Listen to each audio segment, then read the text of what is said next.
I'll call this special meeting of the Pontiac City Council to order. For time, want to wait for the main meeting for invocation? Or you want it now? I'll wait for the main meeting. Okay. And we'll skip the Pledge of Allegiance for now. Are there any requests for public comment regarding tonight's special meeting? We're going into a closed session for the next hour to review particular items in closed session with litigation or settlement position and other legal matters. But are there any requests for public comment? Any requests for public comment?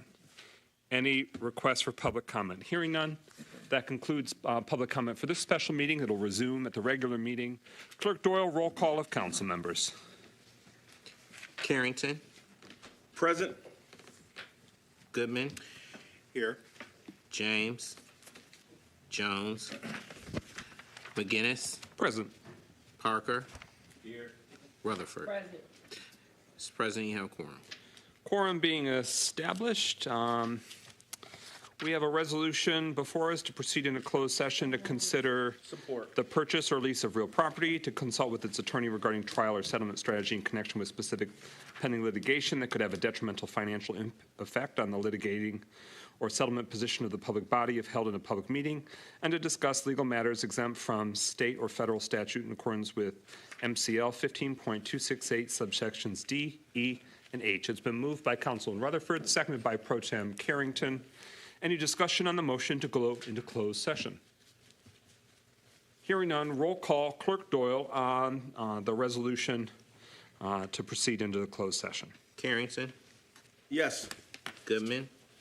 Yes. McGinnis. Yes. Parker. Yes. Rutherford. Yes. 5 yeas, no nays. That motion carries. The resolution is adopted. We are moving into closed session at 5:05 p.m. When we are coming out of closed session, we will vote and announce that time. Thank you.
Good evening. As a heads up, we are just wrapping up a special meeting that had started at 5 o'clock p.m. so that we could go into a closed session to discuss pending city litigation and other relevant items that eligible for a closed session.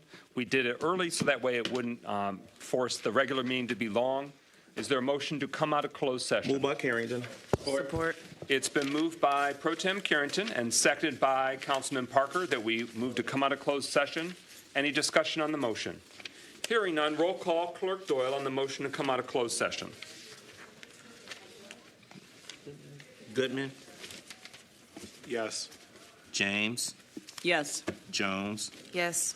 McGinnis. Yes. Parker. Yes. Carrington. Yes. 6 yeas, no nays. That motion carries. We are out of closed session at 5:53 p.m. Is there a motion to adjourn the special meeting? So moved. Support. It's been moved by Councilman Jones, seconded by Pro Tem Carrington, that we adjourn the special meeting ahead of our regular meeting that'll start at 6 p.m.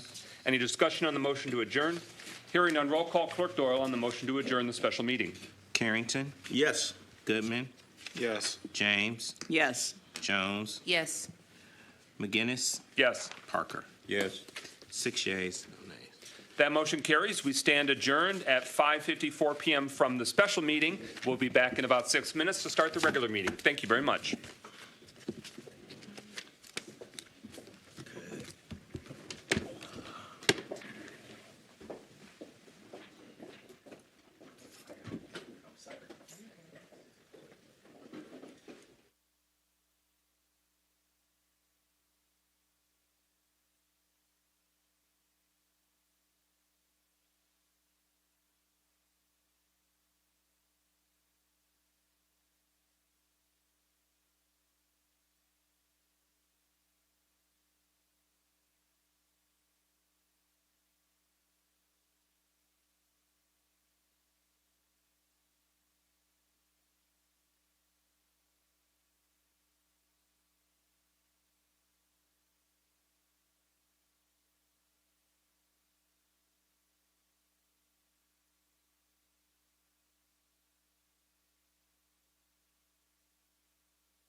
Good evening, ladies and gentlemen.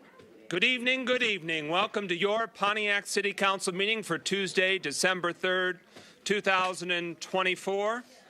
This meeting is hereby called to order. We're glad that we have a full house, and we're glad that we have so many people passionate about our beautiful city. We're going to work to handle the people's business this evening. We've called the meeting to order, and we give the floor now to Councilman...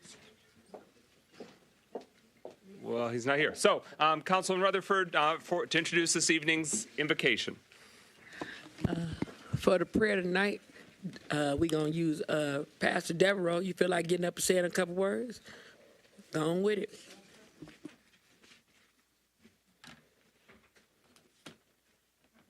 As I do every Thanksgiving Tuesday, I recite a poem that was written in 1927. And if you could turn your microphone on. There, let's try it again.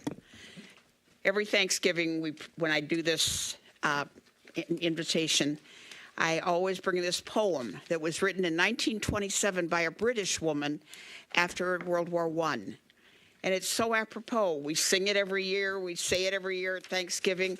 But if you think about the words in light of the situations each time, I hope it brings meaning to you every year when not just repeating words, they mean something. Bless this house, O Lord, we pray. Make it safe by night and day. Bless these walls so firm and stout, keeping want and trouble out. Bless the roof and chimneys tall.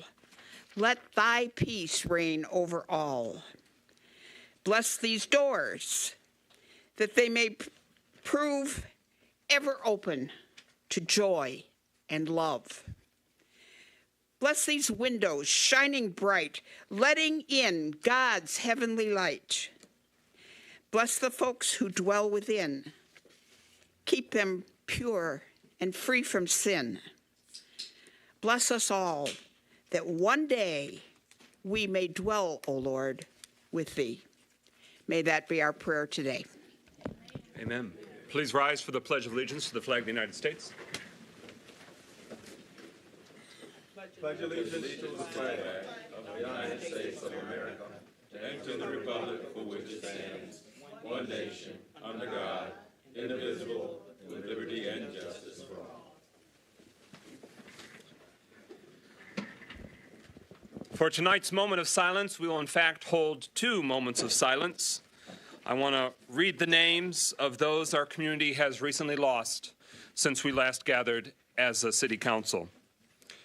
Henry Alexander, Cleveland Bobo, Eunice Branner, Cheyenne Craig, Gerald Gorsline, Portia Fields Anderson, Marcus Harris, Robert Hudson, Annie Mobella Taylor, Bobby Moore, Jamisha Moore, Robert Morris, Willie Powell Jr., Earl Reese, Keith Seeger, and Andrew Williams Sr. Please join us as a community for a moment of silence in their honor.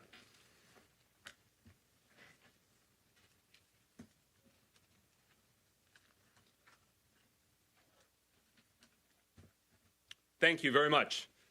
Our second moment of silence will be specifically in honor of Portia Fields Anderson, a titan of our community who was with us, still alive at our last city council meeting, watching faithfully and providing feedback. For 40 years, she helped lead, shape, and advocate for the city and for our children. She served as a department director of multiple city departments. She really was the embodiment of youth recreation, of arts and culture in our community, and it is a giant loss. Later in this evening, we will be considering resolutions 1, honoring her life and service, but also for calling this Friday the Portia Fields Anderson Day of Remembrance in the city of Pontiac. Another resolution would rename or name the walking paths at Murphy Park in her honor. And that resolution calls for us to explore other ways, other locations, other significant community gathering spaces that we can also honor and venerate this true titan in our community. So that way everyone knows, arrangements are this Friday, December 6th. There is a memorial mass at 2:30 p.m. this Friday at St. Vincent de Paul Catholic Church here in Pontiac, where she was a longtime and devoted member. And that's at 2:30 p.m., again at St. Vincent de Paul. There is a gathering of friends at 4 o'clock p.m. at the Bowen Senior Center at 52 Bagley Street, also on that Friday, December 6th. Please join us as a community to remember the life, legacy, and amazing spirit of a great human being and Pontiac through and through, Portia Fields Anderson.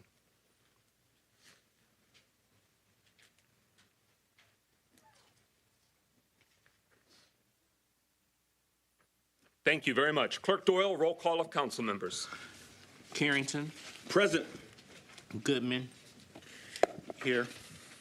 James, Yes. Jones, Present. McGinnis, Present. Parker, Here. Rutherford. Mr. President, you have a quorum. Quorum being established, all members present and voting. Is there a motion to approve this evening's agenda? Moved by Carrington. Supported by Rutherford. It's been moved by Pro Tem Carrington and seconded by Councilwoman Rutherford to approve this evening's agenda. As we go through the agenda and we need to make any changes, we could do that in the process. But at this point, hearing no motions, no amendments, no discussion on the agenda. Hearing no discussion on the agenda, roll call. Clerk Doyle on the motion to approve this evening's agenda. Carrington, Yes. Goodman, Yes. James, Yes. Jones, Yes. McGinnis, Yes. Parker, Yes. Rutherford. Yes. 7 yeas, no nays. That motion carries. The agenda is adopted. We are at number 1 on the agenda. A quick update from the city's events coordinator, Robin C., on the Tree of Hope ceremony happening this Friday evening and other related events. And of course, this Saturday is the holiday extravaganza. Is Robin or John Robbins here? Fantastic.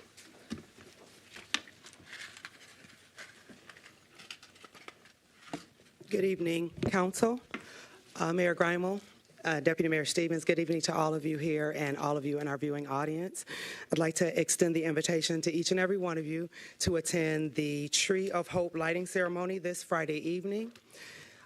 This year is going to be a little different. Compliments of Elam Brothers. There will be a community dinner beginning at 5 p.m. at First Presbyterian Church at 99 Wayne Street.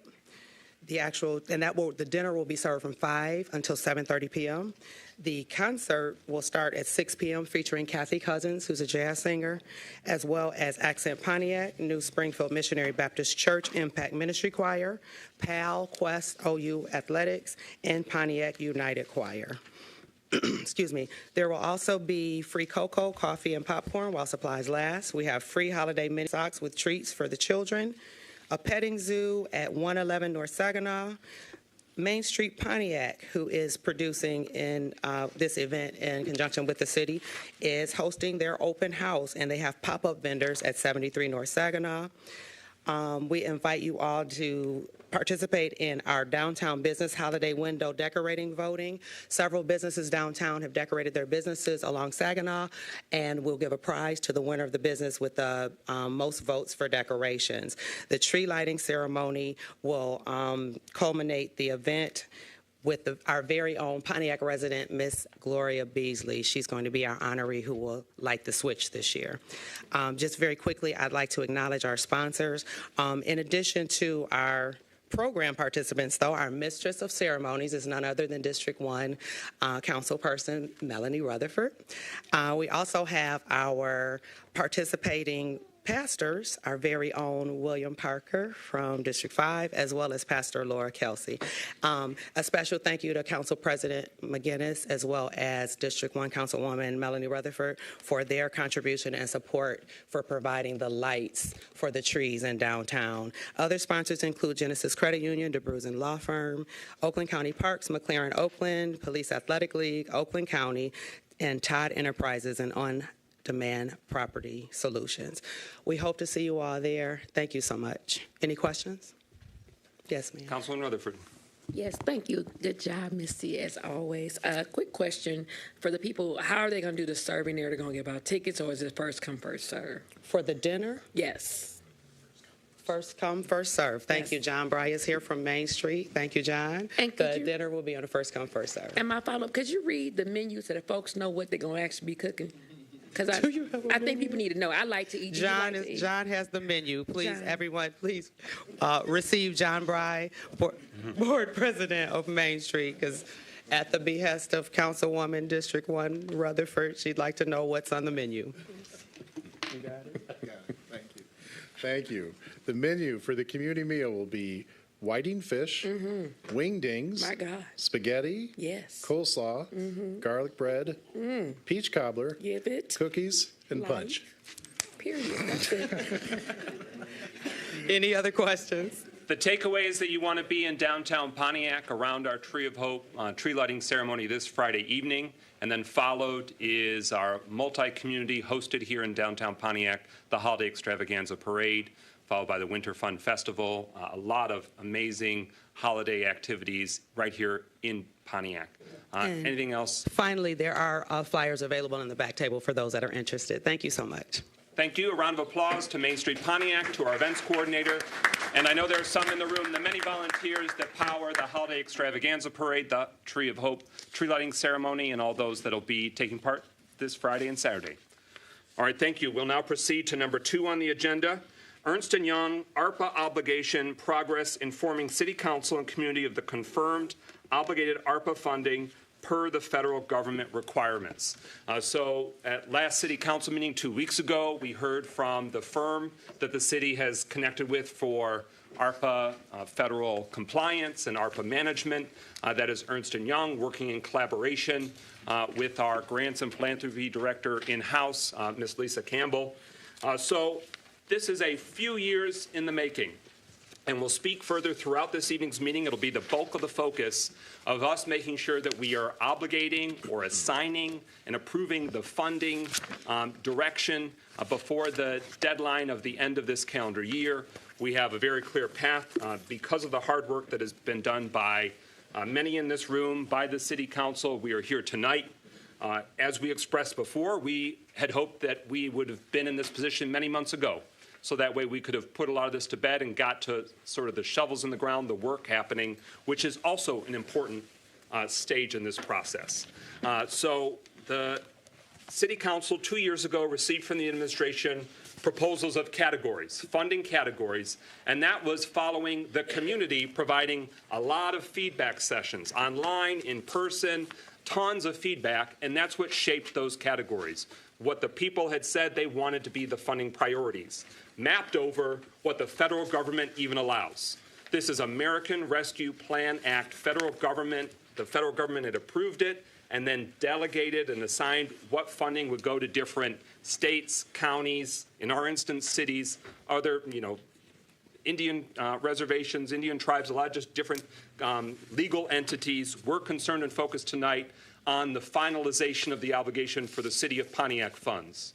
$37.7 million, or over $37 million, was received by the City of Pontiac, thanks to the votes of the federal government, our then Congresswoman at the time, Brenda Lawrence, the then mayor and city council, then Mayor Waterman, our previous city council, working to receive and get that in place. And that is a once-in-a-generation funding that will happen. Hopefully, never in our lifetimes we see it again, because what preceded it was a global pandemic, where in our community alone, hundreds of people died or were very seriously sick or forever have lingering impacts of the COVID-19 pandemic. Businesses closed or businesses suffered. Those lost their homes or lost their family living situation, a lot of disruption.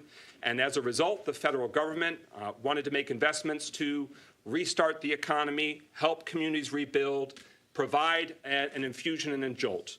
And it has done that on many different ways with other parts of the ARPA legislation. We're focused tonight on finishing the obligation part of the remaining funds. So the City of Pontiac had already obligated some tens of millions of dollars, and so you could see already $22.9, almost $23 million of the $37.7 million has been obligated, meaning the city council voted, contracts executed, or bills paid. It's locked it in based on what the federal government says counts. That's what we're concerned about, satisfying the federal government, so that way before the year ends, we've done all we need to do. And we recognize that 2 weeks ago, it might have seemed pretty concerning about how serious or how stern the city council is being. It's because we wanted to get to this space tonight. We did not want to drag it out or kick the can or miss the window of opportunity. We are still in the window of opportunity, and the city council is going to work hard tonight and, if needed, at next week's city council meeting to conclude the obligation portion, and we're going to be as thorough and explaining as much as possible tonight, and we're going to be hearing from you before we even vote. I moved the public comment section up earlier so that way you don't have to hang out all night in case these drag on for a good long while. But I want to go through very, very quickly some of the items that have already been obligated, because what we're focused on tonight is the remaining stretch. But we've already done almost $23 million of obligating as a city council and as a city. And that includes community park designs, the large parks, bathroom assessments for all of our bathroom facilities, mini parks and neighborhood parks, those designs, the ball field improvements at Bodette Park, the vehicles that are used to benefit our parks and recreation, trucks and trailers. There have been some upgrades to various facilities. There was $2.45 million related to the Youth Recreation Center in terms of the design, conceptual designs. And then a very substantial new program is the home repair program. And that had a lot of different elements, but millions of dollars has been invested right into those residents in need, helping them assist with their home repair program.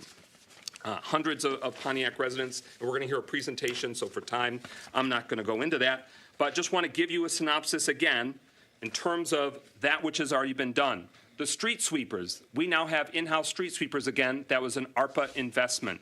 We have trailers for in-house lawn mowing for our parks and for our other public land and right-of-way. The trailers to haul the mowers, the trucks for public works, which the emergency manager had sold off. We now have that returned again. We have storm sewer repairs, $2 million in storm sewer repairs, and mapping out all of the condition of the storm sewers in our city. We also did a gun violence prevention, trying to have preventing violent crime with the National Network for Safe Communities, investing hundreds of thousands of dollars there, with more work related to that gun violence intervention to come. We had the grant software to handle the administration of the American Rescue Plan Act funds and the work with Ernst & Young that they are handling for the city that is utilizing ARPA funds as well. And a major one is almost $10 million. Well, there was $10 million that was revenue loss. The federal government said you could do, that's sort of the cap that our city could do, which went to the general fund that had more flexibility in how to spend, but you have to identify what's it attributed to, what's it going to be connected to, and that would be the police costs from the Oakland County Sheriff. So obviously revenues for the city were impacted, but that's what's been designated on the books for the overall cost of revenue loss to the city and the general fund. So I just want to give you a quick summary of the improvements to our community, improvements to our services, and improvements to the people, direct benefiting the people, especially through the home repair program that's already been obligated. And tonight we're going to focus on what's to obligate. So I want to give the floor to Ernst & Young to help us break it down from here. It's very important. We're talking about federal government money. So one, we don't want to screw it up. We don't want to spend it wrong. We don't want to send it back. We want to be fully compliant, and we don't want anyone to get in trouble. We don't want the city to get in trouble, and we want to make it benefit the city as much as possible. We're focused on Pontiac, so we probably think that, oh, Pontiac, we're the last to do it. There's actually a lot of cities that are even in worse shape than us. So we're going to work to tighten it up and land this plane. But I just want to give that perspective based on the feedback from public comment at last meeting and since. We are committed as a city council to do our part, so that way the maximum benefit can happen with the community based on the very unique and real limitations the federal government has put on how it can be spent. So with that, if the mayor, anything further before Ernst & Young? Well, Ernst & Young is going to get into all the details. I think you summed it up well, Mr. President. The one thing I would say is 2 weeks ago at that city council meeting, we did say that we anticipated bringing proposals before city council that, if approved by city council, would obligate all of the remaining dollars. And in your council packets tonight, there are those proposals that, if approved, would obligate all the dollars.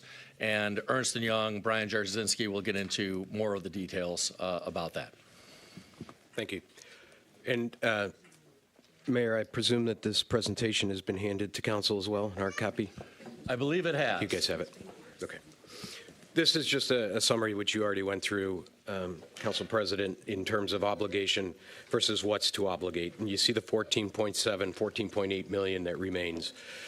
As the Council President stated, everything needs to be obligated by the end of the month. There's really no exceptions. Now, within that, there are a number of options and ways to do that. We're going to walk through. The city, quite frankly, actually has a good plan, had a plan ahead of time. It was more the execution of these types of items and making sure that everybody agrees. But the path forward, we're going to walk through tonight. If you recall from the last meeting, we had this very hard to read slide. Do not panic. We've got each of the primary categories broken down on slides behind here. But I wanted to just, again, summarize for you the various components of where these funds, assuming that action gets taken, currently are planned to move. I will say that I know there's continuing discussion on some of these, but generally these are as we understand them. So if you take that last slide, what I've done is taken each individual category in the blue up above, and on the next page broken down exactly what the amount is that remains to be obligated, what from a high level perspective the plan is, and what is sitting in the council package tonight for discussion and consideration from a city perspective. The first is within the Parks and Recreation Group. These are the actions that remain open. There's a contract before council that will be on tonight's agenda for $148,200 for the completion of the modular bathrooms for the parks. In addition, as we've discussed before, the mini park design and build, there's a memorandum of understanding that will be with the City of Pontiac's Parks and Recreation Department that also sits with council. And what this MOU does is it effectively obligates the dollars to the Parks and Rec Department. These dollars have to be used for the park design and build. They can't be used for other services. They can't be used for, purchases of equipment and so forth. So just keep that in mind as we think about what does an MOU do. They can't give the money back and so forth, or you risk de-obligating the funds after December 31st. Before I move on to the next section, I'll stop and of course answer questions. We'll obviously be delving into each of these items with the action tonight, so I welcome questions, but more so if you need clarification or more broadly about the process, but we'll be debating and deliberating each of the proposals item by item. Yeah, and I should highlight that the obligation at December 31, 2024 doesn't mean that the dollars have to actually be spent. We get 2 more years to expend the dollars. These memorandums of understanding give us the ability to do that. So the construction, the actual work to be completed will be over the next 24 months. Next, we have the youth. Hold on 1 second, Councilwoman Jones. Just one clarification question. I just wanted, to be black and white clear that after council, if council votes to approve these MOU agreements, then that is all we need to do for the remainder of 24 for this to be considered obligated. They are considered obligated at that point As soon by as we Treasury. vote. Yep. Okay. Yep, and they will be reported as such. You'll do a report for December 31 that we will file at the end of January that will show all of the dollars obligated. Thank you. And to your point about reporting, when reviewing the federal government's guidelines about this, it shows that some report quarterly, some report in April. When would us be reporting? When does the City of Pontiac report to the appropriate federal agency? Yep. So we report quarterly. Okay. The size, it's all based on population, and there's another calculation, but it's basically based on population. So we're in a category where we report quarterly. Once we report obligated, The expenditure reporting becomes much simpler because you've obligated the funds. It's just updates. But you're consistent with most municipalities reporting quarterly. And has the administration been timely with the previous quarter's submissions? Is the city of Pontiac in good standing with reporting to the? Yeah, there's really not a penalty for, in true federal government fashion, there's not necessarily a penalty, but the city is up to date in terms of reporting. I don't know about the first few quarters. I haven't gone back and looked at those, but there's really not a penalty that sits in place related to that. What you can know now is we are in compliance and will continue to be going forward. Okay, Councilwoman Rutherford. So can I ask Ms. Campbell a couple questions real quick? Sure.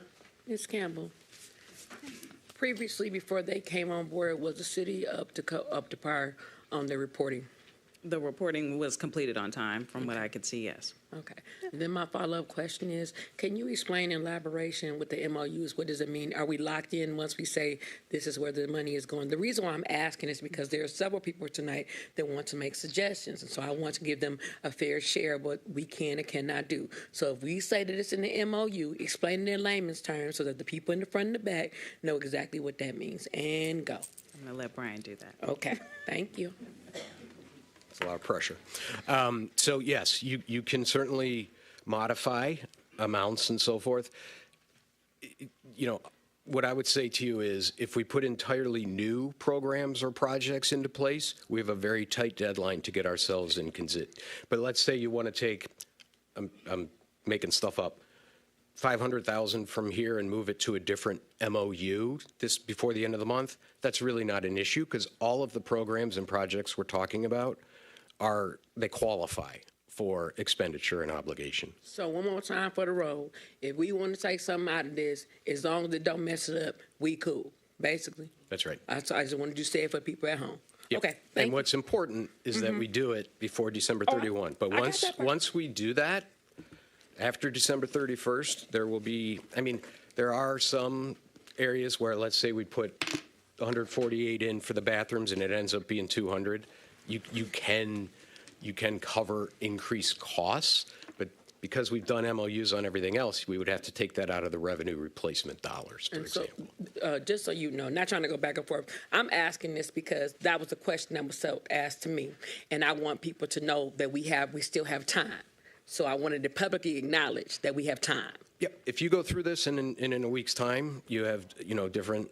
We can certainly do that. Thank you. I just wouldn't recommend entirely new programs or projects because we don't know what they are, and we'd have to go through the process of evaluating them for, expenditure category and all of those types of things. Might be tight. Yeah, what I was referring to is something that's already been vetted. Very good. Okay, thank you. Of course. Yes, Pro Tem. Yes, thank you, President. Just one quick question. It was a September deadline. Could you explain that deadline and the impact of that particular deadline, just so I can have some more Which deadline? It was a deadline that had to. It was a deadline that the state of Michigan had considered where cities could get additional revenue sharing. Yeah, that was for construction projects that are not included in this. There was a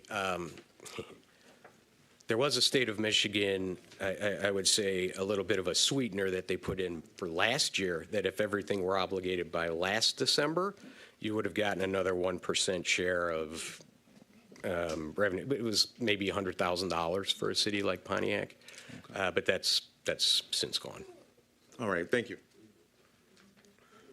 Councilman Rutherford. Perfect. So we didn't, I want to make sure I understand this.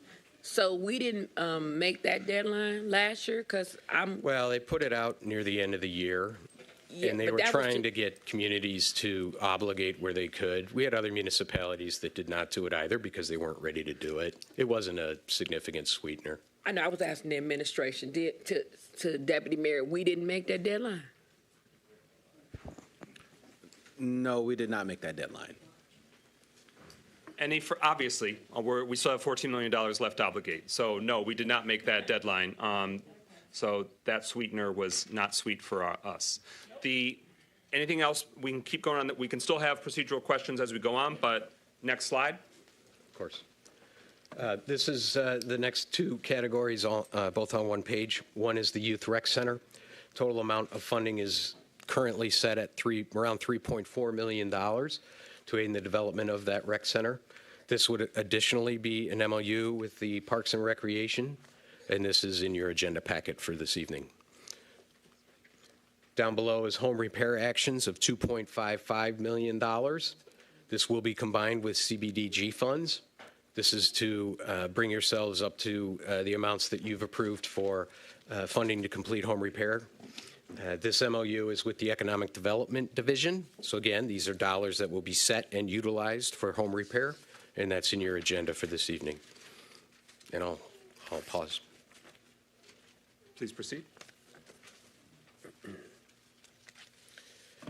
The next category is economic development actions, and there's $3.6 million in total that require a number of different actions here. There's a workforce development amount of $500,000 to reduce unemployment. This, by the way, is a program that is right in line with what the Rescue Plan Act was looking for. I'll pause.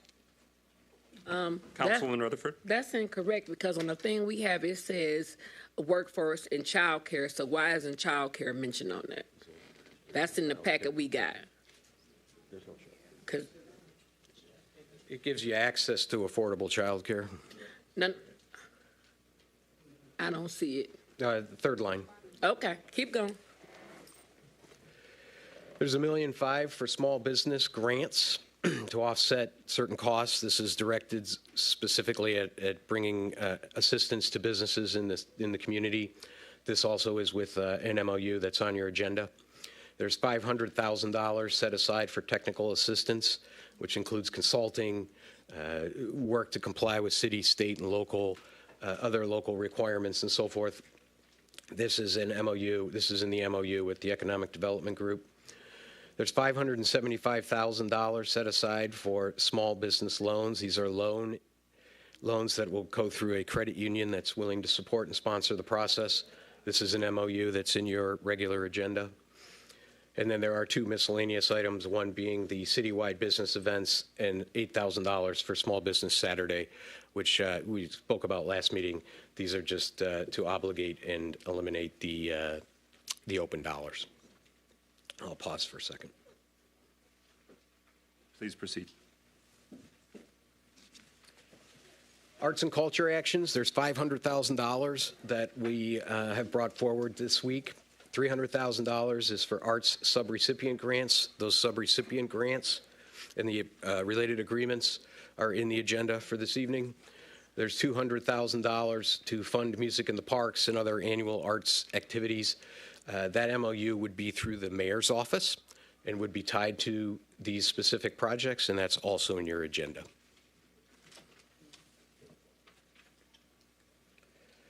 We've talked about this before, the gang violence intervention actions, which I know you may be surprised as why is it sitting as not obligated. It's our recommendation. Those dollars, that there are people working, those things have been obligated and approved. It's our recommendation to put an MOU together because as employees leave or other things happen, we don't want those dollars to become unprotected, if you will, or utilized for something else. So we're advising to put them also under an MOU to keep them in the GVI category. That's in your agenda. And then there is a purchase of a chipper by the Public Works Department. That contract is coming to you tonight as well. Anything further? Okay. There's some city improvement actions as well. There are parking meter updates, $50,000. That's in the agenda. That's in an MOU with the Code Enforcement Division.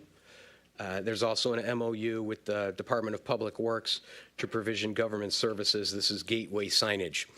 The only thing I would point out about these dollars is that they will be utilized out of the revenue replacement dollars for the city. So it's in the reporting. It's not really about the obligation of the dollars themselves. But when you see them published publicly from a Treasury report standpoint, they won't be considered ARPA. They'll be in revenue replacement, which is ARPA, but different description. And should the city council not wish to utilize ARPA funds for the gateway signage projects, is there a sufficient expense for the revenue loss that it could be the full $10 million associated with the Oakland County Sheriff policing services? Yeah, so the reason that we've advised this into the revenue replacement bucket is because the gateway signage, there's not really an applicable rescue plan category for that in terms of impact to the community and so forth. So the revenue replacement category gives you much more latitude in terms of how the dollars can be spent for the provision of specific government services. So we can't really identify a category in the Treasury rules that will allow for gateway signage as a true ARPA project. In terms of the revenue loss category, in the 2-year period before the full conclusion of expending, is there ability to reassign what those revenue loss categoricals are? So is it requiring an action from City Council to be designated for the Oakland County Sheriff Police expenses? no, that's already completed. That's already been completed? Okay. All right. Councilman Rutherford. So if there's no way to make it work under ARPA, we can just basically remove that 325, correct? Yeah, effectively, we're calling it ARPA on the screen, but we're going to expend it through revenue replacement. So it's still using ARPA dollars, but they're using ARPA dollars that are in your general fund. Again, my question is, if it's not identified, can it be removed, the 325? That's all I want to know.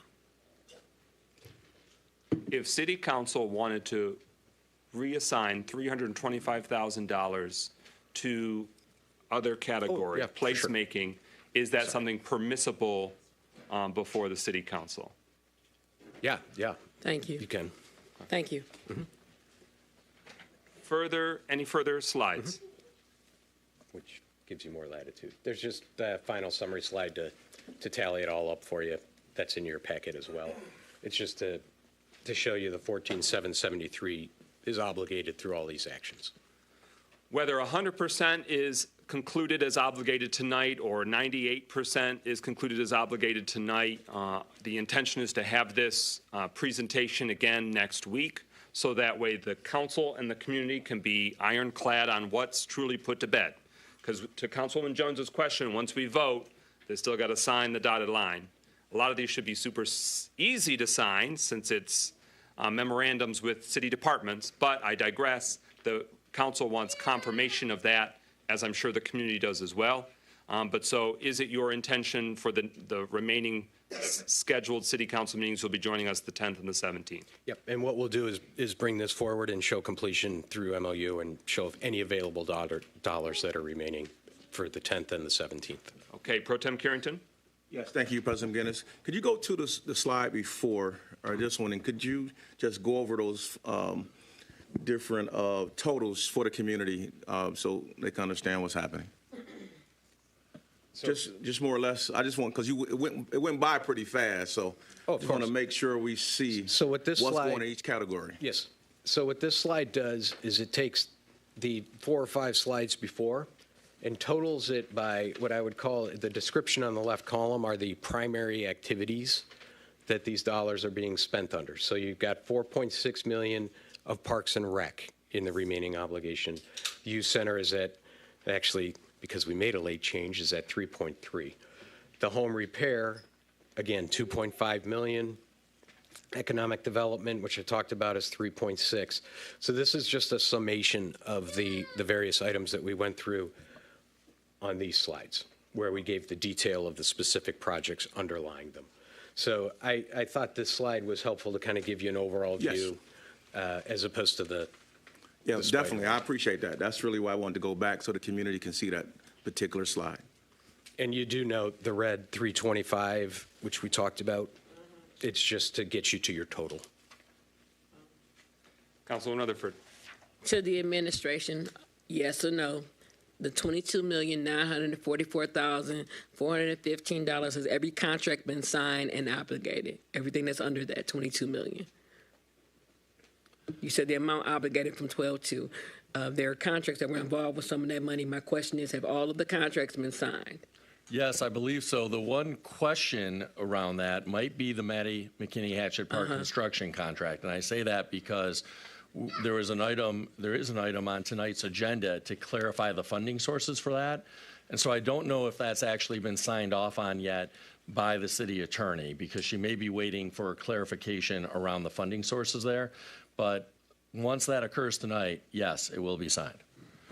And so my follow-up to the administration is, in the event that the funding is not available for the Mandy McKinley Hatchet side, or whatever we got to do, or it's voted off or taken off the consent, do we have a backup plan for the money that you guys are obligating for that park? That would be a council decision. Okay, I just wanted to make sure we had the park. Thank you. Yeah. Okay. Councilwoman James, microphone. Can you go back to the slide with the breakdown of funds to be obligated?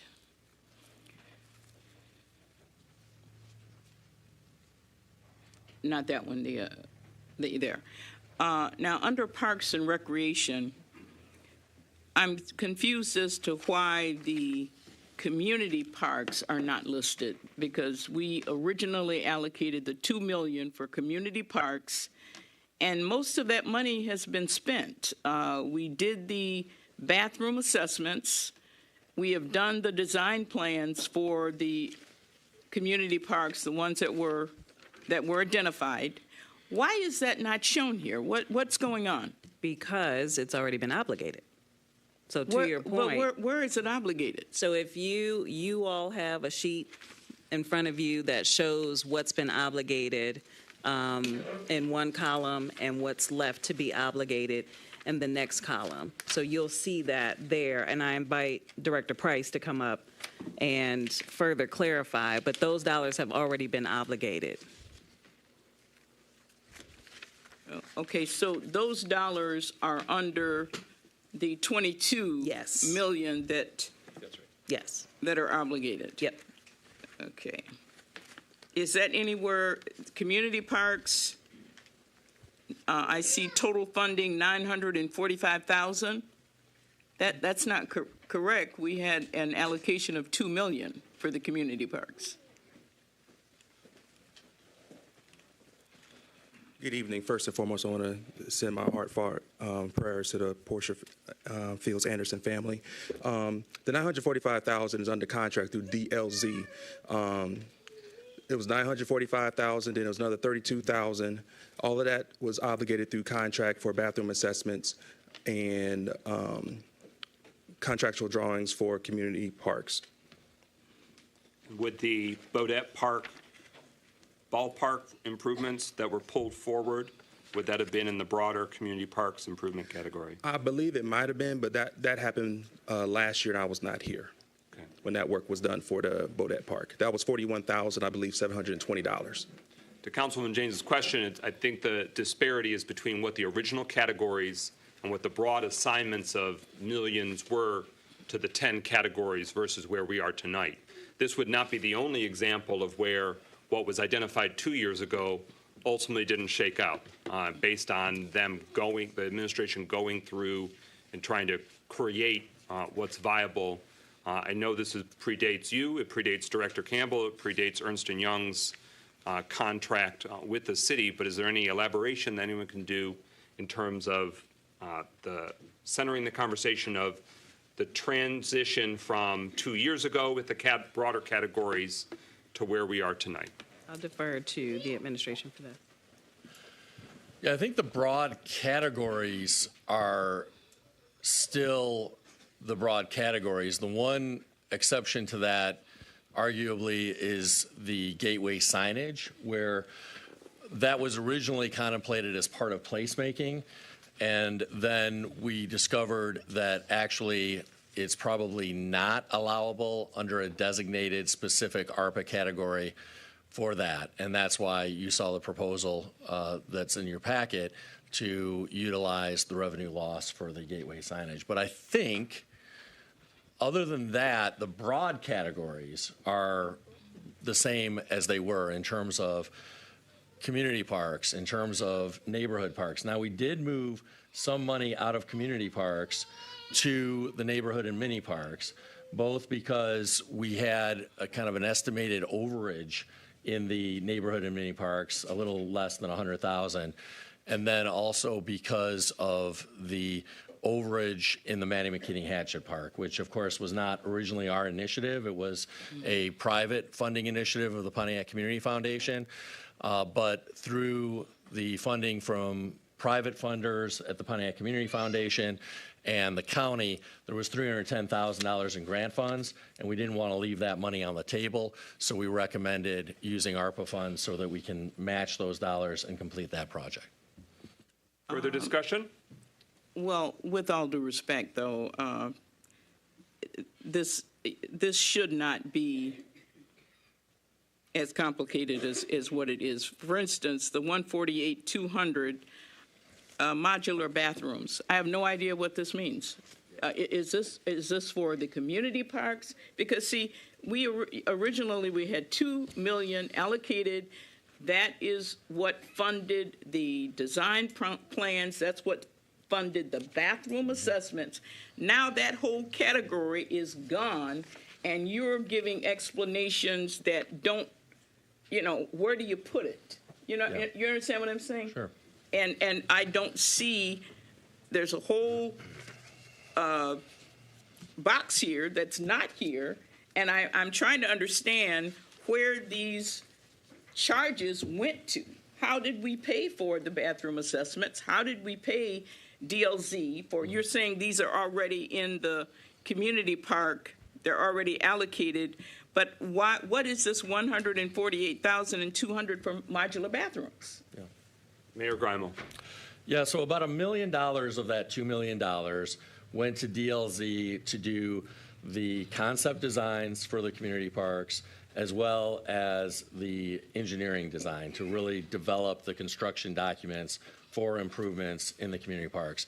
I don't think any of us ever thought the $2 million would do much, if anything, in the way of actual construction in the parks, because we knew that we had to do design and engineering and other work. So that's where about $1 million of that went to for that purpose. The $148,000 is actually to do some design and engineering work for the Murphy Park warming center, which includes a bathroom, but is more than just the bathroom. That is one of the agenda items tonight. We're proposing to actually enter into a contract with DLZ to hire them for $148,000, or maybe it's $178,000, but that quantity of dollars for the design, engineering, architecture for the warming center in Murphy Park, as well as for other actual bathroom structures in the other parks. So that's all design and engineering work specifically. And then about $500,000 was allocated, a little less than that, but roughly $500,000 was allocated to Maddie McKinney Hatchet Park. And then in addition to that, a little under $100,000 was allocated to neighborhood and mini parks because of the overage. Again, part of that is because construction cost inflation has been incredibly high over the course of the past couple of years. And so that explains why the estimates ran so high on the Maddie Hatchet Park, even though that wasn't originally our project. It explains why the construction costs are running so high with neighborhood and mini parks as well. Okay, one other question, and that is the MOUs. The ones that, they're not MOUs in the package for all of the items that we have listed here in that package. But the ones that I see, the question I have is, if we approve the MOUs tonight, there was some language in there that said there were still things that needed to be executed. So I'm kind of confused as to what needs to be executed on these MOUs beyond our approval of them tonight. Your approval and then signature with the departments themselves. Okay, acknowledgement of the MOU. So that's what it meant, that they have to be signed off. Once we approve them, the department heads need to sign and the city needs to sign. Yes. And once that is done, they're The action itself doesn't obligate the funds to approve the MOU. It's the actual completion of the MOU. And that completion is the signatures. That's right. Thank you. Councilwoman Rutherford. Council President, I have a question. So, and I'm just asking this because I really want to know. In the consent agenda, we're about to be asked to do the Maddie McKinney Hatchet Park thing. If it's not been obligated, can we still pull it if we don't think, now that we know that there is a shortfall, now that we know what the financial director, the previous finance director told us, and about the issues we have, can we pull that off for us to vote on? Because it wasn't originally in the plan, so why are we making room for it now? So I'm asking a very clear question, because you know where I'm going with this. If it wasn't in the plan, we can't really afford to do it. Why are we doing it? So, yes, it could be taken from the consent agenda and individually voted on later in the evening's agenda. It was already adopted by City Council 6-0 about a month ago or 3 weeks ago, this resolution, and it's a matter of making sure that the I's are dotted and the T's are crossed. They wanted to make sure that what is adopted aligns with what was in the memo. It was not included in the packet. It was circulated, and so they wanted to make sure that we are re-voting on what's something that council already approved. And the reason earlier this year that it was done is because earlier this year, we voted as a city council to say we were willing to pivot to have the Manny McKinney Hatchet Park be an internal city project once it had been externally started. The fundraising from the Community Foundation, it wasn't concluded. So this is a continuation of something that the council voted on earlier this year. And I understand that, but my issue is, can we afford it? And so that's what my issue is. It's absolutely a question, but it would be the exact same question to any other of these ARPA Absolutely. projects. Yeah. But I'm just trying to figure this out, because there's certain things I'm looking to see that I didn't get signed.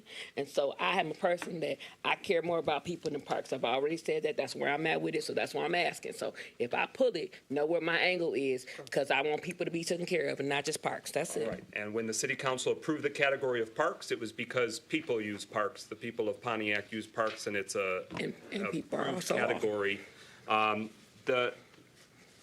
The Coronavirus State and Local Fiscal Recovery Funds program authorized by ARPA, these are what the governments, our city can use it on. Replace lost public sector revenue, respond to the far-reaching public health and negative economic impacts of the pandemic, provide premium pay for essential workers, invest in water, sewer, and broadband infrastructure, provide emergency relief from natural disasters or their negative economic impacts, or support surface transportation projects utilizing funds for eligible projects through 3 pathways, and then supporting Title I projects that are eligible activities under the Community Development Block Grant CDBG programs. I say that because some of the resolutions we have has a much more simplistic description. I want to go more in detail because obviously not everything's water, sewer, and broadband. We have done some of that, especially in the sewer. But 2 years ago, to Mayor Grimal's point, there was a whole category in terms of water quality that has fallen off because in the 2 years since we adopted those categories based on public feedback and based on us trying to capture the grant dollars, it was no longer seen as viable or priority. So some have fallen off. We're basically here based on 2 years of informing what's changed. So all the slides have been shown. We can debate the merits of each of the proposals item by item when we get to it, but is there anything else procedurally about the American Rescue Plan Act ARPA funds? Councilman Goodman? So just so I can make sure that I'm fully understanding, so the funds for Manny McKinney Hatchet Park have not been obligated yet, correct? Well, the city council voted to obligate them about 3 weeks ago, and the clerk and the attorney wanted us to do it again to confirm the language of the resolution. So that is correct. If you, in theory, want to reverse that decision, the city council has that authority. Thanks. Well, the reason I'm just simply asking that is I'm looking at the 2 highlighted portions on the chart that we have in front of us. I'm trying to like rectify what, because it has been communicated to me. I can let the deputy mayor speak to this a little bit further. That it seems like the funds for May and McKinney have been counted twice in some way, or been considered obligated and needs to be obligated. But I'll yield it to Deputy Mayor Stevens. Well, I think the mayor previously answered it. They didn't categorize it obligated because of the technicality. But Deputy Mayor Stevens, to his question, Mayor Grimel? Yeah. In answer to Councilman Goodman. Well, that's right, and it ended up being in 2 different places in terms of the counting that was being done by the department. So that's why that's why the correction that was included in the packet tonight. I don't know what you're talking about. What correction? Director Campbell? It was human error in the addition. So what you have is a version that has a highlighted number, and the highlighted number shows where it, it increased by that amount here in the highlighted number. So we realized that in doing all of this work for these MOUs, that the funding, the $459,000, had been both counted obligated and unobligated. So we had to remove one of those and place it elsewhere. So where you see the highlights, that's where it went. So the amount that when you corrected it, from what it seems, did you move that amount into to increase the youth recreation amount? Yes, sir. So we'll get to it later when we get to resolution number 5, but the amount that it was increased, youth recreation specifically, not the amount that's been allocated to the park, but the amount that was increased in youth recreation due to that error, I think we should discuss about how that amount can be moved or better utilized. Council, did you have a hand, Councilwoman Jones? Okay, Councilwoman Rutherford. First of all, thanks a lot, Councilman Goodman, for conveying what I was trying to say. But I have one more question to you guys about a Pacific Park. Let's say I wanted to take money because I was told that the design and the actual design hasn't been built out yet. Could I do that? And there's a reason why I'm asking that. If we can, the park that I'm referring to is the Motor in Montana Park. There's an amount that said that that's what it's going to cost, but I've never seen a design that's actually implemented. So if it is not implemented, couldn't I take some money out of that park money if I wanted to put it someplace else? Because people over parks for me.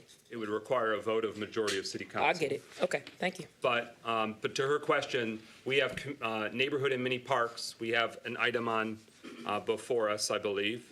But if there was a reduction of the amount of neighborhood and mini parks saying, removing a park or more, or at least some portion of funding, is that something that is still a possibility for the city council's consideration?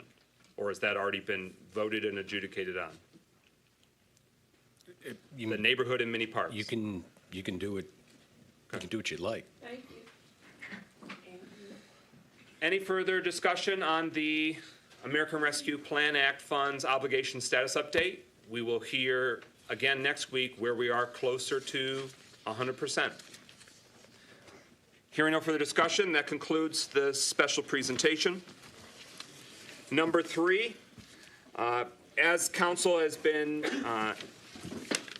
very adamant about, we want to make sure that the city's home repair program can be fully funded so that way all that were approved for repairs, there's a pathway for them to be funded, and that was important and crucial so that way we don't close the ARPA obligation window in case we need to take any action there. We'll give the floor to the mayor first, but Economic Development Manager Younger will be providing this status update for the council and the community. Mayor Greimel, anything further? Thank you. With the additional ARPA funding that we're proposing be used for the home repair program, together with CDBG funding that has been allocated for that purpose, we anticipate that the entire waiting list for the home repair program will be fully funded. And I'll turn it over to our Economic Development Manager, Deborah Younger, who together with our grants director has worked very hard on this to walk through the details. Good evening, everyone. Thank you, Mayor. And to those in the viewing audience. Originally, we had 238 applicants for funding at $25,000 a house. That would total $5.950 million to fund all of those applications. If we subtract the original $3.3 million that was allocated in the original ARPA amount, that leaves a balance of $2.650 million to fund. Oh, going the wrong way. Apologize. CDBG, we have allocations totaling $792,781. That money's already been approved. And so that subtracting that would leave a balance of $1,857,219. We're proposing in this new, the MOU for ARPA, $2,557,219 be allocated to home repair. That, if you see, would fund all of the total that is needed, and the balance would provide for staff and administration. So all applicants would be funded at that point if council approves appropriating the new ARPA award amount. And for those residents who have been waiting patiently, let me say that help is on the way. It takes a minute to get a new program up and running. So here are the current stats of where we are with the program. 42 homes have been completed, which totals roughly a little over $1 million. There are 34 homes under construction right now, and that totals about $850. Next month, we're ready to put bids out for another 30 homes for a total of about $2.6 million of the original 3.3 allocation. Again, so that's about 106 homes that will be in some stage of construction or completion. The balance of the 130-some we will address if council approves that. And again, we recognize that in the beginning, building a program from the ground up takes a little bit of time, but now we have approved contractors who have been vetted. We've been through the applications of everyone, and so now we're able to process and proceed much quicker than in the beginning of the building stages. So I know that there are residents who are anxious about their homes being completed, but we are now on a steady pace, and if council approves the additional money, we should be able to complete them fairly quickly. Any questions? Pro Tem Carrington, and then Yes. Councilwoman James. Yes, thank you, President. First, I'd like to commend you. Since the last time we've seen an update, it wasn't many homes that had been completed. So my question is concerning the timeline to actually, after they obligated by the end of this year, we have basically 2 years to get all this done. Correct. Right? So what's your estimate? I'm not going to hold you to it. Okay, good. but I just want to know your estimate time that we can I would we can say get this about a done. year. About a year. Yeah, and also we are going to expand the contractor list. Okay. We'd like to have more contractors on the list, and so we're working to do that. It could be, I would say, right now, the contractors we're using from beginning the process of putting out to bid to completion, most of them are averaging about 2 months, 2.5 months of construction, which is fairly quick. So we put them out in groups of 30, give or take, to bid on, and they're processed 3 to 4 months max between putting them out to bid, the contractor's bidding, coming back in, assigning a contractor, signing the grant agreement with the homeowner, and beginning the work. Most of the time when we see a delay, it is on supply chain things. Windows and doors are two biggest things that are delaying projects right now. Okay, and thank you. You knew my second follow-up question will be about the number of contractors, Right. because I think some of the slow start to this program was that we didn't have enough contractors on the Agreed. ground doing the work. Agreed. So again, thank you. Councilwoman James. Yes, could you go back one slide? Could you tell us where that overage is going to come from, the 1,857,000? No, that's the balance after. Let me go back one more slide. Okay, so we originally, what we need total is 5.9 million, just to round. Right. And we had originally appropriated 3.3 million, leaving a balance of 2.6. The 2.6 is going to be reduced by the 792 of CDBG funds that we have available, which leaves a balance of 1.8. If you approve the 2.5 that I'm recommending for the program, subtract the 1.8 that's in red, leaves the balance of 682, which would fund staff and administration. The staff administration that's working on the home repair Correct. program. Only those staff. And it's worth taking a step back. You mentioned there are 238 sort of applicants, but those are the approved applicants that made it through, made the cut. There were hundreds and hundreds more residents that were interested in the program. Correct. This is a new program. This is about, in large part, seniors being able to age in place, for our neighborhood's housing stock to be refortified. We've got a lot of historic old homes that as the years go on, the structure takes a hit, and seniors especially can't afford those major costs of a roof, of other structural needs. And this is in taking a different strategy than when we had the last federal crisis, and the money that came was after the housing, in the Great Recession and the housing crisis. The city of Pontiac received a lot of funds, and that was used for blight elimination, for demolition.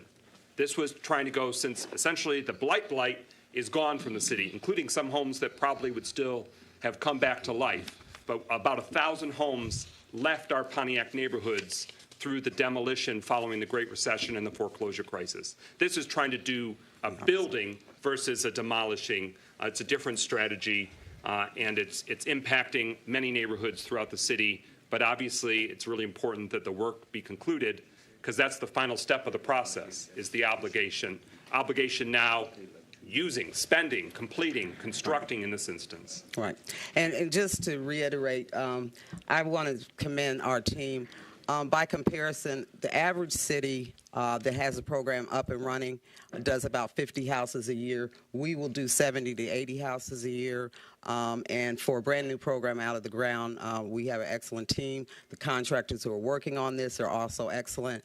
And this program is working tremendously. Again, it takes a minute to get things going, but now that it's going, and if we add additional contractors, it can only improve. Councilwoman Jones. I have a question about the previous slide. Okay. In regards to the wall. Thank you. What is the proposed funding source for the $1,857,219 at this time? The $2.5 million in ARPA. We're proposing, in my MOU for home repair, we're proposing that council increase ARPA from ARPA, the $2.5 million, which would fund the balance of all the houses that are needed to be repaired and the staff and administration for the staff that run that program. So my follow-up to that is, I guess we will be voting on this, but has it been determined where in the ARPA funds that would come from? Would that come from the $10 million that went to the general fund, or do we still have the option to pull from another category? This was in the reallocation that was done internally. It's not being recommended from the $10 million in general fund. Okay. We'll break it down when we get to that. Okay. But not from the general fund, 10 million, from the remaining unobligated ARPA dollars. The 27 million. There's 14 million left to obligate, so it'll be part of that. Okay. But it gets to Councilwoman James's point that we had clear, neat, and tidy categories. One of them was home repair program of X amount. This action tonight, in part, spends more on home repair program, so the other categories are getting cannibalized a bit as we grow the home repair program. I think Councilwoman Rutherford's hand was next, and I want to acknowledge that she has been a strong, strong advocate for making sure the home repair program is made whole, and those that were approved in the program were able to get the support they needed. Okay, good evening, Deborah. Good evening. We'll make sure I got this right before I say what I'm going to say. Okay. So are we short $682,000? No. That is the balance that would be used to fund staff. Okay, that's good. That's good. I ain't got to get upset. Two, what's the timeline? Because it was in there. There's no point in advocating for it, but I just want to know the timeline that we have in regards to the funding we're about to get for the first-time home buyers program from the county. When do you guys are supposed to get that money? We haven't received it yet, but we anticipate it between now and the first of the year. And my follow-up is, how much money will be put in that from the CBG for the first-time home buyer, and what is the amount that we're going to give the people for the first-time home buyer? We haven't worked it out, but the grants director, I don't remember. What's the actual CDBG allocation? I'll defer to Lisa. And has council already rendered satisfactory decision on that, or do you still need further council action? Excuse me. The amount was approved when you approved the consolidated plan for CDBG. We voted on that and the amounts. I just can't recall it off the top of my head standing here right now. That's all. But you did approve it. Mayor Grimel, or Director Campbell? Well, I agree with. Are you answering that one? I was going to answer the question posed by Councilwoman Jones as well, but the short answer is yes, exactly what Manager Younger said, which is that there was a city council resolution almost 2 years ago now, I believe, that approved the CDBG funding for the first-time home buyer down payment assistance program. But in answer to Councilwoman Jones, the additional money for the home repair program came from money that originally had been allocated and planned for the Youth Recreation Center. Is anybody? Director Campbell, do you have an answer in terms of specific amount, or still digging? So there is $237,475 allocated from our CDBG funds with Oakland County.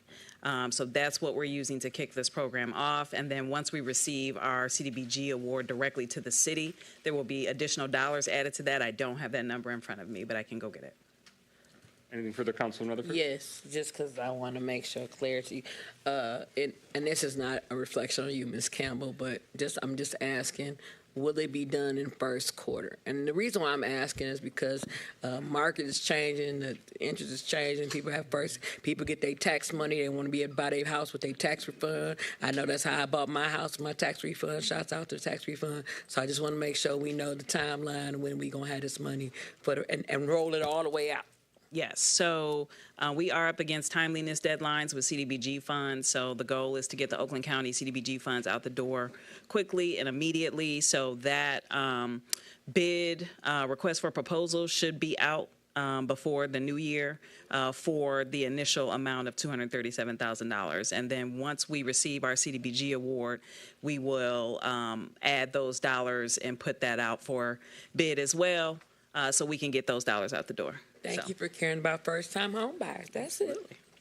Any further discussion on the special presentation about the home repair program full funding coverage? Any further questions? Obviously, we can also address it when we're voting on whether we make that decision for that ARPA designation. Hearing nothing further, thank you for this section. Our final special presentation is an FYI, essentially. 2 weeks ago, at the end of our City Council meeting, the City Council took action from the floor on 11 different resolutions dealing with our concerns about adequate financial operations of the city. The city's finance director has departed. At last City Council meeting, November 19th, we shared that we learned that her last day would be November 22nd.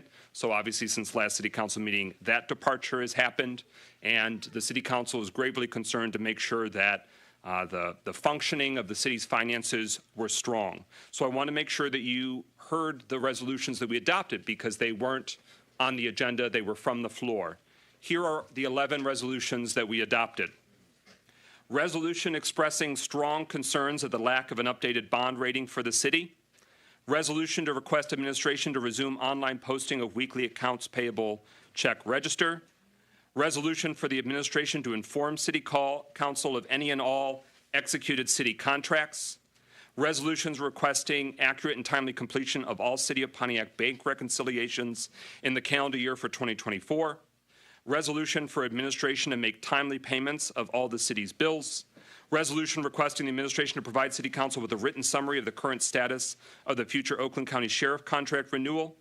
Resolution requesting administration to name a special finance committee made up of the Raymond Group consultants, city treasurer, and council leadership to develop a plan to fund the Youth Recreation Center and address financial concerns of the city.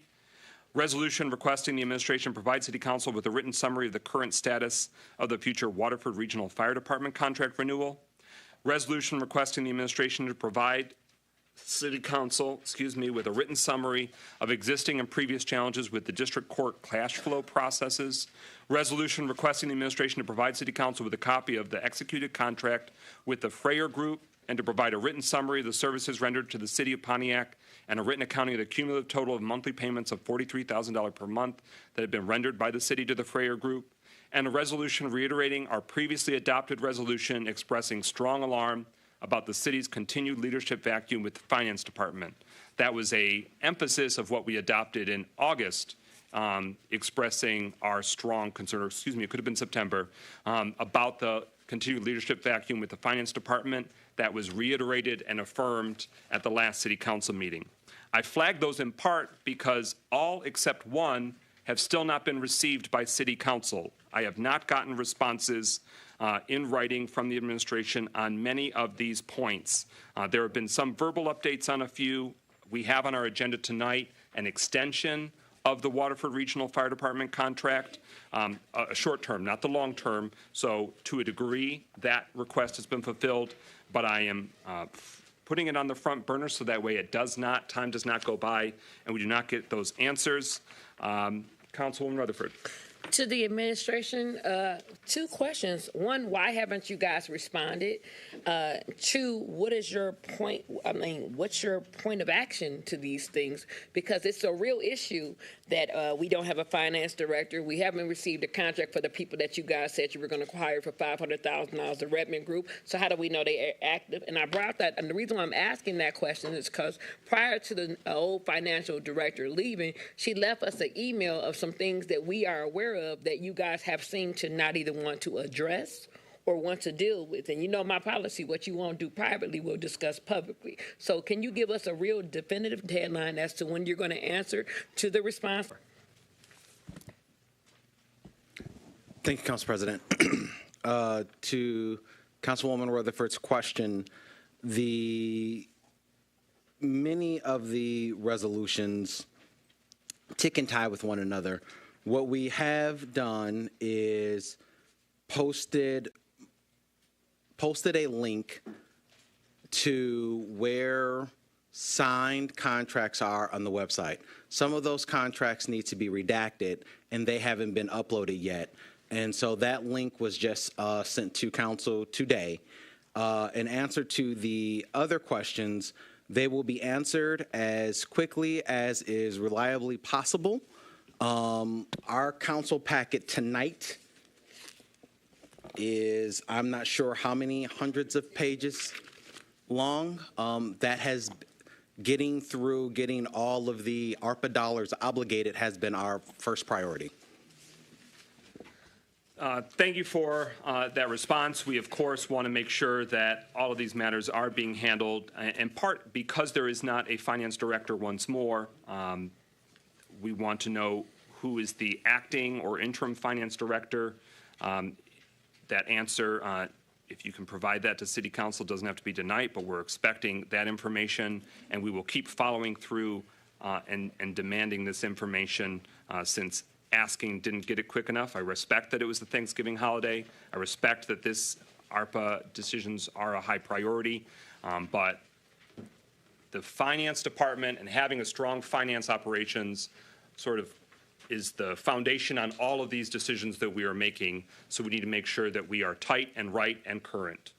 Anything else? We're going to have a discussion on this later, but I just want to make sure the community was aware of the many requests and actions that council has been pursuing related to finance operations of the city. Councilman Rutherford. To council leadership, what's our next step if they refuse to respond to us in resolution? Because it's a habit that we do resolutions, they don't respond, nothing gets done. So what's our next step, of course, of action for the administration? Well, I like to be a surgeon, not a sledgehammer, so it depends on surgically, item by item, depending on the case. For some of these, we should be able to, as soon as they're executed, the clerk is the holder of contracts, and he and I met yesterday to strategize how we can make sure that the council is having a constant, timely tracking of all executed contracts, so that way we don't have the disparity that we've seen in the past where we vote and then months later it still isn't executed and that information doesn't come to us. We're going to close that loop one way or the other. But so we're going to keep this as a front burner and keep taking as much action as the legislative body can. We are the legislative, they are the executive, and we recognize that there are different facets to each of those roles, but we have responsibilities as stewards of the taxpayers' funds, as the oversight of the taxpayers' funds, that these are essential actions that we need to make sure are being happening regardless of the change and transition of staffing. Thank you. Any further discussion? All right. We are now at public comment. Pro Tem Carrington, if you want to start reading off, if this is your first time, want to make sure we keep that light on the microphone on, or else we're going to ask you to turn it on. And we moved it up earlier so that way you can be heard And then from there, we'll start ARPA obligation palooza. So, Pro Tem Carrington, what do we got? Yes, thank you, President McGinnis. First, Mr. Richard Bell.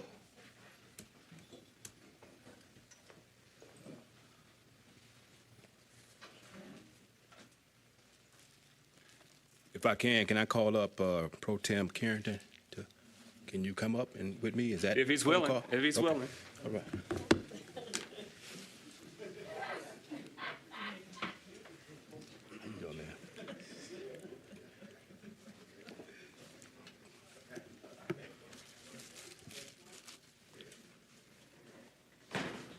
Yes, sir. Appreciate it. Good afternoon, Pontiac City Council, Mr. Mayor, Deputy Mayor, Mr. Stevens. It's always good to see you. My name is Richard Bell, and I'm here on behalf of the wonderful organization Kids First Initiative. I have the honor of being here with you this evening to share some information. A few months back, we had the opportunity to provide some science, technology, engineering, arts, better known as STEM, enrichment for the young people here in the city of Pontiac. That took place in District 6. And it was interesting because it was a Saturday. And we had all these students out here for a Saturday. And then we had all these parents out here for a Saturday. And I was wondering, how could you get all these people out here for a Saturday or on the weekend? And that's the power of the program. But it wasn't for me, though. It was for the program. It was for the science, the technology, the engineering, the arts, and the mathematics. And I just wanted to acknowledge the people that helped to make this possible. And so over at the event, the young people had the opportunity to compete. And they were competing against each other, and they loved to compete. They had to build some structures, and then so they had to go out and the structures, some of them failed, some of them were successful. They had to problem solve. We had to change our teams, real life situations. They had to work with some people they didn't know. That kind of threw them for a grip, but they had to keep on going. And one of the young men, they got the construction hats, they got their vests and everything, and then he said, I'm an engineer. So at that moment, he saw himself as an engineer, even if it was just for that moment, for that day that he had the uniform on. And then we had a young lady who came in, and she said, I said, can I help you? And she said, I'm here for the program. And I thought to myself, she looks a little old for the program. But I said, okay, whatever. And so I said, come on in. She said, no, I'm here to volunteer. And then I said, oh, okay, we were looking for volunteers, especially young people to come back and volunteer instead of older people like myself.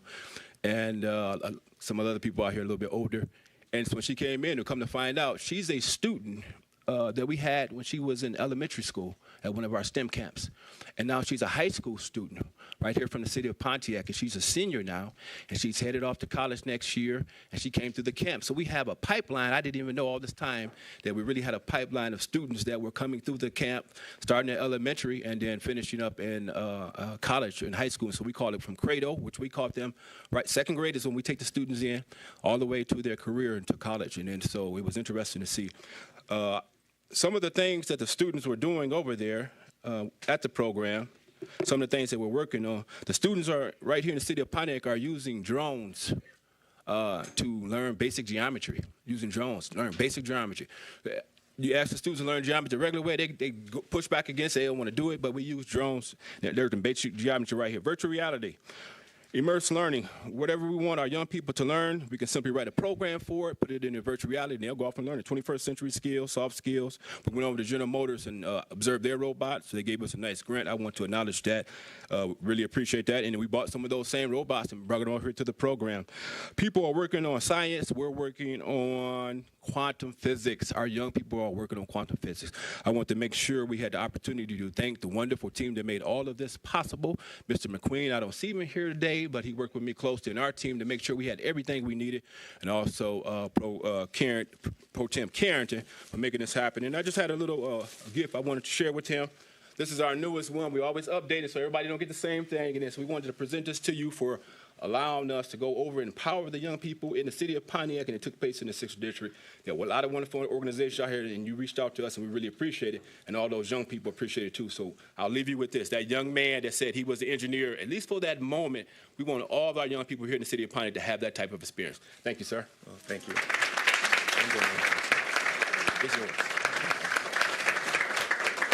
Just a quick statement. Actually, this is definitely a surprise. But no way we can do these things without the support of the city council. Every year we decide to set up district projects with funding per district. So it'll be amiss for me just to accept this without accepting it on behalf of the whole city council as well as the administration. Because when we work collectively together, it's not about the individual. It's about collective work and responsibility. So as a community that struggled over the years, individualism has never reared us well. So we have to continue to stay focused, continue to work collectively with each other, and to continue to build this city from one generation to the next. That's what it's about. And again, thank you on behalf of the City Council of the City of Pontiac for this prestigious award. Thank you. And at this time, would the City Council join me up front so we can get a picture all together with Mr. Richard Bill? You got it. Yep.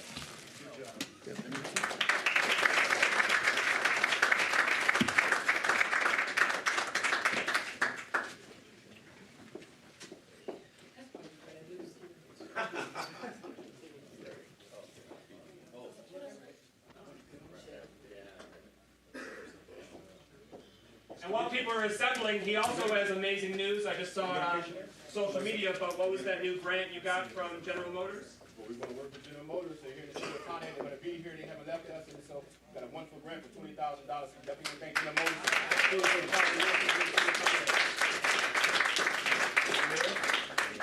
Hey, Richard, good to see you. Sorry. I was asked to back in a photographer or something. We got a couple people to take pictures. Okay, so. 3, 2, 1. One more. 3, 2, 1. Another hand for Mr. Richard Bell and the kids for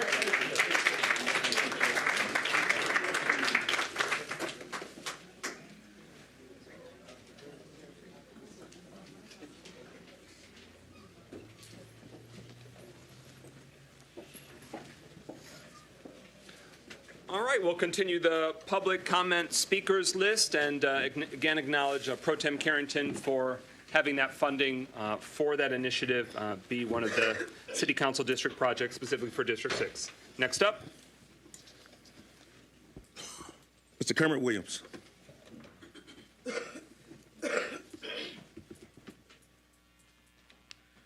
Good evening, Mayor Grimo, City Council President Mike McGinnis, Pro Tem William Carrington, and the Honorable City Council of this city.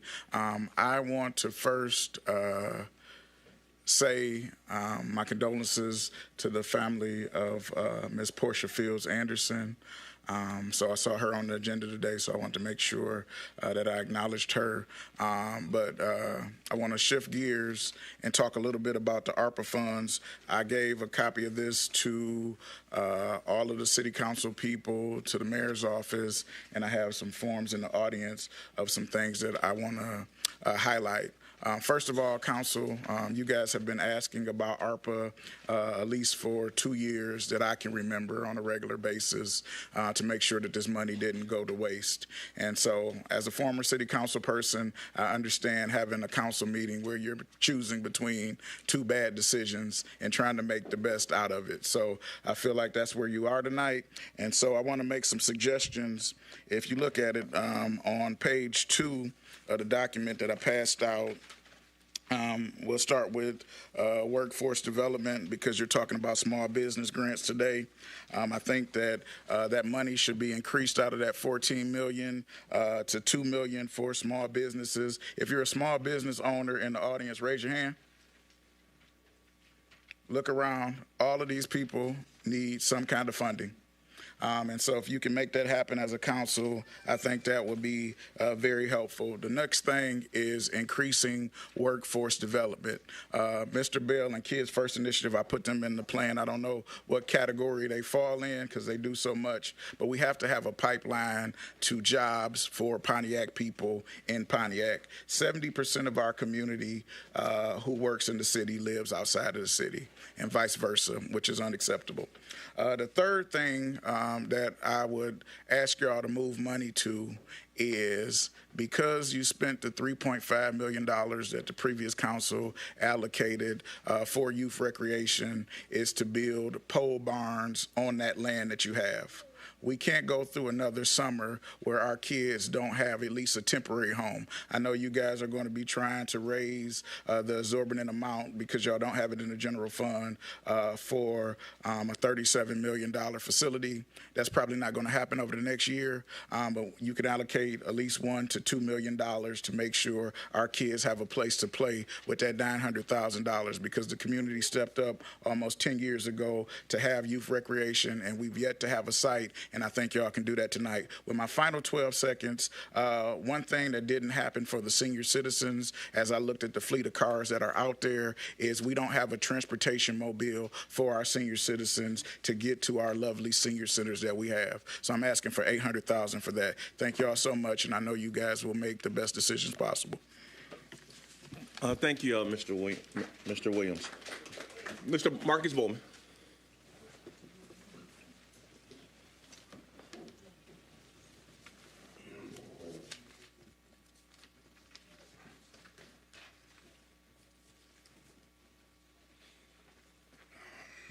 Good evening, everybody. First off, I'd like to say and send my condolences to Ms. Portia Fields and her family. She was a legend in this community when it comes to youth recreation, so I definitely want to send my heartfelt condolences to her family. I also, want to hope that everybody had a happy holiday. Everybody enjoyed themselves, family, sweet potato pie, turkey, some spades. But I'm here to make an announcement on behalf of MIP 100. We have some great things in the making, and I'd like to announce that on our next meeting in December. We will have our school board president, Anisha Hanna, as one of our guest speakers. And then we also will have the great Maddie Hatchett speaking to us as well, to put some insight, give us some insight and put some things in perspective of which direction our city is going and what we can do to come up with solutions, not, a sewing circle for complaints. I also like to make an announcement based off our meeting in January. We have confirmed that Dave Coulter will be in attendance as well as one of our speakers and someone we will be collaborating with in the future to try to move our city forward and help bring more insightful ideas to what we can do to help aid. We will be reaching out to some people in the future, obviously, leadership in all departments, all aspects of city government and civic capacities. So if you haven't received an invite, doesn't mean that you're left out, but we are creating solutions to problems, not complaining about problems. So this is just a call to everybody who's supporting us. We just want to give you an announcement and let you know that we're still moving forward. We're still coming up with great ideas, and we will continue to come up with great ideas as long as we breathe and breath in our lungs, and God has given us the ability to wake up every day. So I'd like to thank you all for giving me the opportunity and the time tonight, and you all have a great evening, and don't stay up too late. All right, thank you. Dr. Deidre Waterman.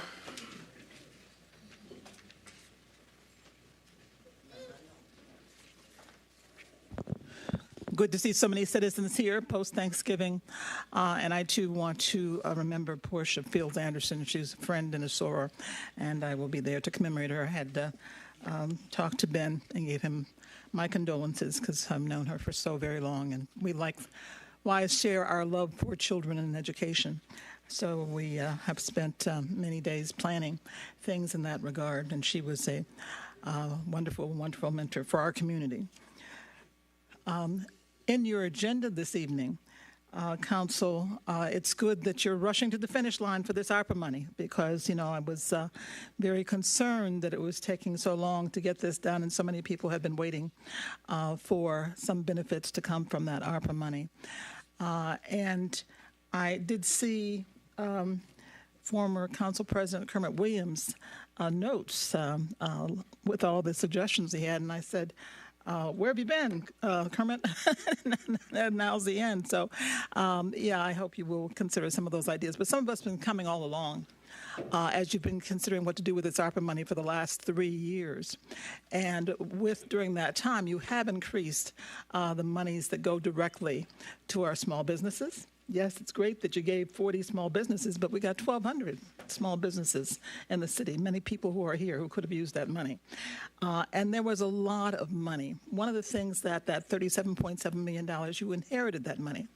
That was money that was brought in that we worked very hard to get in here. We had only $5.8 million, and it was because we struggled for that with the federal government that we brought in another $31.8 million, and that could have covered a lot more direct benefit to our small businesses and our citizens. So although you got some more homes involved and some more small businesses, it wasn't as much as we hoped, but we pushed you along, and you got more done than you had originally thought of at the beginning. So that's good, but there's some other good ideas as you adopt now the final program. But also, Council, I do want to recognize it's been unusual for you to have on the Council agenda all the resolutions and demands for the finances to get straight in the city and reports from the mayor. So it's good that you pushed that along. I'm a little alarmed by the fact that there was so much money that we left, the $25 million for the surplus plus the 37.7 ARPA money that was inherited by this administration, could have done so much good with. And so when I look at the list of things, and I went to the meeting when the finance director was here and heard her talk about the misappropriations and the problems, and I said, we worked so hard to get this city back into financial good standing. And so I hate to see us moving backwards instead of forwards. So continue to watch that, because a lot of the citizens and the other benefits that people can get from the money that was left should be, my time is up. All right. Thank you. Mr. Rick David.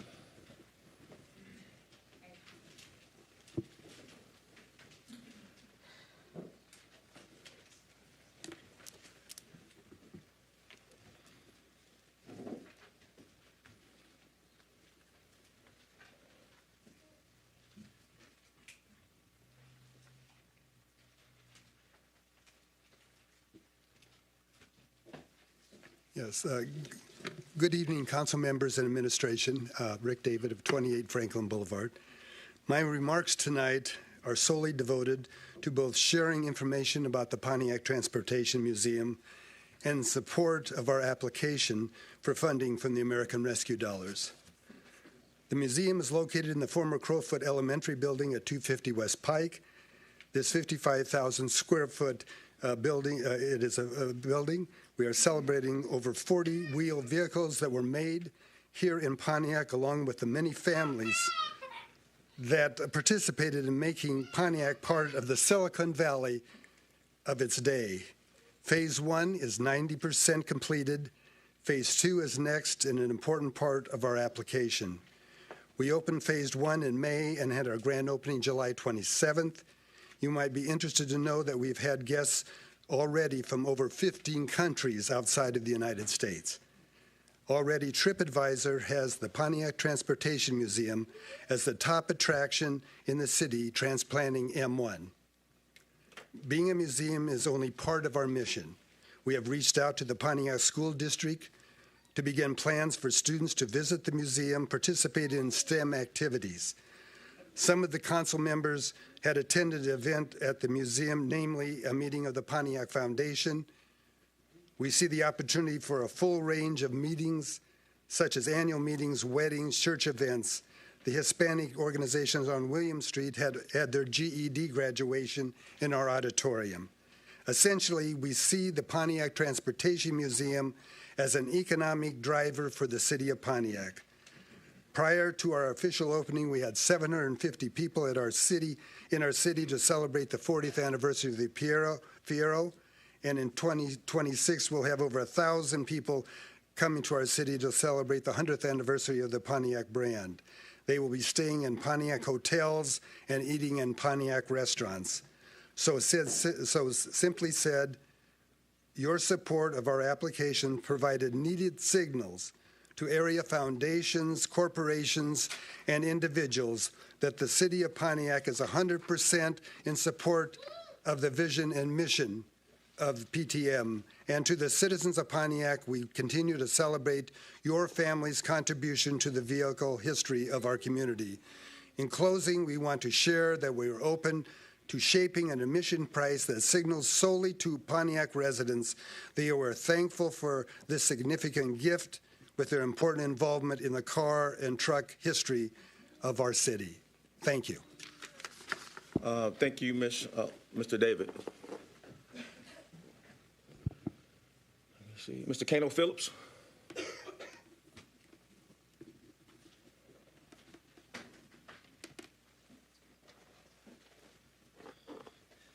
Good afternoon, everyone. Or good evening, everyone, I should say. Good evening, everyone. I know it's late, but you know. I appreciate the opportunity to go ahead and speak. City Council, Council President, Pro Tem, Mayor, Deputy Mayor. I just want to go ahead and just put emphasis on something. This city, we have got to go ahead and not get away with the thought process of looking out and taking care and cherishing our own.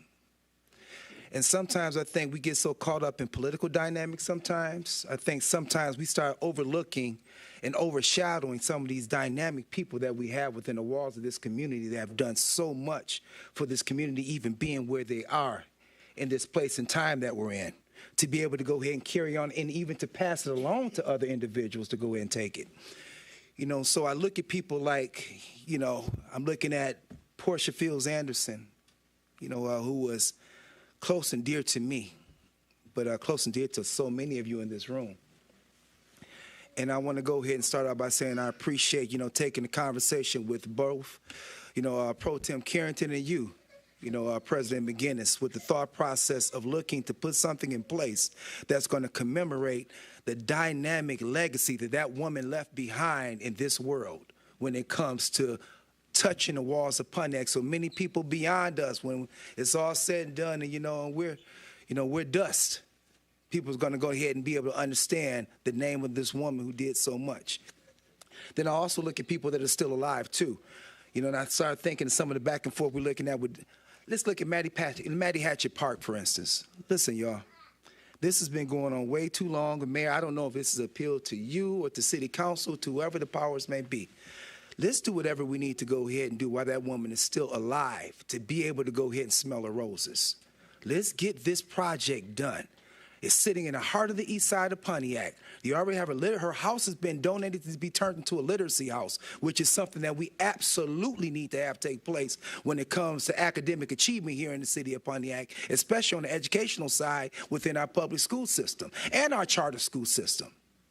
There's a park right next to it. Let's get this done, please. I don't know, whatever needs to take place from a conversational standpoint, let's get this done. The reality is it's gone on too long.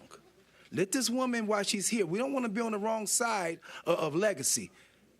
Tomorrow's not promised or given. Not promised or given. So let this woman get an opportunity to go ahead and see this now while she's still here. Not have to go ahead and hope and pray that she's looking down from heaven to go ahead and see what her life meant to this community. Thank you all. Thank you, Mr. Phillips. Mr. Chris Norcross.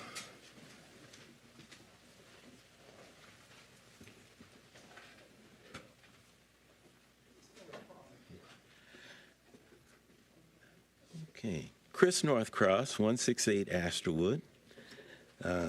Good evening to our esteemed mayor and Mayor Grimal, esteemed council, city council members, and good evening to all in the audience. And I, too, am saddened at the loss of Ms. Fields Anderson. I just want our council, in terms of workforce development, to consider setting some measurable objectives for workforce development. If we haven't said what goodness looks like or how to count goodness, how will we know that we're actually getting there? I know we're putting in a lot of effort now and monies in terms of workforce development, but what will a good workforce development program look like? I have a suspicion that if we do start to look at counting the aspects of workforce development, we'll suddenly understand how to fold in the city council and the different educational entities within the city and the different support agencies and the different other individual agencies that are doing a number of good things individually, and coordinate them to a real strong effort to walk toward moving the needle of goodness on workforce development. But we do have to start to state some real we do have to state some real objectives that are measurable in terms of getting workforce development really in place. And I don't say stop what you're doing. I don't say stop what you're doing, because we really need to do that. But just consider incorporating some additional items as we go forward. Discussions with the school board, discussions with Oakland University, discussions with a number of entities.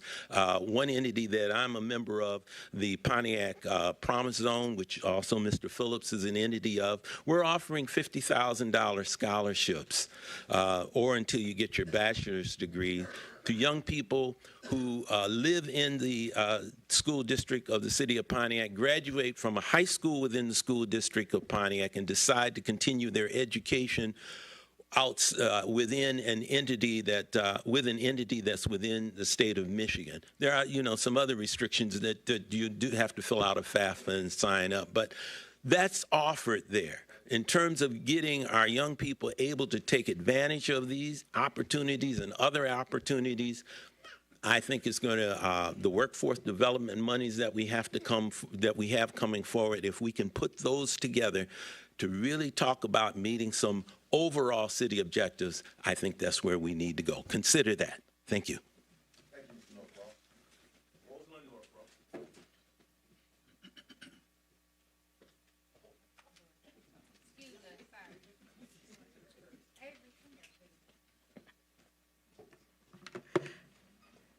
Good evening, Council, and thank you for this opportunity to speak. I, too, want to send my condolences to the family of Portia Fields Anderson, whom I worked with on a number of projects over the years. She is missed, and she is a legend and left a great legacy to this city. The city of Pontiac has come so far and has so much potential.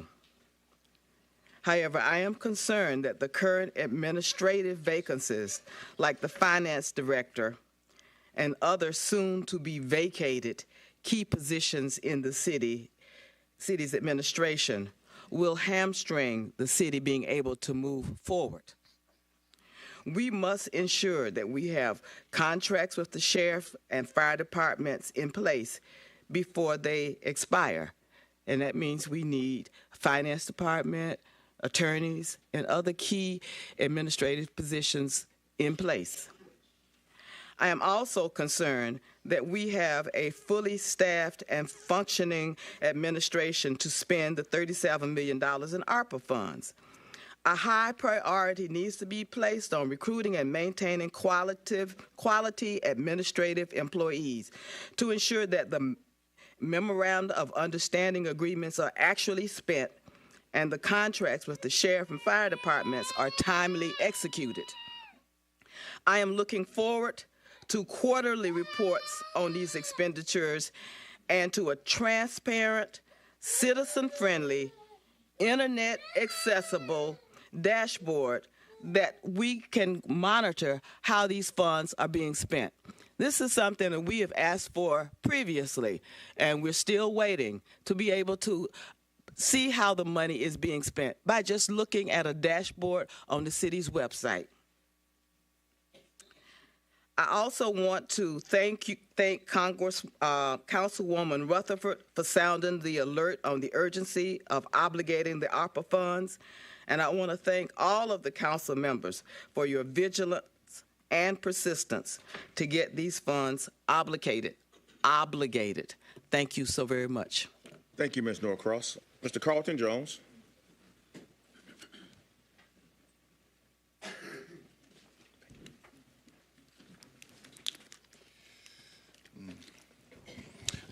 Good evening. First and foremost, I'm thinking about Portia Field Anderson. She introduced me and my daughter to our first Daughter Daddy dance. And I was just so thankful, and I think about what she has been to the city for so long. And I think we all could learn a lot from Portia's dedication to the city. I just want to echo the fact that we have to learn, if we're really going to turn our city around, we have to learn to really appreciate each other. We really got to appreciate what we have here. And I've been tracking some of these things for a long time around here, for the last 3 years specifically, since this administration's been in. And somehow or another, we don't seem to value our local people like we should. And until we start valuing our local people, it's going to continue to be a situation where we get to the ninth hour and we have to try to make decisions. I'll say this much. There's a whole lot of us been talking about these ARPA dollars for a long time. And I'm not going to dwell on that, but there's no reason why we should have been in the situation we're in right now. But I'll say this because I want to say I'm very thankful for some of the people who allowed me to do what I do. And one of that was Pastor Jones, who initially got me engaged with this operation of workforce development here in Pontiac. Now, I was already doing workforce development outside of Pontiac. I started it down in Detroit. But I brought it home in hopes that it could be actually looked at properly, and I know it could be used. But I want everybody to know workforce development is not necessarily just talking about getting a job. It's not. It's developing talent. That's what TDC is about. It's about developing talent. And we put that in place. It was talent for high demand, high paying careers. It takes time to develop talent. You cannot wait till the opportunity is there and then think you're going to develop talent. Talent has to be developed with credentials now. Sometimes it takes 2 to 3 years to get skilled tradespeople trained. I went through a 4-year training program to become a trained journeyman carpenter after 4 years of college. But I just want to say, don't think of workforce development as just getting a job, especially TDC. We're trying to develop talent for high-paying, high-demand positions like we may need here in the city of Pontiac. I want to say one right quick that there's some people we have honored that I want to say thank you, and that is Pastor Whiten at Newman Church, Brenda Carter, our state rep, Maddie McKinney-Hatchett, Chris Northcross, Gloria Miller, Robert Bass, Bill Maxey, J. Allen Parker, you may not know him, but he was the one who founded Newman Church, and Beatrice Wright.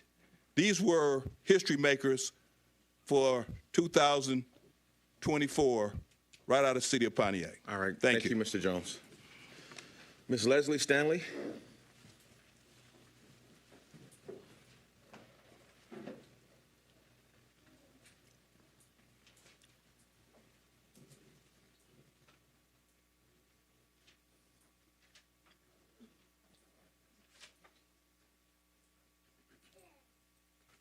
Hello, Council and Mayor Grimal. I want to say that it is official. I have been evicted. I was in the escrow program, but I got kicked out today because I got evicted. But I didn't get evicted for something I did in the escrow program. Someone in the 50th District Court did not call me into the room. It's a Zoom call. She claimed she did. But when I first got escrow and went into Clarence Cohen's office, his phone rang and he answered it. And it was a young lady on the phone who was irate because her landlord had come into her house and threw out all her stuff, went through everything, and put her out on the street. And he was like, oh, don't pay her no attention. She has missed 3 court dates. And I was like, 3 court dates? I said, oh. But she claimed that her court date was on one day and they had court on another day. And she said she had called up there and talked to them and they said she was right or whatever. But the 50th District Court is not for the women who are in this escrow program. And neither are Breonna Fields and Clarence Cohen. Because when all of this started, they should have been on my side, giving me support. I should have been able to call them, get information. I had to subpoena Clarence Cohen to get the information that I needed. So now I have to set aside the non-appearance default judgment and hopefully go to court again and hopefully win. Hopefully she was going to side with me that his eviction was in retaliation for me being in this program that didn't pay him, but it paid me. And Clarence Cohen begged me in April to get into this program. And I told him no, because it was going to start friction between me and my landlord. But things happened. I went into escrow, and now I'm evicted. You said it couldn't happen, but with the 50th District Court on these landlords' side, they gonna win. They gonna win. Because there was no way he should even have been able to evict me or even take me to court. That does conclude your time. Thank you, Ms. Stanley. Is it Chriselle Griffin?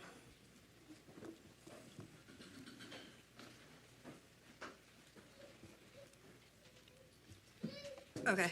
Oh, sorry, I'm a little short. Excuse me. Good evening, Mayor Grimo, the administration, city council members, and Pontiac residents. My name is Chriselle Griffin. I'm the owner of Consult Chris LLC, which is based here in Pontiac. First, I want to thank everybody, the vendors, the participating vendors, the vendors we work with to actually put on the event, our team, all the shoppers, and our partners, which includes the city of Pontiac, Main Street, Pontiac, Central Multicultural La Familia, the Brosen Law Firm, and the Crowfoot for your assistance in helping us make this year's event a success. Those of you who shopped and entered the raffle, we have $650 in winnings in the form of Visa gift cards. If you follow Consult Chris LLC or just tune into my Facebook Live tomorrow at 7:30, I'll be holding the raffles. And again, I also want to recognize and acknowledge our co-producer, Luminosity Naturals, which is owned and operated by Mia Brooks. And please feel free to go on my page to elaborate. I just want to hit these 2 points in 2 minutes. One, I want to say leadership is more than a title. It's action rooted in character and accountability. As public servants, you were chosen to represent Pontiac. Lead by example, be transparent, take timely action, and distribute obligated funds to awarded small business owners, hopefully starting before 2025. These businesses are the lifeblood of our community, and delays only deepen further distrust. Also, please provide clarification around expanded funding opportunities and whether new applications are possible or if you'll be awarding expanded funding to the existing applicant pool. This is not a favor, it's your responsibility. I also want to address the residency stipulation that groups residents born and raised here with the general non-resident population. Speaking for myself, I do not live in Pontiac, but my business, my work, and my family are rooted here. I've remained dedicated despite the city not providing equitable quality of life for me to sustain. This stipulation disregards commitment and qualifications. Equitable policies must recognize the contributions of all who invest in this community. To my community, I say this: you don't need a seat at anyone's table to educate yourself. Information about ARPA funding and leadership is publicly available. Knowledge is power. Despite false narratives, Pontiac is not struggling. Struggle is a mindset. We are resilient, resourceful, and ready to grow.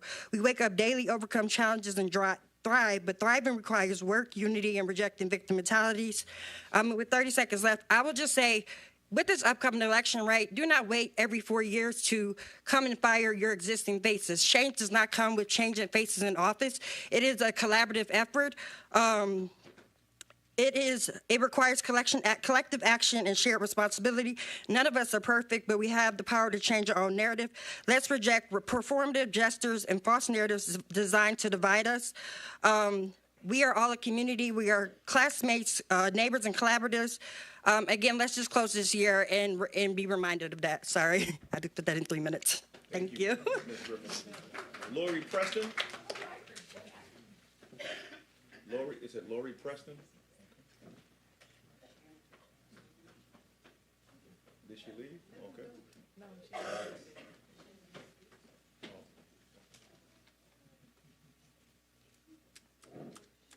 Is she the young lady with the baby? Lori? No? Okay. All right. Thank you. Next, Kevin Brown Keefe. Kevin Brown Keefe.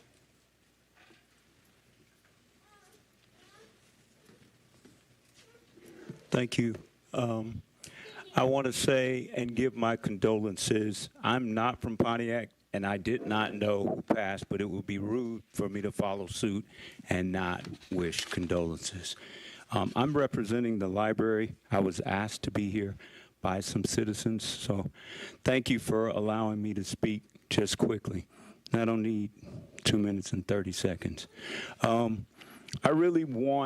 don't know what the funds are allocated for, but I've only been here one time when I was first hired, and the rest of the time I spent at the library grinding to try to make it a better place. I did visit the mayor's office once to talk recently with a group of developers who are interested in some future plans for the library. I just want to put on your radar how badly the library needs your support. And it's a shame that Pontiac residents have to have a library that's in the current condition. I visited 17 libraries in the almost 2 years that I've been here that surround Pontiac, and we pale in comparison. And I think there's a definite like coalition, a definite comparison of, you know, the city and its library. And I'm just trying to appeal to you all to like consider it and its well-being. That's really all I have to say. Thank you. All right, thank you, sir. Ms. Linda Burns.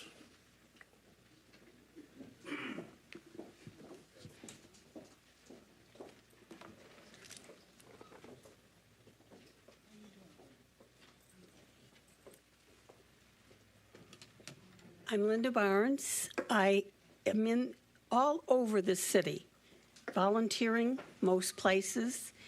I'm here today to tell the library, we need some help for you. We're here for you. The City Council, we need money to help the library grow and look better. It's not for the building itself, it's for those kids. We have a national problem today. The kids cannot read. I was a teacher here in Pontiac. I'm looking back and saying, what has happened to them? I worked at the Pontiac Youth Recreation Program, and I got things rolling. I worked through the pandemic. I was teaching kids during that time. They were on their laptops. I said, hi, I'm Miss Linda. I'm going to be helping your child. And so if there's any problems, I'll help them.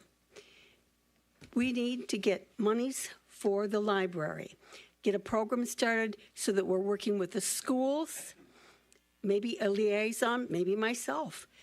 I know the schools. I know the principals. Let's get the library working with the schools. The person can go and say, okay, hi, I'm Miss Linda. I'm from the Pontiac Library. Teach them about reading. Teach them about school, their school coming to the library. Maybe the third graders can come on a bus to the library. Let's help the kids read. Make it happen. We can do it.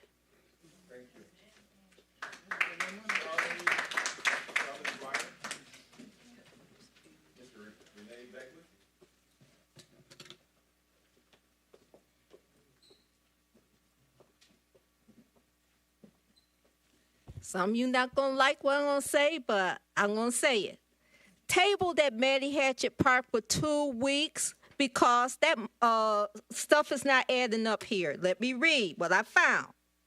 WDIV TV Channel 4, September 20th, 2021. Pontiac Community Foundation to raise $50,000 for Maddie Hatchett Park. That was their story.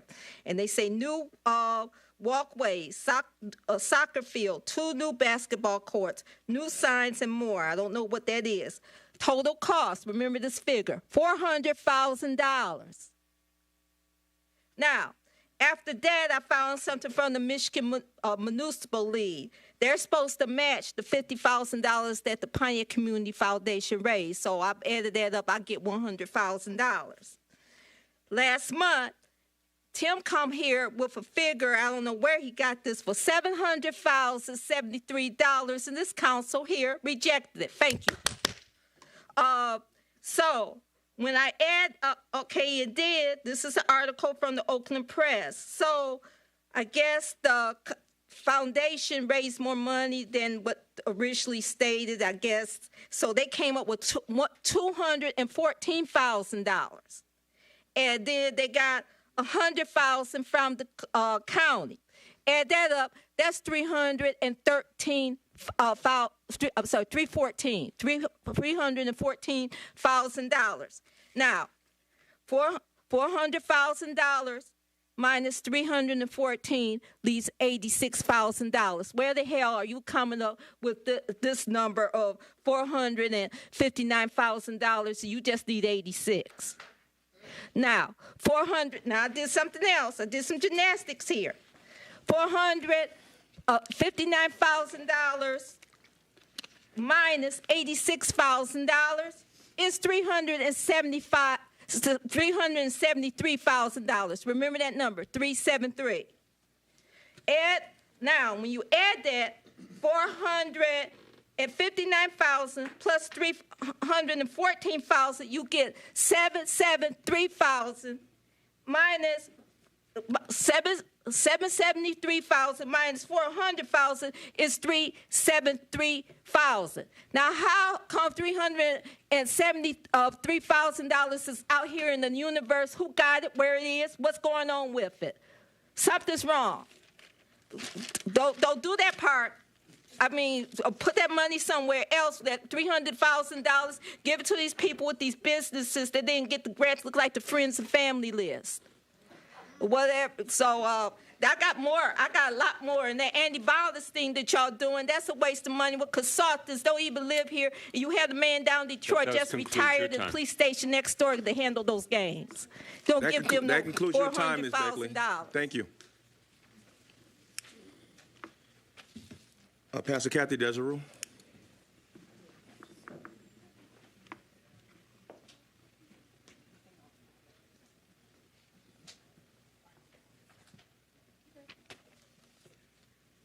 Number one, I would like to express my condolences to Portia's family.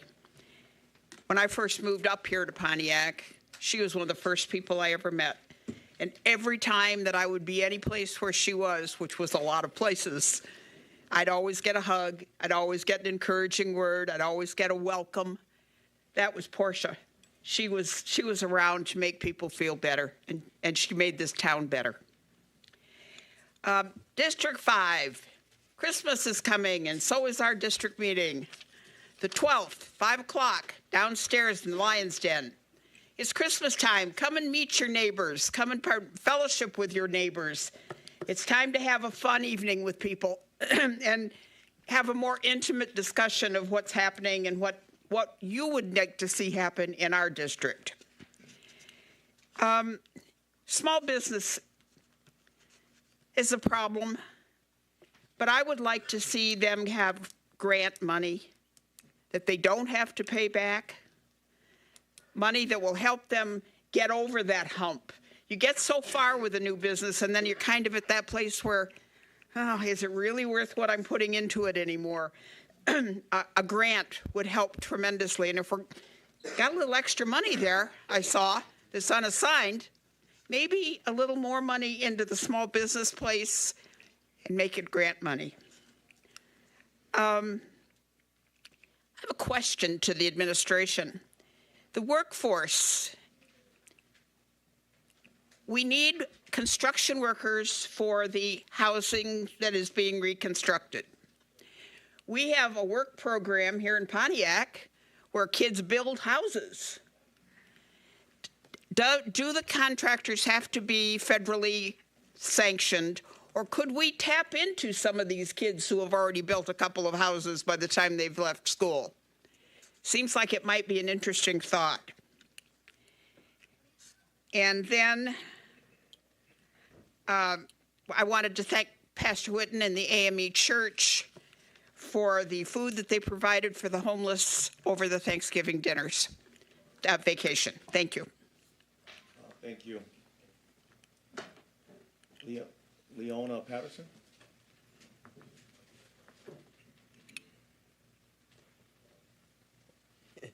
Good evening, everyone. I have known Portia for 40 years. 39 and a half of those years, we worked together in the area of recreation and education. One of our pet projects was the city library. And that library was built by a millage of Pontiac people. It was not given to us by the state, as some people are saying. Why do we need that library? Because of our literacy rate. But also it relates to also workforce development. We need new computers. We need computers that not for just gaming, but for educating how to use technology to obtain and maintain a job. Additionally, the roof leaks. We need new carpet. And I think we need to do this because of stability. We need something that we can look at that's going to be stabilized and will benefit this entire community. Now, as far as the park is concerned, I like parks because we played in the parks every summer, but we also would have street camps, and we would walk these children to the library so that we could learn the different things in the library, how to even catalog, find a book, and also get them interested in reading. You cannot just continuously do things with money that was allocated based on the 2010 census for the people of Pontiac without a measurement. I think I'm in favor of the housing. I'm in favor of the entrepreneur program. Some of the stuff you have up there, we cannot just do it because there's no way to measure your outcome. You need to think about what you're doing with these funds and how many people it's going to impact and help. Thank you, Ms. Patterson. Dr. Ashley Curry?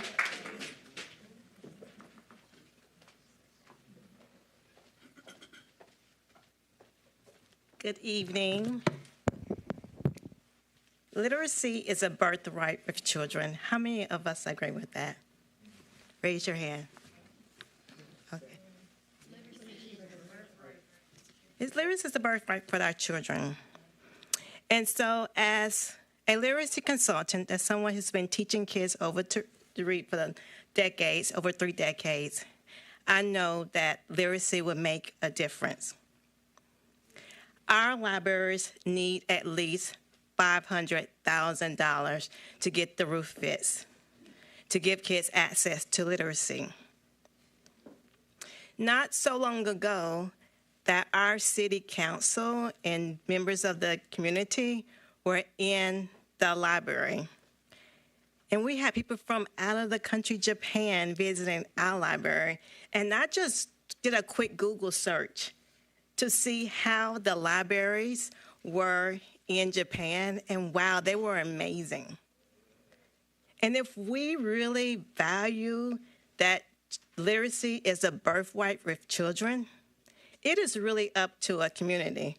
We can blame everyone else, but it really takes us taking the ownership of that. And so there are $14 million that are allotted. Can we get $500,000 or $1 million for our kids?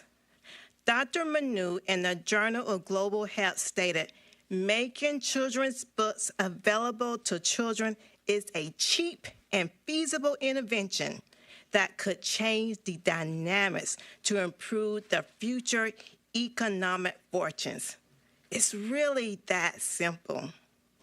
So when we talk about the value of our kids and what we can measure in the end, is what kind of investment can we make to our children? Do we really want to say that we had all these extra funds, these millions and millions of dollars, and we didn't put the money into making sure that our children have access to literacy and books? We used the library. We brought the week of library and Japan people over to the library. We had a big voting ballot. So our library is that central hub. It's that free access to information and education. It fosters literacy. It brings the community connections together and that social engagement. We see time and time again that our library director and our staff really support our students. Mr. Kermit Williams have already stated that the library, they're going to need a space this summer. Their youth are already using the library for a sewing class. I'm going to ask that we really use our funds to talk about the value. Do we all value it? That does conclude your time. Thank you, Dr. Curry. Thank you. Ms. Darlene Clark.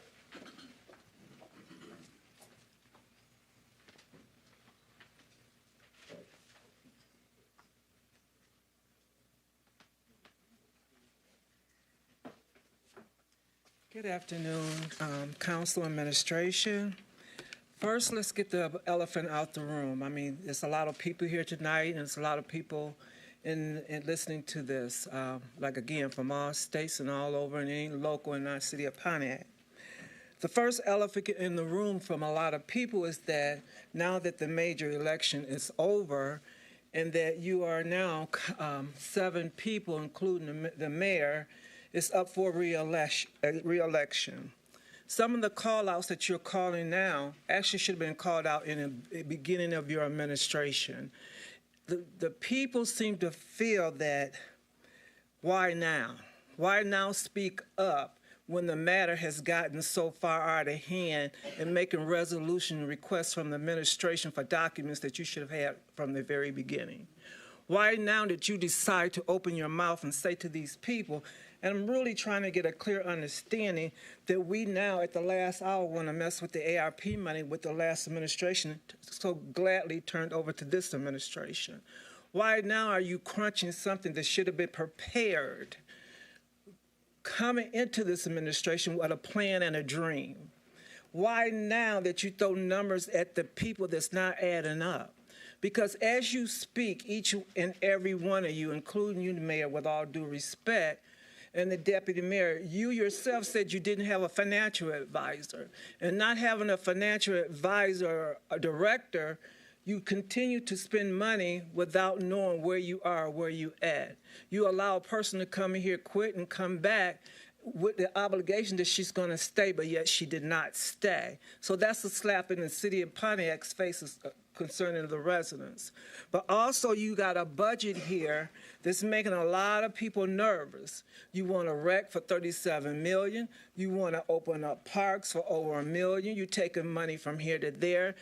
You're taking money, and you clearly in the last 3 years has showed the people how you pull money from one department to another. Are you trying to confuse the people, or are you trying to make up for lost time, which you did not do? You are in the 3rd hour coming January to your administration, yet you haven't gotten any farther ahead than you would if you had just started. So is this because you want to be reelected? Is this because you now have a vision? Or is this because now you see that the administration and the council are not clearly working together? Council, you are the purse strings of our city. You are the bank. You are the call it whatever you want, the gatekeeper of our money, the city taxpayers. The administration needs your help. You have approved things that should not have been approved. But I'm not blaming the administration because you have all rights to ask for what you want. But you too have, the council have let the people down. Thank you, Ms. Clark. Ms. Gloria Miller, that's the final comment for public comment.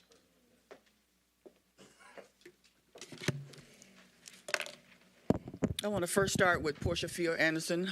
Condolences to her family. Portia was my boss many years ago in the rec. I raised my son and daughter with the youth program with Portia. And I see that you got on your agenda for some kind of walkway. I think And being from the district, you know, anybody know me, I'm just going to speak my mind. I sleep better doing that. I think she would love it better if you could put some swings out there and some rides for the kids next summer when they come out, because they've been asking for that. See, that was a problem that I had with parks. The money didn't go everywhere. It went to certain things. And see, me, myself, even though Carlton mentioned my name, only what God think of me when I leave here. I don't need plaques in, because what I do for God, only thing's going to count down here. And so I have to keep speaking. And I'm speaking to the residents. Small business, the money should go to small business. The money should go to home repairs. And the money should go to workforce development, period. Number one, small business, because we got a lot of young people in this city needs it. They're struggling. They're struggling. They won't get where I'm at because it's so hard. Second of all, home repairs. We got seniors and we got people that own homes. They can't afford to get little things done around their home. That would have been great. Easy job.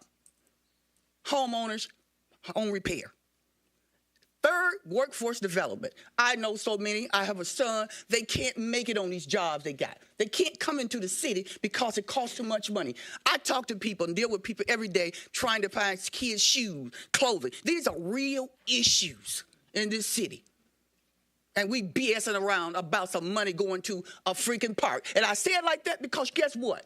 If we don't get a park right now, I'm just going to say, I wouldn't hire anybody to do my finances up there. I take care of my business. I don't wait till the last minute to designate money. That's not how you run things. That's not how you run. These people shouldn't be sitting here now at the last minute saying, woohoo, 3 years they had to do this. And you got 2 weeks to allocate that money to the state. You hold them accountable. We tired of this. We tired of mayors sitting in that chair saying they're going to do one thing and they do another thing. Don't get so tight to them, think they love you. They don't. It's about them. Because if it was about you, you wouldn't be sitting here. And this is for everybody in the city of Pontiac. I want to say that right now, yes, look at who's been coming down here for the last 3.5 years. I hit this administration the second week they were in office. I've been down here ever since. So you can't say it's political. We need a city manager. We need to get rid of this. It's not working for Pontiac. I've been coming down here for 28 years with this. We can do better. Look at the other cities got city managers. We're the only ones struggling. Put a city manager and fire this mess because you keep getting the same thing over and over.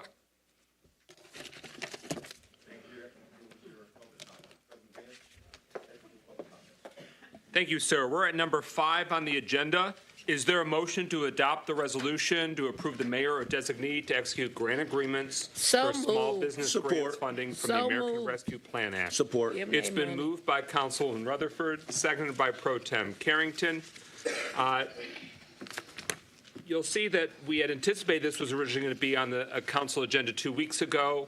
Administration requested additional time, which is why we're here tonight. But more broadly, the city council would have wanted to see this years ago or last year. This is something that was identified as a priority, as a category of American Rescue Plan, that the community identified they wanted to see small businesses supported. And so we now have this motion before us. We give the floor to the mayor and administration to introduce the conclusion of their small business grant award applications and now proposed awardees. Mayor Greimel. Thank you. So we, as I think everyone here knows, had a competitive process to award grants to small businesses owned by Pontiac residents. There were 5 people originally who were involved in scoring those. I want to turn it over to our economic development manager, Deborah Younger, to walk through how that process worked and what the scoring criteria were, and then to get into additional details about the proposed grant awardees. Okay. Thank you. The small business grant allocation was $1.250,250,000. We received 159 applications for that funding. Of those applications, we're recommending 39 be funded. We tried to use a scoring rubric as well as any information that we could ascertain to make the most prudent decisions to divide the money as far as we could. The grant program stipulates up to $50,000 in awards, requiring a 10% match. And in order to stretch the money further, we recommended businesses that scored between 90 and 100 receive 50,000. Those that scored between 80 and 90, 40,000. Those that scored 70 and 80, 20,000, and those that scored 60 to 70, 10,000. After the scores of 60, most of the applications dropped off to very little score. So almost everybody that submitted an application that had completed most of the components received a score of 60 and above, and therefore is recommended for funding. We went through with the committee. We met 3 times. Each committee member scored their applications individually so that there was no body talking to one another about their applications. If someone had a conflict with that application, they returned it and did not review that application. From the top scores from each reviewer, I compiled a list according to those scores, put that list together, then tried to divide up the money in a way that would allow us to fund as many businesses as possible. If we'd stuck with just 50,000 awards, which was the max, obviously less businesses would have been funded. This way, going down to at least $10,000 in application funding allowed us to award more businesses funding. We are recommending to council that there be a second round of funding for this program so that we can, in fact, try to support more businesses. I've asked for $250,000, which I would take from our loan program. There's $750,000 set aside for loans. I'm recommending that $250,000 of that be moved to the small business for a second round. I don't know if you want me to go through the actual names, the recommendations. Okay.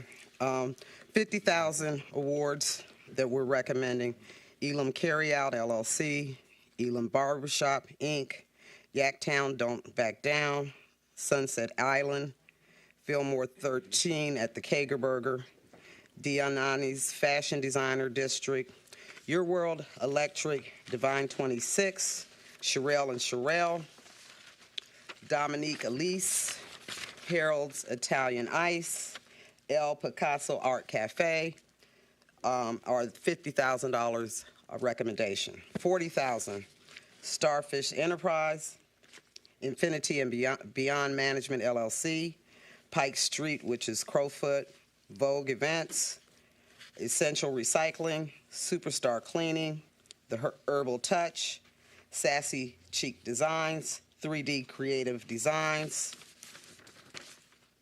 Erebus Escape. Those are $40,000 recommendations. $20,000 recommendations are Hidden Treasures Beauty and Wellness Spa, Soul Roll on the Go, Pontiac Drywall Systems, PDSI, Janaeus Construction and Design, Urban Desire, I Look Better Than What I've Been Through, Fight Club Fitness Hub, M&M Moving and Mowing, Work Production LLC, so that concludes the $20,000 recommendations. $20,000 is 47 North. 10,000. 10,000 is the Green Room Cafe, ASEAN Institute of Botanicals, All-American Jane, doing businesses Books and Beyond, C Miles Realty, Sculpt LLC, Total Refund Tax Services LLC, Pretty Ink Nail Polish LLC, and Eyes on You on You Too. Okay. And those are the recommendations of the administration.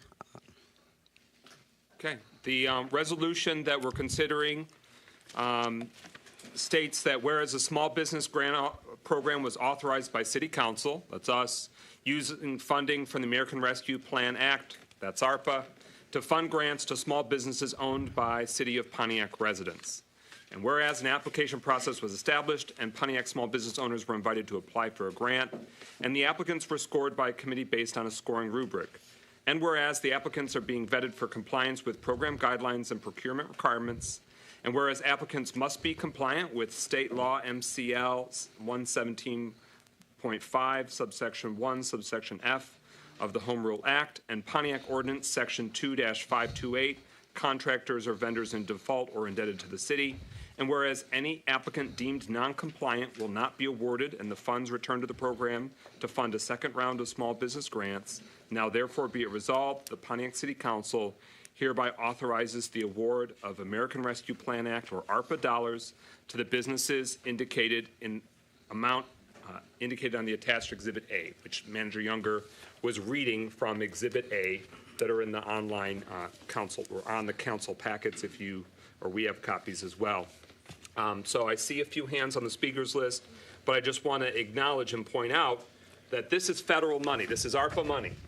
So we can't get crazy with it. We're required for it to be a competitive process and to be scored. So even if someone individually thought, I want this business to get more money, or I want to pluck a business that didn't get the scoring rating, that puts us in hot water with the federal government, with the federal money, because then we're subjective, not based on a competitive rubric or appropriate guidelines.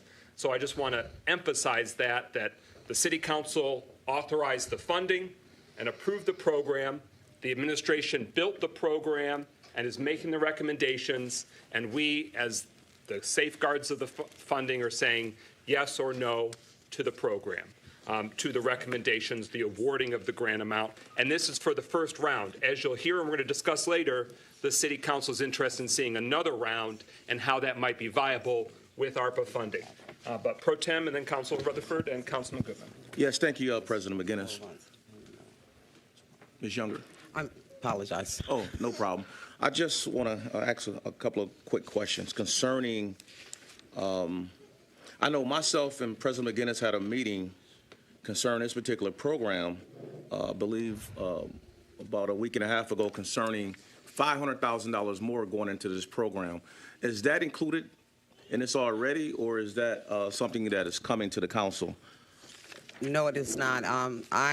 In the MOU that you'll see coming up forward under small business, I included an additional $250,000, which would fund the second run. So I did not include $500,000. Okay. So, President McGinnis, I'd like the administration to answer that question concerning that $500,000. Well, so the administration has spoken in that they recommended $250,000 as their. So you want to give them the floor to see if they're open to? Yes, of course. Is the manager or mayor or deputy mayor? Go for it, Mayor. Yeah, we would be open to increasing that to $500,000 to have a more robust second round. I think we'd be a little hesitant to go beyond that because it would detract from some other important priorities that have been identified. But I think a second round of $500,000 would make a lot of sense. Thank you. Councilman Rutherford. Okay. Let me move this so I can get your attention. I need you, before I ask this question, go over the $40,000 list one more time. Starfish Enterprise, Infinity and Beyond Management, Pike Street Pool, which is Crowfoot, Vogue Events, Essential Recycling, Superstar Cleaning, The Herbal Touch, Sassy Chic Designs, 3D Creative Design, Erebus Escape, and Erebus Escape is the last one. I asked you that because one of the names wasn't called before. I wanted to make sure you said it. Oh, I'm sorry. That's okay. I pay attention. So my second question is this. To Pro Tim's point, let's say, we want to do the $500,000 and you had a bucket. You said it was only 159. From my understanding, it was 260 people that actually applied. That is not what my tally is. And okay. I can tell you that to make sure I audited every email that came into that inbox to make sure that we had accounted for all applications. I asked IT to pull every application that came in online, plus what we received in-house, anything we received in-house. Some people physically dropped off their applications. We date stamped, gave them a copy, as well as we kept a copy of the date stamp. So my follow-up is this, and there's a reason why I'm asking this, because people like rumors, but numbers don't lie. Everybody had to be vetted, meaning they had to actually live in Pontiac. Correct. Just make sure. Just tell me when I'm wrong. They had to make an arrangement on their taxes if they owed taxes, right? We're still vetting that, but they will have to. The part in the resolution that refers to MCL, the state Home Rule Act, as well as our charter, requires that. So that's in the charter. It's not nothing the council made up. No, it's an ordinance you guys actually approved. Okay, cool. And the reason why I'm asking these definitive questions is because I wanted to have a clear path so that there could be no more miscommunications about cliques and people getting special privileges, because everybody had to be vetted. And then my last but not least thing, there was a group of people that might have scored 50, right? Correct. And you have that list as well? Correct. Could you give me that list when you get a chance? Yeah, I can provide it. With Absolutely, I'll take it. Thank you. Would you like it now? Yeah. Goodman, followed by Councilman Parker.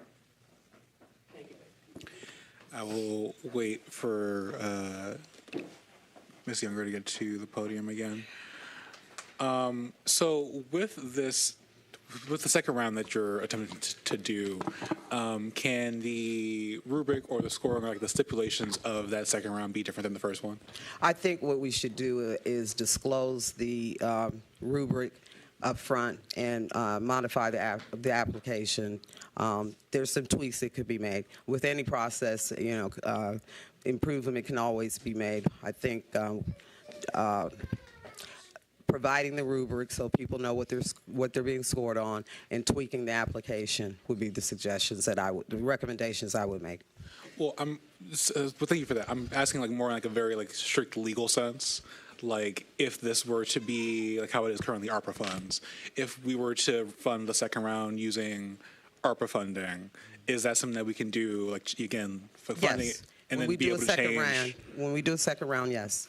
So, upon hearing that, I think one of the things we should do is maybe address the fact that like has been pointed out multiple times, there are a decent number of people who have businesses who are in the city, who have been here for a very long time, who are not eligible for this grant because they don't particularly live here.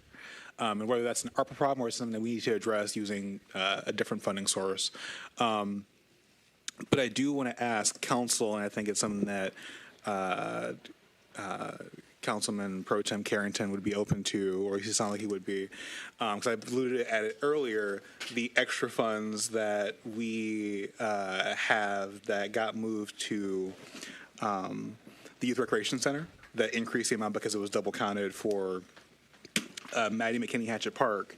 The amount that was increased in Youth Rec, I would just like that to go to that second round on top of what has already been proposed. So that would be the 250 that has already been recommended, and then what I think is, can I find that sheet again? Thank you, Deputy Mayor, the 459 that was double counted, to just throw that into the second round, with the understanding that also we're going to address and update the application and the rubric. That way the second round is decently funded, probably not as well as the first, but that, and also just a better process. Yes, ma'am. I want to make sure I got this right. So we're going to move the money from Maddie McKinney Hatchet Park over there to that? Is that what you're saying? No motion is before us, and that's number 13 on the agenda. Okay. What's before us right now is the first round, awarding the recipients of the first round of the Small Business Grant Awards. That does not close the door on how much or what, from one pot to the other pot for that second round. Because, correct, Manager Younger, that's in that omnibus legislation, Correct. number 13, resolution on the agenda, number 13. Correct. That's when we'd be able to consider that. Right, I just wanted to make sure I didn't understand what he was saying, so that's why I was asking, was we doing that He right? was proposing that there is a a double counting of the, if I've got it right, of how one of the park improvements is also in another line item. And so taking that 459,000 that's sort of double booked and book it new as new small business Okay, grant I'm cool funding. with But that. we'll get to it when All that right. one's up. All right. Councilman Parker, you're next on the speakers list. Thank you, Brother President. My question is, as we have allocated this money, is there a requirement that there be a report as to what the monies was spent on, what the monies was used for? I'm sorry, I didn't quite understand what you asked. I apologize. As we have allocated the funds, is there a requirement to report back to what that the funds was actually used for? Right. There will, it's part of the grant agreement with each of the businesses. They will have to provide invoices, receipts on what they're going to spend the money for. There's also reporting requirements. For instance, how many employees did you have before you got the grant? Did your employees increase? Did your revenues increase? Things like that. So minimally, there will be at least quarterly reports for the next year to 2 years on that. It's part of the grant agreement. And my second question is, as you've spoken of a second round, does that mean we're going to open it up again or just try to fund the ones that apply this round? I think we should open it up. First of all, it wouldn't be competitive if we took applications that are already on hand. Second, I would like to give those people that provided applications that didn't get funding an opportunity to cure them. They didn't get funded. I mean, of course, we ran out of money, but there were also some deficiencies, and I think before this, we had QT Solutions do some meetings on grantmanship that were free. We also had some sessions in our office, but I think we'd like to do it again. And I'm even thinking about perhaps we do a video that walks through the application, and then anybody could log in whether they could attend the meeting or not. So I would not want to fund the people who we're not recommending. I'd say all new applications, start over, and try to be more clear, more direct on grant application writing. And then I guess my third question would be, as you open it up again, will the technical support that was offered before and the hands-on support that was offered before still be offered to Yes. those who may have had some difficulty? Yes. Okay, thank you. Councilwoman James? Okay, he answered, asked one of my questions. The other one is, if we increase this from the $250,000 that you've recommended to a total of $500,000, is that what we're agreeing on? To a total of $500,000? That is not before us yet, but that is some of what's been discussed. Is that what the discussion? Okay. Will that require a new MOU to be written? We would have to correct that MOU, correct. That's There's in the one already package. queued up for $250,000. For the 200, okay. We would use that as the legislative vehicle, but change the amount and maybe Okay. identify the fund, if there's any funding change. Okay, sounds good. Councilwoman Rutherford? All right.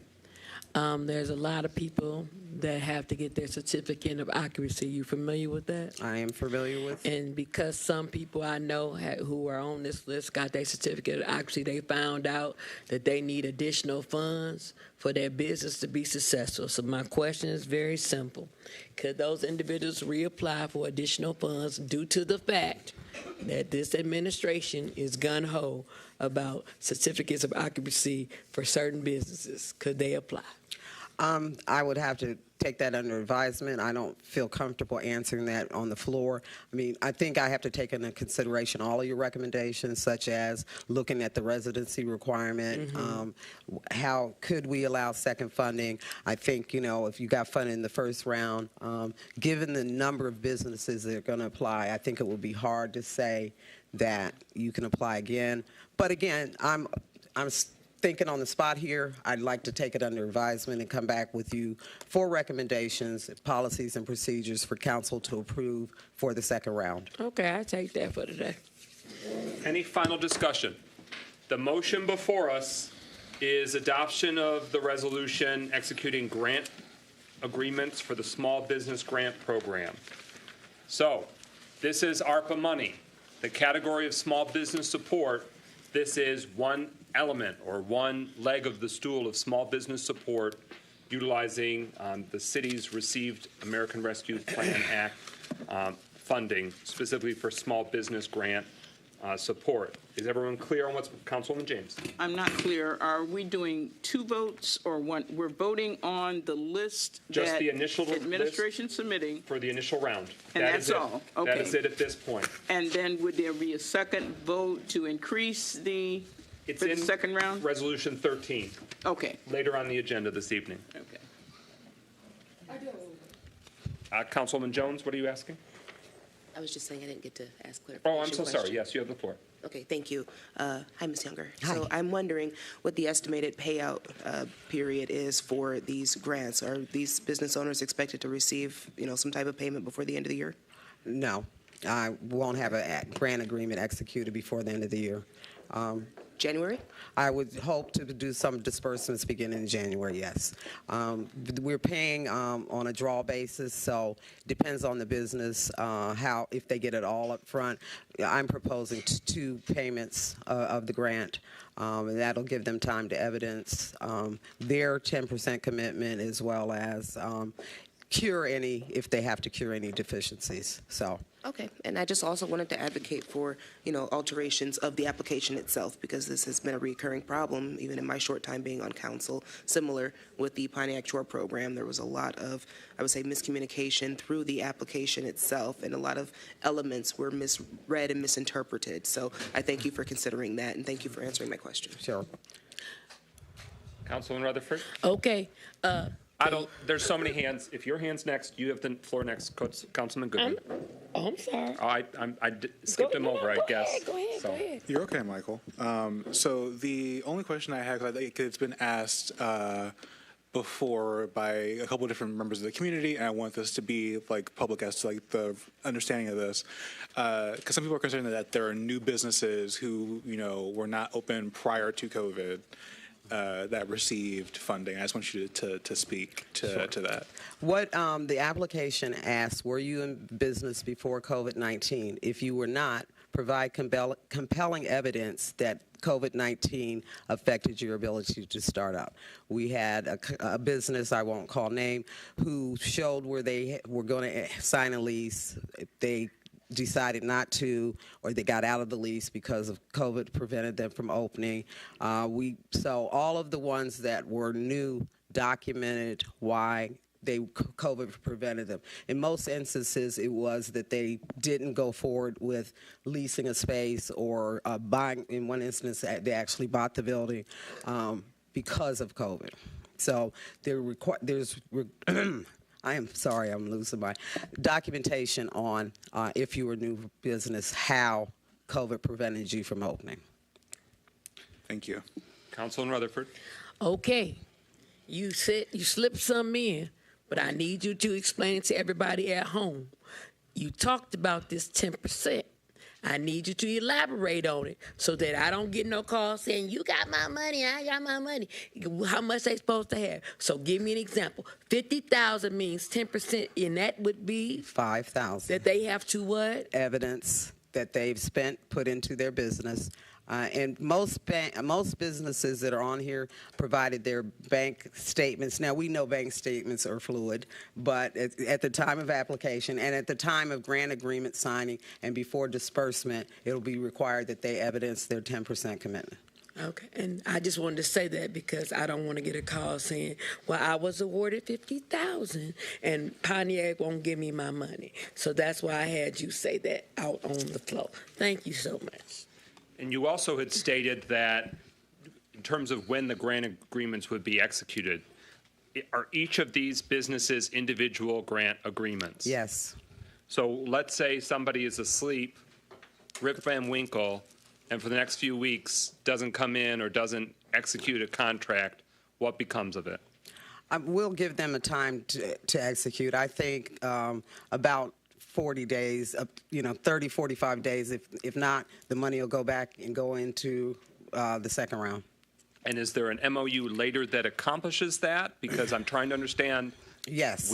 We've drilled in about obligation. Yeah.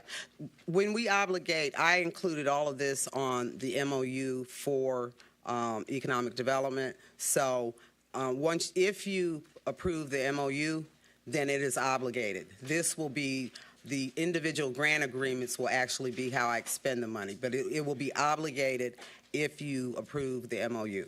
Okay. All right. Councilwoman James. Excuse me. One more final question is, you mentioned that these are going to be paid out through some kind of a draw basis, and that was a question that I had Councilwoman Jones asked it as well. How is this going to, what is a draw basis? Or is that reimbursement? Are we going to give these folks 50%?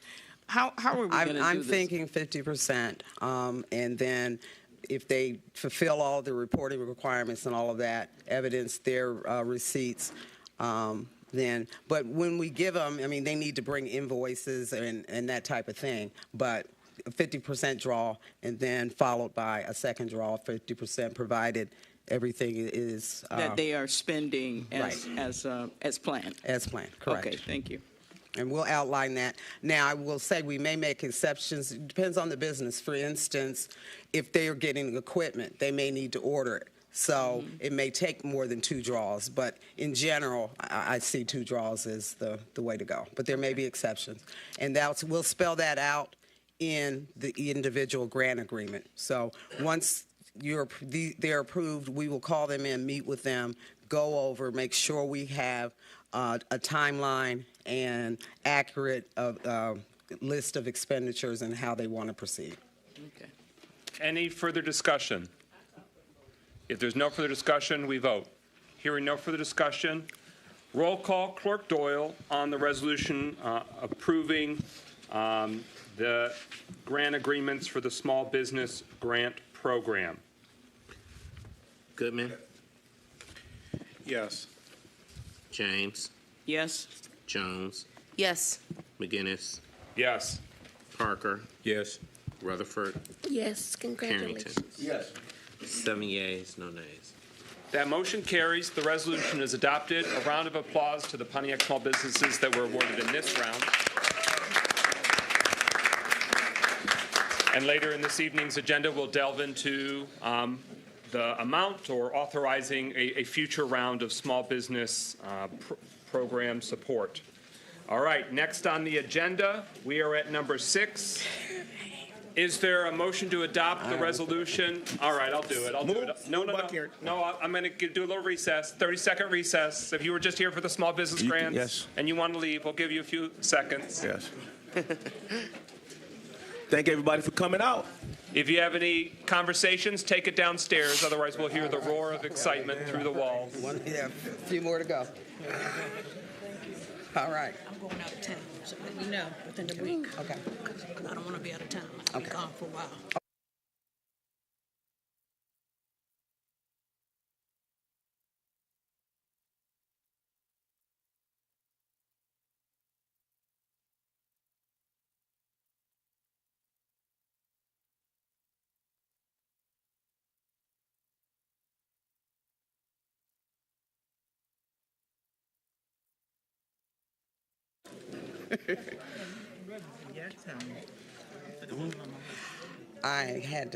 I substituted him and dropped one off who turned out to not be a resident. Washington State. 30 seconds has concluded. My spur of the moment recess there to allow those that wanted to excuse themselves is concluded. We're at number 6, resolution approving the mayor or designee to execute grant agreements for placemaking funding from the American Rescue Plan Act, ARPA, for Coleman Allen, LLC. This would be obligating ARPA funding. Pro Tem Carrington moved it. Is there a second? It's been moved by Pro Tem Carrington, seconded by Councilwoman James. Order in the chambers. Order in the chambers. Order in the chambers. So the vote we just had on number 5, that obligated ARPA funding to the tune of $1.25 million. Is that right? That is correct. So we have now whittled down a little bit more, $1.25 million now obligated from the council side, at least in terms of the awarding. There'll be further action related. Councilman Parker, you have a hand. Thank you, Brother President. As we consider this placemaking funding, I would ask, and I think you said we could at some point, ask that we take $100,000 of that and move it to the library.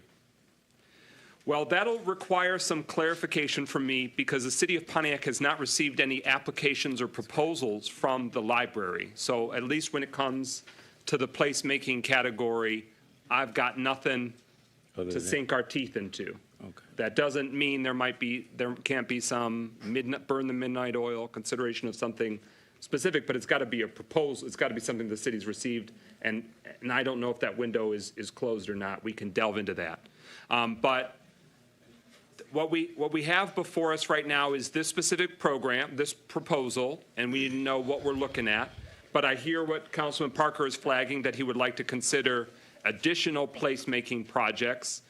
It does not necessarily require you to have this go to zero for that to be a possibility. We can shift the other categories or buckets as we are going if there's something that isn't supported. So consider this project and proposal on its merits, yay or nay, and then we'll see what's left and whether there's more bites at the apple. But this is specifically for $100,000. The proposals, the administration's requested proposal is $100,000 for this Coleman Allen proposal related to the Casa del Rey Apartments redevelopment. So take it away. Tell us what we're looking at. Whoever wants it. Go ahead, Mayor, if you want. Yeah, I just want to say that, and you've touched on it, the next 5 items relate to both the placemaking category as well as the arts and culture category. We had competitive application process for both of those categories. We did not, as the council president mentioned, receive any application from the Pontiac Library for either of those 2 categories. Regarding this particular agenda item, which is relating to proposal to provide $100,000 in funding to Casa del Rey, this really is in line with the administration's priority, and I know City Council's priority, to invest in housing, especially affordable housing, and in this instance, redevelopment of a building that's been vacant for 20-plus years, that's a beautiful old historic building that's on the National Registry of Historic Places, and that is being redeveloped by black entrepreneurs as well. So we see a lot of positives to this development, and with that, I'll turn it over to our Economic Development Manager, Deborah Younger. Thank you, Mayor. This represents a $15.5 million project. The project does have some funding gaps, not huge, but this $100,000 would go a long ways to doing that. Yeah. Because the project is historic, it added additional burden. The windows alone, there was 300 and some windows. They all had to be renovated to historic standards. That alone added a couple of million in costs. So it's very difficult to do a project that's deemed historic because the construction costs are high anyway. So this would help this project. I've worked with the applicant to secure MISTA funding, to secure SENER funding, and it would be nice if we were able to put something in the pot to make this project go, to meet our objectives of affordable housing and preserving a historic structure in our community. Okay. Discussion, Councilwoman James? Yeah, I understand what you're saying and sympathize with it. I am, though, concerned that out of your recommendations for the placemaking, the Casa del Rey is the only one that is an outlier to me, because generally when we talk about placemaking, we're looking at public, spaces that will be open to the public. And this is, unlike the other ones that, will be public places, this is not. And I'm just kind of wondering what qualified Casa del Rey as a placemaking project. Okay. The traditional definition of placemaking also includes something that fulfills a public purpose. Housing is deemed a public purpose through state definition as well as what we typically would put in our planning or whatever. So housing and affordable housing are typically deemed as a public purpose and would fulfill the placemaking requirement under that definition. Pro Tem Carrington, to that question. Yes, Councilwoman James. Also, when it comes to placemaking, rehabilitative of vacant, underutilized, blighted, and historic structures and the development of permanent place-based infrastructure is also placemaking as well. In terms of like what ARPA was looking? Yes, their correct. categorization? Yes. Okay. Anything further, Councilman James? Councilwoman Rutherford. I have so many questions about this placemaking. And I guess I should just deal with the elephant in the room. Housing is a shortage thing, but if we can give $250,000 to a Pontiac Transportation, surely we can do money for housing. That's a statement. Because I have my reserve, and when we get to that, I'm going to discuss why. But my question is this: what public amenities is this? Has any of these people offered? Do we get free passes if we give them the money? How does it this for the housing? Just what for free passes? The rents are being kept affordable in accordance. They're worker housing, so they're maximum 120% of area median income. They're fulfilling the affordable housing requirement under MISTA funding as well as other funding. So I'm not sure what you mean in terms of the public access is providing affordable housing and rehabbing a property that is pretty much obsolete without this rehabilitation. And so my follow-up question would be about this one in particular. There were other people that applied for placemaking, like La Familia, to name one, and all of that. Who made the decision on all these placemaking? I made recommendations to the mayor. Let me say this. Several applicants applied under, they checked all boxes. I would not, La Familia, as example, checks workforce, arts, and culture as well. Okay. There's a reason why I'm real stickler about how money gets spent. So that's why I'm asking this. Who made the decision on all of these placemaking? I know you did recommendation, but who had... The administration makes the final The administration recommendation. made the final say on these people that was No, they made the recommendation. Right. The council will have the final say. Okay, I just want to make sure. Right. All right. Okay, come on. Councilwoman Jones. More of a general question. I know that the application period for the placemaking grants closed September 16th, 24, correct? Correct. Okay, so my question would then be, is it at all feasible for a special exception to be considered and to open up the application period for 1 week for additional opportunities if You funds like are referring reallocated? to the library, or I assume. Are we gonna? I mean, is 1 week competitive enough?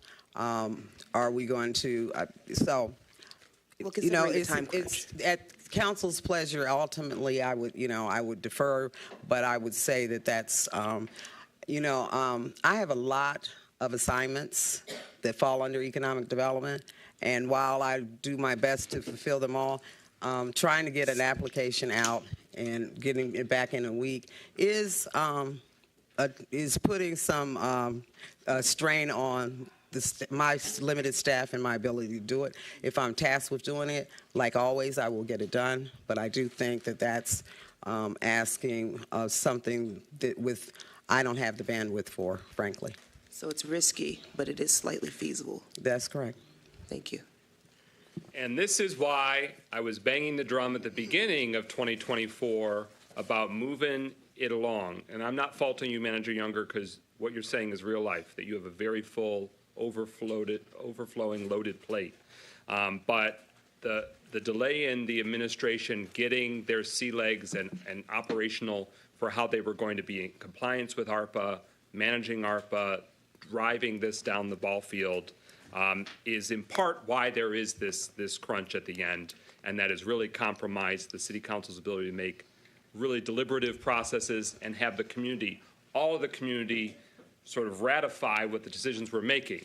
These categories were influenced by what the community said back in 2021. There was tons of listening sessions, a lot of data collected. That's where these categories were established. So the funding for placemaking is formed in part because it's what the people were saying, and the council confirmed, yes, here are the categories where we're going to try and accomplish these many priorities. So it is very, very challenging if we open up anew, because you can't, to be competitive, you can't open it up anew and say, hey, one place you apply. That literally is not competitive. That is not legally compliant with what the federal government's saying. We would have to get the word out and receive an open, competitive, and then score it competitively. So even if everyone in City Hall was working on it, it still doesn't mean that it's necessarily viable to be competitive with and satisfy the federal government. I don't know if Ernst & Young dude is still in the building, but that's kind of the question is they need to be verifying what's qualifying. But to that point, Councilman Rutherford asked about, for the placemaking category that we're in, we're looking at one specific recommendation from the administration. Whether we award this or not, we can look at the other, pool. I just need confirmation from you, Manager Younger. There's 3 entities that really are catching my attention, and I've heard from other council members that applied and were in this placemaking category. And I'm curious if you received confirmation on whether they met the eligibility threshold even. And one is the Pontiac Kappa Center renovation. That project, did that meet the threshold? It did. It did. Okay, so it means it clears the threshold in the window that it's ARPA legit. Yes. From their definition of placemaking, which is important. Correct. Central Multicultural La Familia with creating welcoming spaces, did that meet the placemaking? Threshold. It cleared the threshold. Okay. And then a Pontiac Emergency Shelter and Day Center with the First Presbyterian Church. I would say it cleared the threshold. Okay. Because those are 3, they don't have to be instead of the one before us. They can be in addition to, and then we remove funding in another category or another obligation to come. But I just want to clarify, because I didn't want council members to propose that if your assessment was that it didn't even make it out of the starting gate because even though they applied for placemaking, it wouldn't satisfy, it wouldn't cross the threshold. They did. So thank you for clarifying that. What we have before us, though, is the $100,000 regarding Casa del Rey. With that application, questions about that? Yes, ma'am. You asked about 3. I just want to ask about one more. Well, I happen to have people that actually applied. Just for clarity, the D houses of Angel Rescue, did they meet the threshold requirement? I'd have to check on that one. I can't. It's on here, though. No, but I want to be honest and tell you, I don't remember. Can you let me know when we get I will be happy to do that. Thank you. Further discussion on the motion before us regarding the placemaking funding for Coleman Allen LLC, which obligates ARPA funding. Any further discussion? I don't want to catch Councilwoman Jones off guard. Is she about to come back? Okay. All right. Well, I'll hold the vote, but if it's close, I guess we can postpone a second. Here she comes. Oh, she's in the room. Okay. Council Clerk Doyle, the speakers list exhausted. We move into voting now on number 6, placemaking funding for the American Rescue Plan Act for Coleman Allen LLC regarding the Casa del Rey historic redevelopment of the affordable housing complex, workforce housing. James. Yes. Jones. Yes. McGinnis. Yes. Parker. Yes. Rutherford. Oh, yes for this one. Carrington. Yes. Goodman. Yes. 7 yeas, no nays. That motion carries. The resolution is adopted. Another $100,000 of ARPA funding is now obligated from the council authorization. We are at number 7.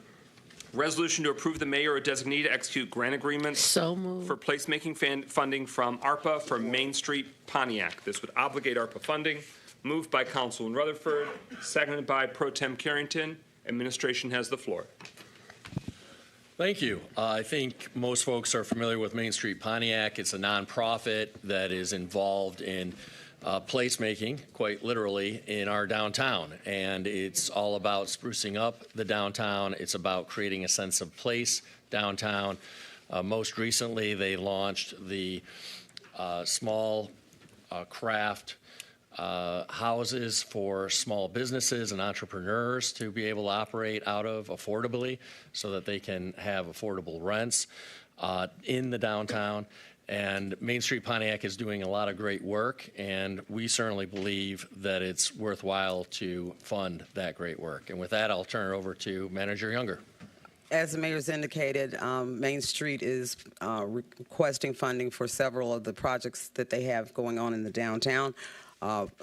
Facade grants, public art, holiday decor and banners, a marketplace, which would be where they could provide space for entrepreneurs. And then they have the Makers Village, which is the where the sheds are, where businesses will be able, like pop-up businesses will be able to go there. We're recommending $100,000 for all of those projects that they've proposed. And obviously, this doesn't fund them in their entirety, but it gives them opportunity to leverage our dollars and go after additional resources. Thank you. So the scope of the work is for a facade grant program for our downtown Pontiac businesses. Provides matching grants to downtown businesses and property owners for signage, awnings, painting, and historic rehabilitation of exterior facades. Public art installation program, support for the creation and placement of public art in the downtown district, including murals, sculpture, and other forms of public art based upon the creation of a public art blueprint plan. Seasonal new holiday decor and artistic banners and window clings throughout the downtown for the downtown light posts, and to enhance and provide better appearance aesthetics for vacant storefronts. Pollinator gardens and butterfly row on North Saginaw. Renovation of the raised flower beds that the city, obviously, and our entities that no longer around, the downtown development entities installed in previous decades.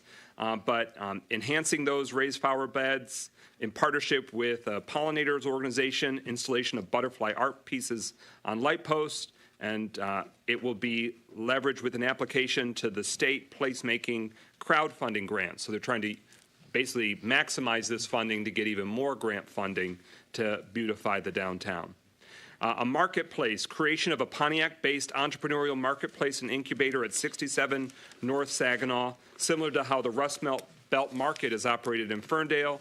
This would be leveraged with support from Oakland County Targets of Opportunity Grant for $25,000 from Main Street Oakland County to Main Street Pontiac, again, trying to capitalize and maximize more funding. And then the phase one of the Makers Village at the Saginaw Green at 111 North Saginaw Street that Manager Younger spoke at. They got $50,000 from Main Street General Motors grant that they secured earlier this year, and this maximizes and extends that funding match. So that's what the scope of the $500,000 for Main Street Pontiac, a nonprofit organization to enhance and improve our downtown, which is a major commercial district that obviously has had many challenges that were exacerbated during the pandemic, many closures, many initiatives and improvements that were starting that stopped because of the global pandemic. Councilwoman Rutherford, a major advocate for the downtown. I'm excited. I'm hoping that this happens. But I have a question. It's a point of information to the president. A statement was made earlier that all of this stuff has to be where we give people a chance to bid out or apply for it. We have something coming up, number 11. Was there any bidding or processes for this bidding out, or people applying for the $57,799, $330, President? I'm sorry, I was trying to answer another question. What was that? So it said we have to have competitive bid. Everything has to be competitive bid out, right? I can't speak to that in terms of a grant recipient. No. What I'm asking, because if everything is supposed to be competitively bid out, but they're giving us recommendations to spend money, then where's the competitive bids for that? The word bid, consider it instead of application. They applied competitive. There had to be a competitive process for them to be considered versus subjective or selective, where I say, I want to support Pontiac Poinsettia project, but they didn't submit anything. It wasn't scored the competitive is about the scoring and the review. Okay, I just wanted to make sure I Yeah. understood that. But when it comes to like work that something's going to be as part of a project, when it comes to the bidding process, I can't speak to that. I'm not Okay, sure. Thank you. Any other questions on this proposal? Okay, hearing no further discussion. Don't want to lose my spot on the agenda. Here we go. Resolution to approve the mayor designee to execute grant agreements for placemaking funding from the American Rescue Plan Act for Main Street, Pontiac. This would obligate ARPA funding of $500,000. Any further discussion or clarification? Hearing none. Roll call, Clerk Doyle, on adoption of the resolution. Jones, Yes. McGinnis, Yes. Parker. Yes. Rutherford, Yes for this one. Carrington, Yes. Goodman, Yes. James. Yes. 7 yeas, no nays. All right. That was number 7. We're at number 8. This is a resolution to approve the mayor designee to execute grant agreements for placemaking funding from the American Rescue Plan Act for the Micah 6 Community Webster Community Center. So moved. Support. It's been moved by Councilwoman Rutherford, seconded by Councilwoman Jones. That matter is now before us. Administration, you have the floor initially. Thank you. So this is a project that I know many community members are familiar with. It's the renovation of the Webster School. It's a project that costs in excess of $20 million and will primarily serve to allow nonprofits affordable space while enhancing community services in the immediate neighborhood and beyond. It's a pretty remarkable project. It's a project that a lot of people didn't think was possible, and Micah 6 and Coleman Yoakum deserve a lot of credit for getting this off the ground. But they do, I understand, continue to have a small gap in funding, and this is designed to help close that gap. And with that, I'll turn it over to Economic Development Manager Younger. That, the mayor stated it correctly. They do have a small gap in financing. This $300,000 would allow them to either provide flooring or fire protection or concrete site work. One of those three, they come in around $300,000. Each of those line items comes in around $300,000. So this funding would allow them to address one of those three critical things, either flooring or some concrete site work or fire protection, all of which are about $300,000 in their budget. Councilman Parker? My question is, we've already, we allocated $500,000. We've already approved $300,000. How do we approve another $300,000? Go ahead, Mayor. Mayor Grimo. The last agenda item for Main Street Pontiac approved $100,000 for Main Street Pontiac. Right. Yeah, but we've approved 3 of them. Thank you for clarifying that. I may have, their original request was $500,000, Right. but the resolution before us in the vote, to the mayor's point, and we can go back to that. Yeah, I think the council president may have misspoken when he was summarizing it, but it's $100,000. And so the total funding in the placemaking bucket is $500,000 for competitive grants, and the total amount of funding in the arts and culture bucket is $300,000 for competitive grants. And so the first placemaking resolution, which was for the Casa del Rey project, was for $100,000. The second one for Main Street Pontiac was for $100,000. And then the third one that's being proposed currently is for $300,000. Well, I thought the one for Coleman Allen was $400,000. It was not. It was $100,000. It was 100. Well, yeah, so you got 3. That's $300,000, and we only have $500,000, $800,000 in the budget? No, the pot is $500,000.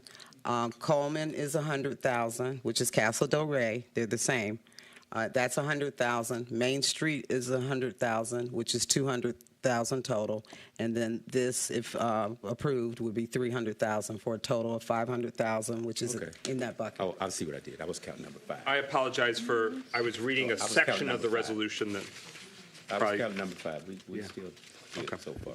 So we're still on good standings, even I was counting number 5. with the resolution, right? All right, we still good. I saw what my error was.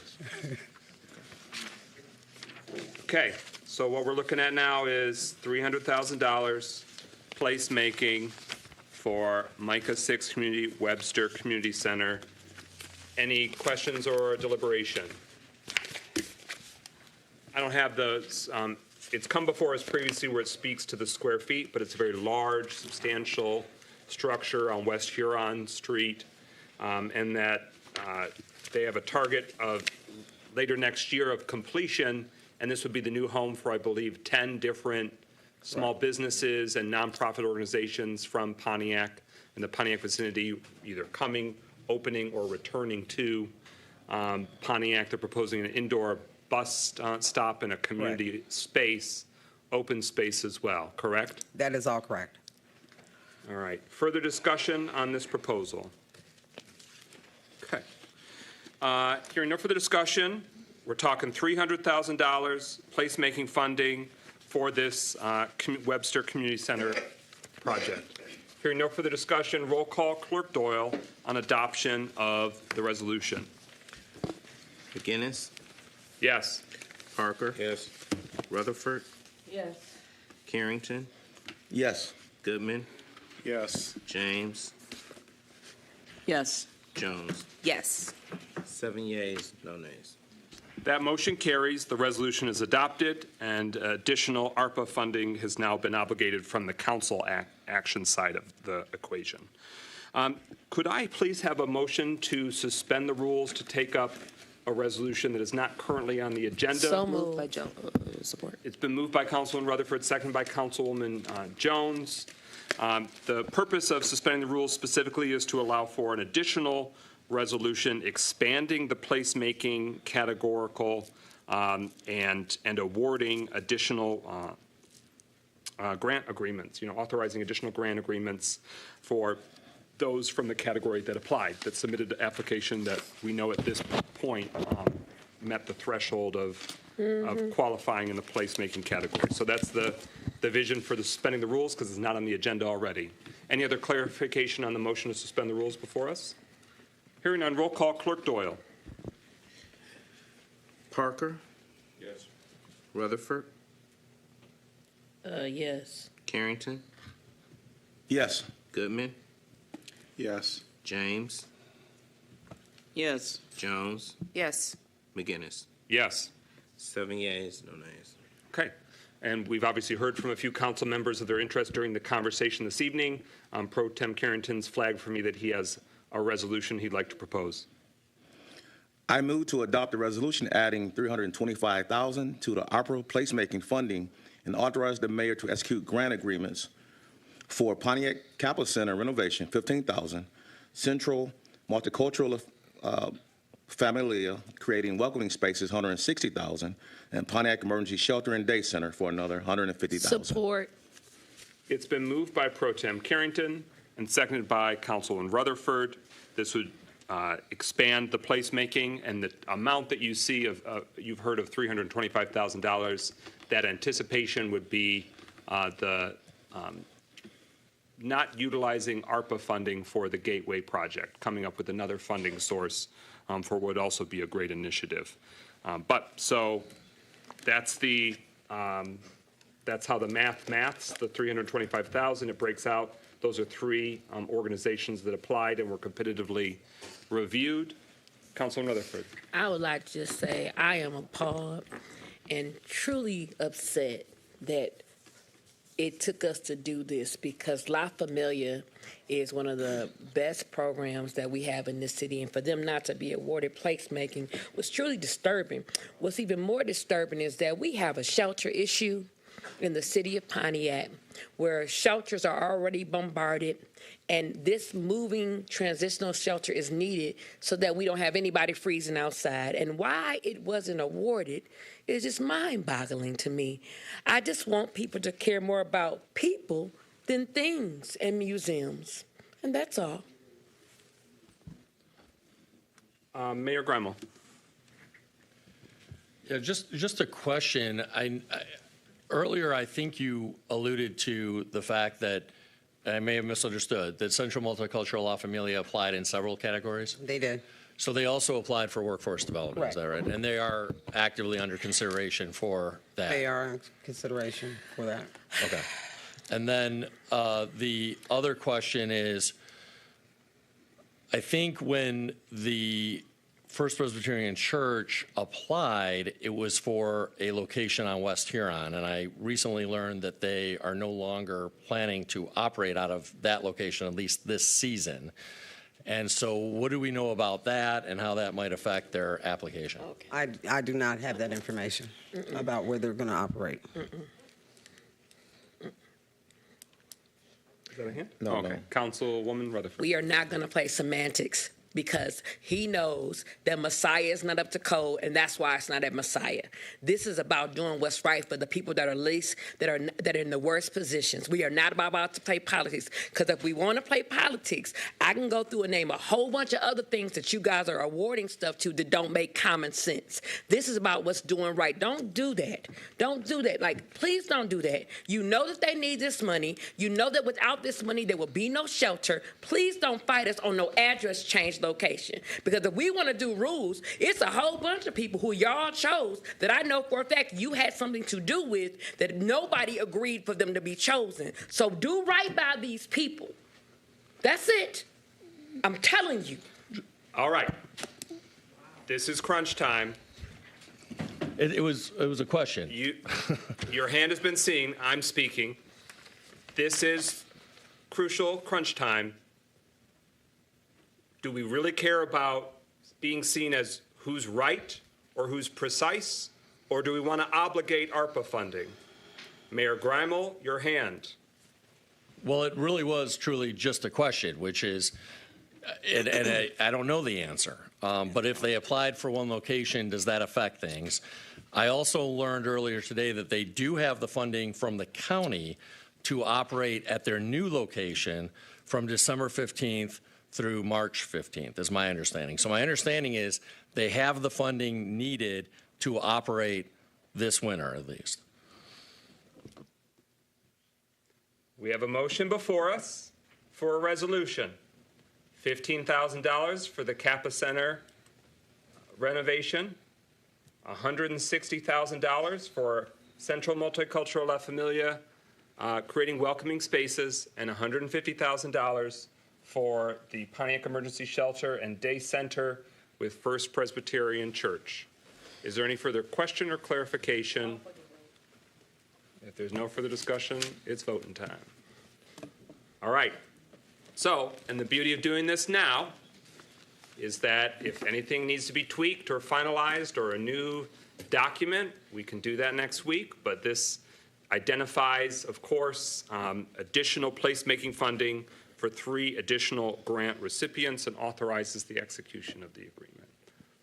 Is there any further discussion? Okay. Hearing none, roll call Clerk Doyle on the proposed resolution. Rutherford? Yes. Oh, I'm sorry. You had a hand?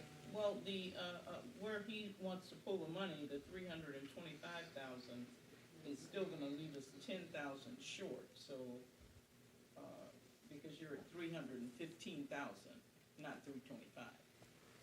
Let's see how our math. That adds to 325. So 160 plus 150. 160? I thought Yes. it was 150. Nope, 160 for Central Multicultural La Oh, Familia. okay, I had 150, sorry. Their request was for 162,000, so it's not exactly what they were requesting. And the shelter was requesting 300,000, so to the point, obviously, there might be some other funding sources that they can get them through a few months, but doesn't cover the whole year or all the expenses. All right, everyone clear? Thank you. I'm sorry, Councilwoman James. Everyone clear?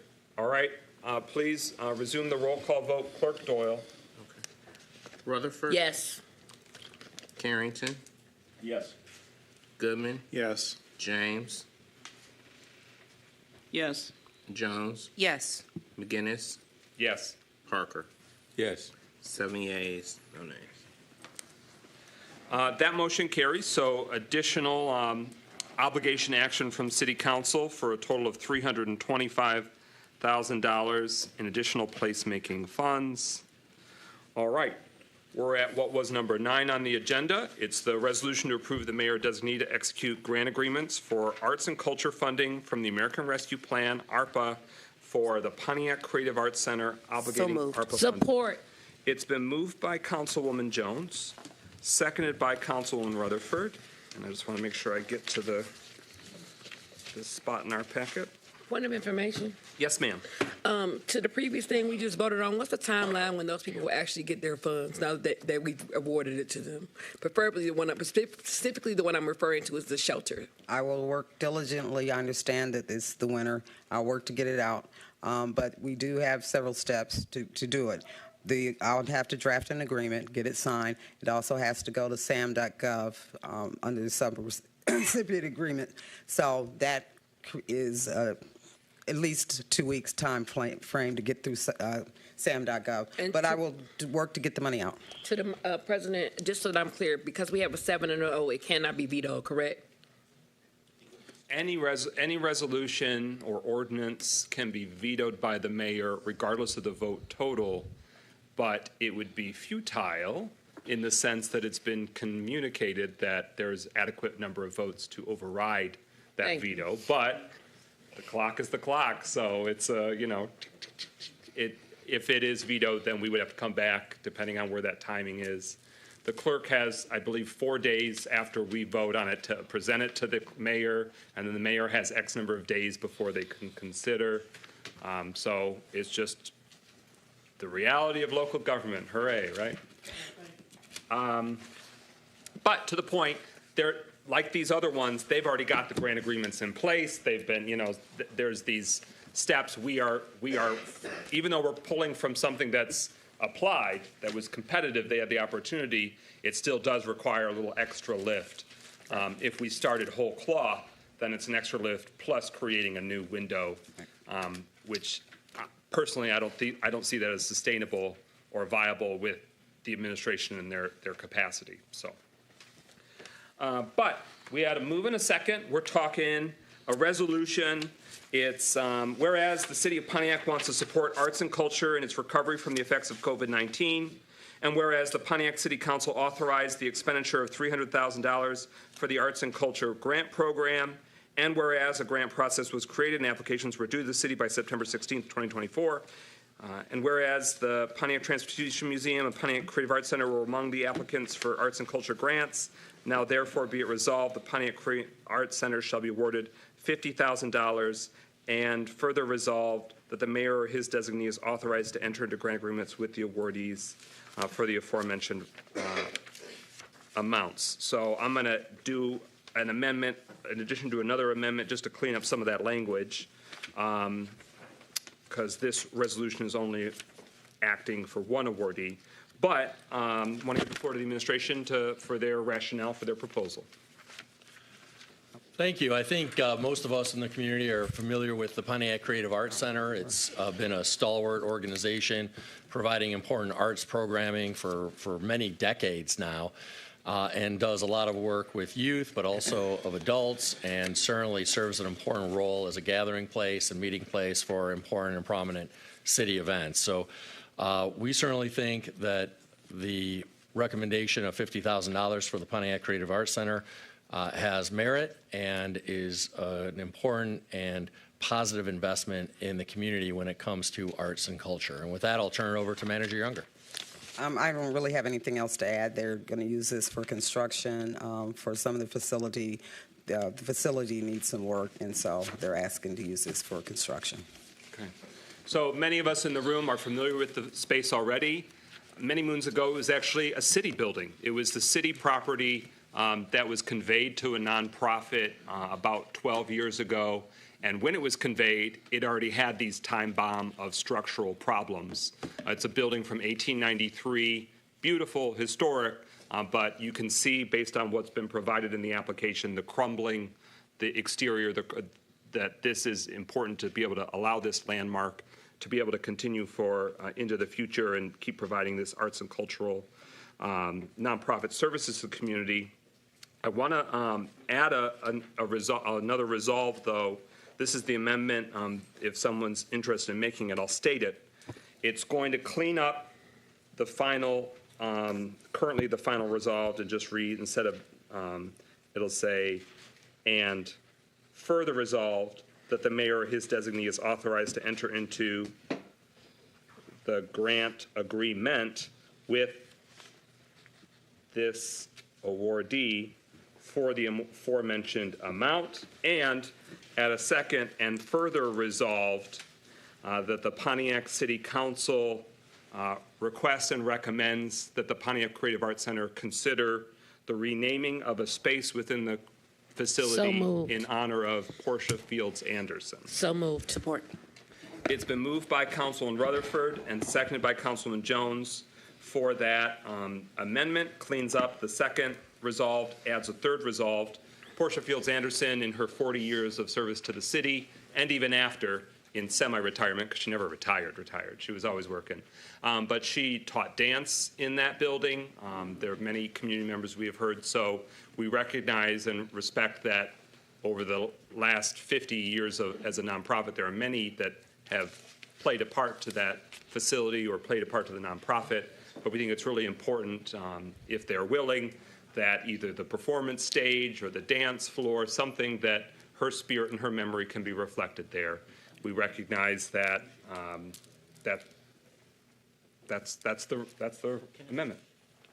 You want me to restate it? Yeah, so I'm clear, but the first one, we're removing the now therefore, so just be it further resolved that the mayor or his designee is authorized. Just further resolved, and further resolved the mayor that the mayor or his designee is authorized to enter into, adding the word the, and then making grant agreements, singular, grant agreement. Yeah. And then the changes to this, and awardees to awardee, and amounts to amount.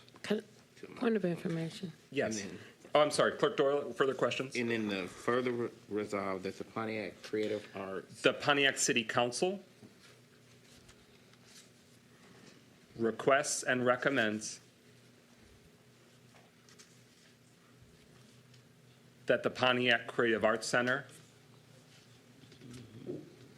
rename a space within their facility in honor of Portia Fields Anderson. I have a question, President Pro Tem. And that was moved and seconded, right? Yes. Okay, Clerk Doyle, are you clear on the language? Okay. Councilman Rutherford, you have the floor. What was the amount that they applied for, they asked for? It's a lot of paper, so let me make sure I've got it right. It was definitely higher than what's proposed. Yes, it was. Oh, wait a minute.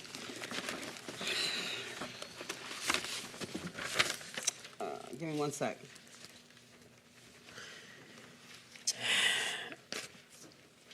They actually asked for 50 for this, but they also put another application in for workforce development. What was the amount for workforce development? I don't have that with me at this point. Okay, I'll table what I'm going to ask. I have an idea I want to do later on, so that's why I'm asking this question. But is it for you want to increase the funding for the Yes, Creative Arts Center? I do. Okay. Well, now would be the good time for I make the motion to increase the funding for the creative. Well, we already have one amendment Okay. on the floor, and then we Okay. could do that as the next one. Okay, cool. Any further discussion on the language cleanup and requesting that the Creative Arts Center honor the memory of Portia Fields Anderson at their facility? Hearing no further discussion, roll call, Clerk Doyle, on that proposed amendment. Goodman, Yes. James, Yes. Jones, Yes. McGinnis, Yes. Parker, Yes. Rutherford, Yes. Carrington. Yes. 7 yeas, no nays. Okay. That motion carries. The amendment is adopted. Councilman Rutherford, your proposal. My proposal is we have this money for these parks, and I want to remove the money, the $369,699 for Motor in Montana, and I want it to be placed in workforce development because $500,000 is not enough for workforce development, and I care more about people than I do about parks. And we need more people to have jobs and have skills.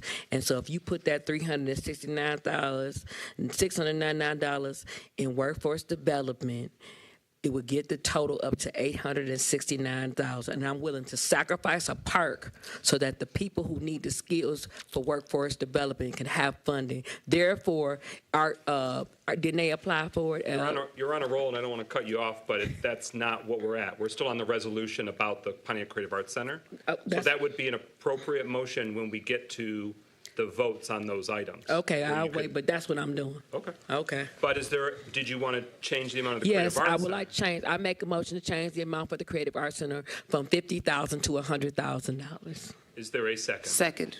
It's been moved by Councilwoman Rutherford, seconded by Councilwoman Jones to increase the award to $100,000 for the Pontiac Creative Arts Center. Is there any further discussion? Just one quick question. What will we move that from? I just want to make sure for clarity. Well, to be determined. Okay. I mean, we've got, like she was mentioning, there's many other categories, especially with number 13, where we can recategorize. Okay, no problem. Good. But you could say with your motion, we're in the specific resolution, so we got to keep it to the language I of the just want to resolution. say this. Yes, you have the floor. Art and music and culture helps people with mental health illness. Art, music, and culture, just like the library, helps people to improve their fine motor skills. It is appalling that we only gave this place $50,000. And before I was up here, I was on stage, and I literally am, it's starting to make me frustrated because I see a pattern that I don't like. And we got to do right by the future, not just the people now. So that's why I'm asking for us to increase it. And you'll understand why I'm taking the money out of the parks later on down the line. That's all I got. Councilman Jones.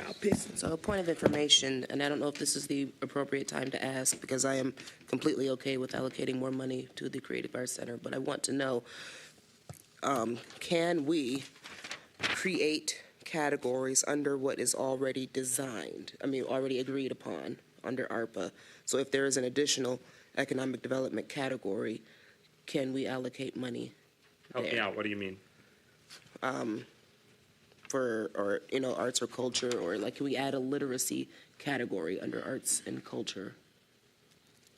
I can't answer that intelligently on the fly in terms of what the ARPA. We have to know what Ertz and Young says on what. Did he leave? Okay. So they'll be back next week. We can have a specific conversation with them, ideally tomorrow. But I don't know. Okay. The broad categories, are they 10 or whatever at the top? 8. Those 8 were, kind of ratified long ago. Right. Does that mean we're locked into it? I doubt it, but can't say definitively yet. Or if we could justify a category fitting into what's already been agreed. That's true. Yeah, like if you think literacy, if the federal government guideline, because they'll issue these guidelines, if that. Literacy and culture are aligned, in my opinion. So that was my question there. Hey, I love the library. I want the library to be successful, just like how the Creative Arts Center was city property, and the city, when we were struggling, they were sort of strangled off of resources, and that's in part why they are. Same with the library structure. That was City of Pontiac Library, but during our financial emergency, that was spun off as an independent entity. And so constraints allow, if there was an application, even if it was a stretch, because people gather in the library, that's placemaking. But if there was an application, we could really dance tonight, we could really make something happen, but I don't have that. So that's a challenge. So, but the amendment before us is changing the funding for the Creative Arts Center in the arts and culture category from 50 up to 100,000. Everyone clear? Okay. I'm sorry, you have a hand? Well, I am, but I just would like Microphone. to know as we make these changes, we are in the 11th hour, so we should be able to say, where is it going to come from? Where is the 50,000 going to come from under the arts and culture budget? Point. Parks and Rec? What we have before us is the resolution specifically about the Creative Arts Center. People can suggest their ideas on what's sort of the trade-off, but we're still not at the resolutions where they can cut, unless they're cutting from the Creative Arts Center. That's what's before us right now. Aren't we voting on adding the 50,000? Just for the Creative Arts Center, yep. That's what I mean. Where is the 50,000, the additional 50,000 going to come from? That's an excellent question, but it hasn't been identified yet. I mean, Councilman Rutherford identified a potential cut when we get to that agenda where we would be taking from neighborhood and mini parks and recategorizing that as arts, as many as potential different things. It's different things, but yes, that's where it's going to come from. Okay. I don't know until we get to the next vote, because we don't, the arts and culture was 500,000. At previous months, we did music concerts in the park and the Pontiac Arts Crawl now and in the future for a future baked in. So that's already what 200,000 did. We're doing the final 300,000 for arts and culture. What the administration has proposed is 50,000 for the Creative Arts Center, $250,000 for the establishing the Pontiac Transportation Museum. So unless we take another vote, it means that the remaining $300,000, if you add 50 to the Creative Arts Center to make it 100, then the pool remaining would be reduced for the Transportation Museum from 250,000 to 200,000, unless and until there is a motion to suspend the rules and consider another decision that designates more money for arts and culture category and reduces it from another category. I know it's a lot of juggling, but that's where we're at. Okay? So the amendment right now, does it stay 50 or does it go to 100? Which Councilwoman Jones and Councilman Rutherford's motion is to make it go from 50 to 100. That's the amendment specifically for the Pontiac Creative Arts Center. Is there any further discussion? Roll call on that amendment. Clerk Doyle.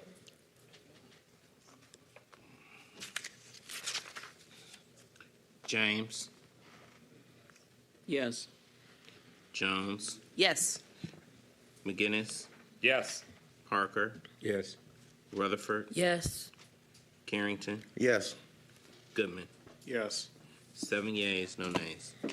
That motion carries. The amendment is adopted. So the first resolve that says the Pontiac Creative Arts Center shall be awarded $50,000 now reads shall be awarded $100,000. Okay, so we're back to the main motion, the resolution as amended. Another thought occurs to me. I don't have representatives in the room. They were here earlier from the Pontiac Creative Arts Center board, but in addition to either the stage or the dance floor being named and commemorated in Portia's honor, I will encourage them to expand their dance programs or offer a potential collaboration so that way her legacy can live on through the dance recreation options that they have in the future too. But can't make that unilateral decision, but just want to let you all know that's what I'm going to advocate for. All right, so any further discussion or clarification on the motion to award the grant funding of $100,000 to the Pontiac Creative Arts Center? Hearing none, roll call on the resolution as amended. Clerk Doyle. Carrington. Yes. Goodman. Yes. James. Yes. Jones. Yes. McGinnis. Yes. Parker. Yes. Rutherford. Yes. 7 yeas, no nays. All right, that motion carries. The resolution is adopted. We are at number 10, a resolution to approve the mayor or designee to execute grant agreements for arts and culture funding from the American Rescue Plan Act for the Pontiac Transportation Museum. Is there a motion? So moved. Support. It's been moved by Councilwoman Rutherford and seconded by Councilwoman Jones. That motion is now before us. Let me tick through our pile of public policy here. All right, so it's the resolution reads almost verbatim to what the Creative Arts Center resolution, but instead it's talking about the Pontiac Transportation Museum, and what's awarded is $250,000. So what's in this category right now remaining is 200.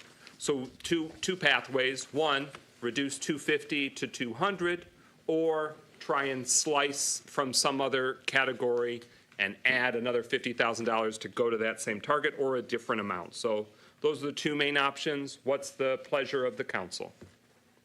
Council Pro Tem, you have the floor. I like to make things a lot more simpler. I think just reducing it 50 grand and keeping it in this box. Okay. All right, the motion from Pro Tem Carrington is to change the first resolve from $250,000 down to $200,000. Is there a second? It's been seconded by Councilman Parker. Any discussion on the motion before us? Mayor Grimal. Yeah, just and it relates to this motion, but it's also about the topic as a whole. I do just want to, and you heard a representative earlier talk about the Pontiac Transportation Museum, but I do want to note that for what it's worth, according to TripAdvisor, it is now the #1 destination in Pontiac. It is attracting a lot of people to our community, and I think will only attract more people in the future. So this is an important asset, and I hate to see its funding reduced. Any further discussion? Councilwoman Jones. Actually, I would rather see the additional 50,000 pulled from a different source and leave this at 250. I just wanted to state that. I know that this is what's before us right now, though. Okay. Any further discussion on the motion? Councilwoman Rutherford. Okay. Let me just ask this question before we do this vote.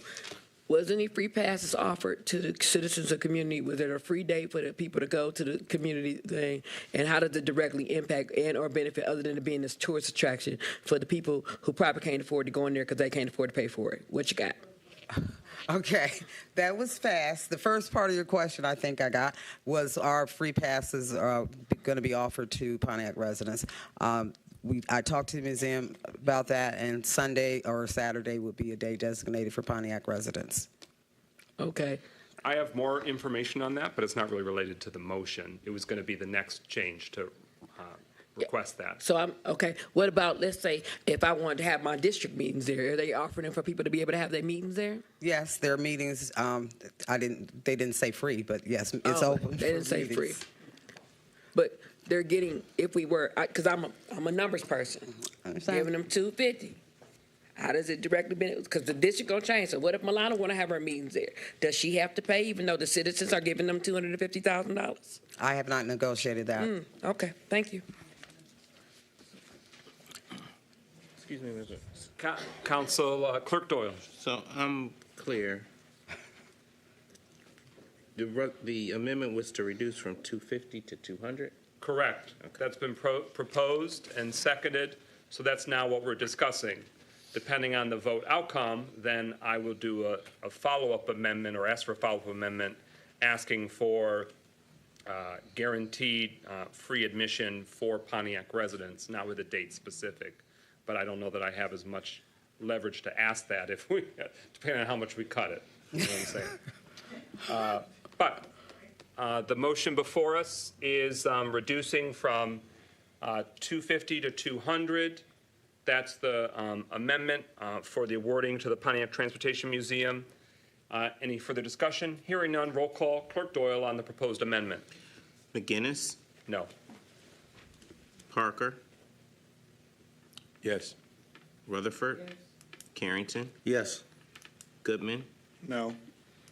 James? No. Jones? No. 3 yeas, 4 nays. All right, a close one, but that amendment fails, so the amount remains $250,000.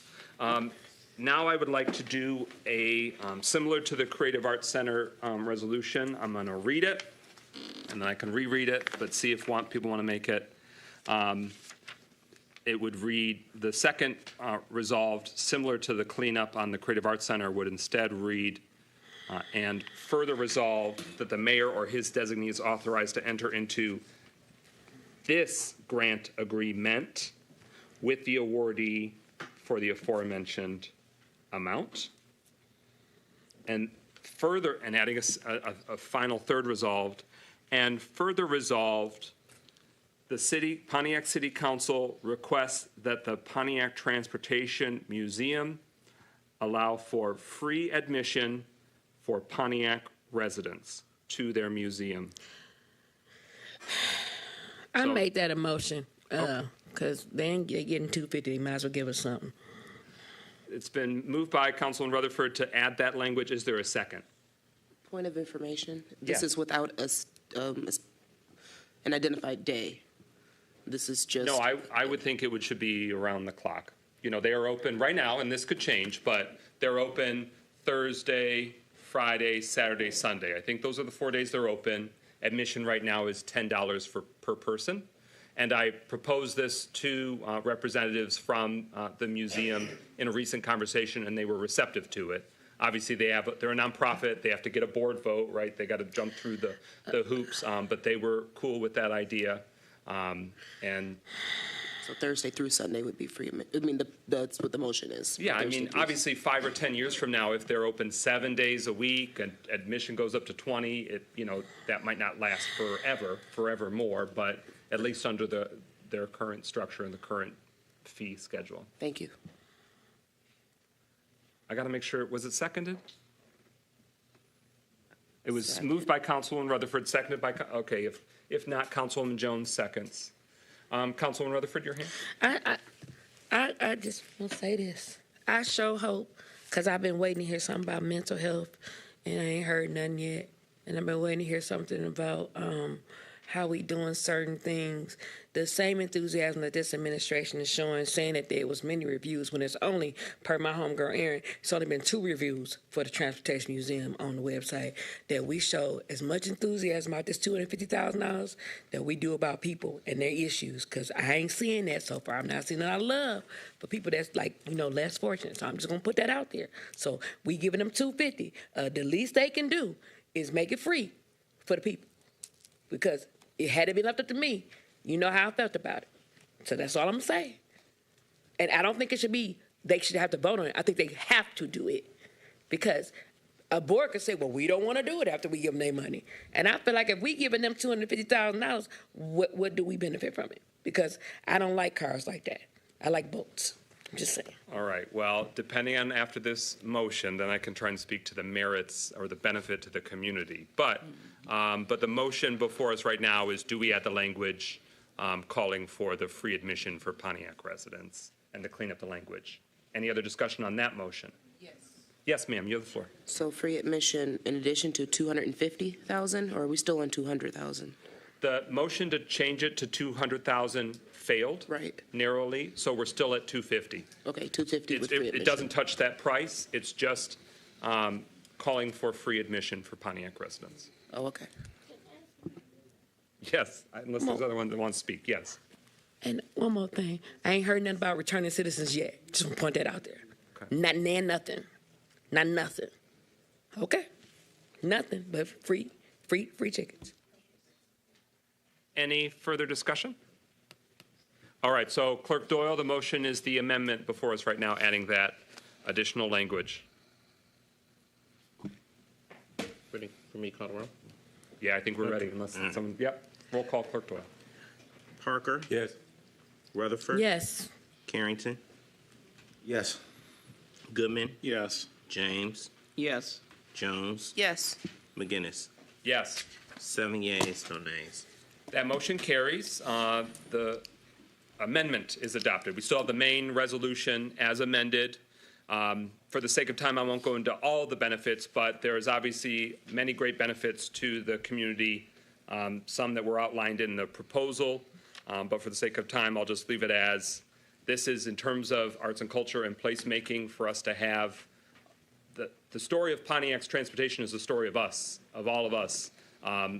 Thousands of Pontiac families, many thousands of Pontiac families, and it's about telling that story through this gathering place, this cultural institution in an area that's really becoming an arts and cultural district, a creative cultural district with the Creative Arts Center, with this new Pontiac Transportation Museum, and hopefully more amenities that can come in that area of Williams, Lawrence, and Pike. Okay. All right, any further discussion? Hearing no further discussion, roll call, Clerk Doyle, on adoption of the Pontiac Transportation Museum obligating ARPA funding of $250,000. Jones? Yes. McGinnis? Yes. Parker? Yes. Rutherford? No. Carrington? Yes. Goodman? Yes. James? Yes. 6 yeas, 1 nay. The motion carries, the resolution's adopted, and I've flagged that we're going to, at some point, we are going to add $50,000 to the arts and culture category from another. So that's a looming item to clean up.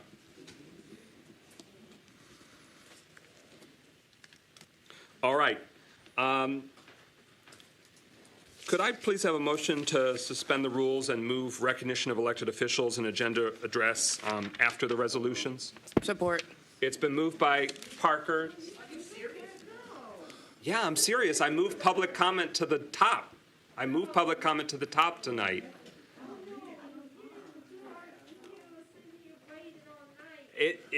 Listen, the motion is suspend the rules. Please, council members, if it's about making sure we have a second opportunity to speak before the resolutions are done, then by all means. I'm just trying to conclude ARPA orama here.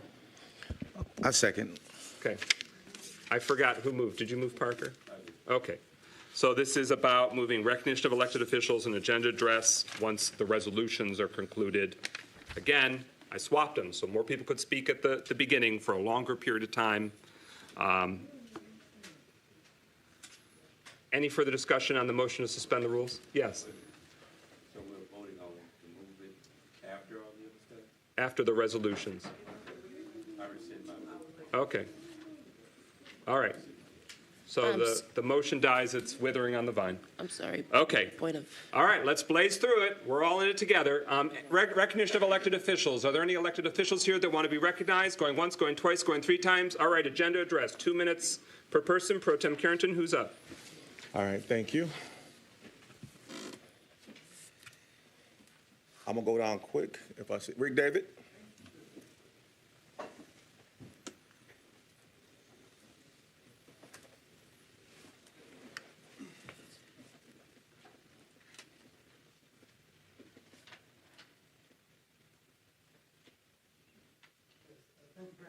I don't know that the microphone is on. Button to the right on the black. Okay, thank you so much.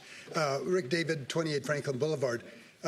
Both my wife Pat and I served as president of the Pontiac Arts Center, and I really appreciate the good work that they've done over the time. And again, we're part of the arts, really, the Franklin Boulevard Historic District is really an arts center now. This is more than a car museum. I tried to share that in my advanced talk. We're going to have lots of events there. We're going to have, like I said, the Pontiac Foundation had 110 people at our event. I'm having a Rotary event with 70 people.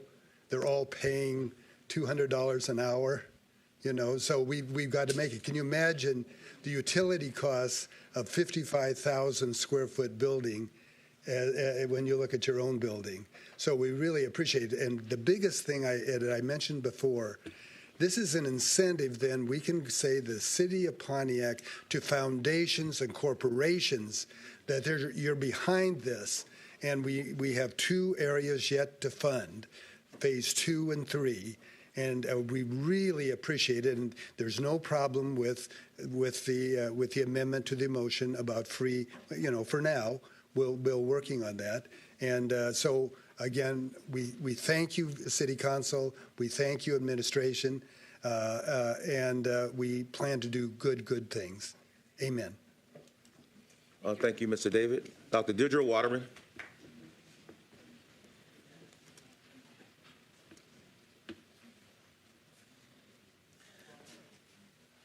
Well, it was worth sitting here and listening to all the people and businesses and creative entities in the city of Pontiac that are going to benefit from that $37.7 million of ARPA funding. So as I sat here, I just thought it was worth it to go for battle. We would have had $5.8 million, which would have bought us some trucks and a few other things. But it was that additional $31 million that we fought for, that we maintained, that we went and we got for the city of Pontiac, that gave us all the other kinds of amenities that we were able to approve tonight. I do want to speak to the Pontiac Public Library. I was kind of stunned when I realized that that had not been included. And I think a couple of the council members are gone, but no, that's a trick played on you, council, to think that everything has to have a competitive bent. The certain things that benefit the people of your community, and that's what the library does. And it also represents the literacy importance of literacy in our community. Our library serves a great number of people who otherwise may not, have their own computers at home. And it just says something about education and what we build for the community. So that shouldn't necessarily have to be a competitive bid. You should have gone out and made sure that that was included. Of course, I have a special penchant for the library because, we were going to lose our library. And one of the things that I'm proud to have done was to make sure that we have a library here in our community.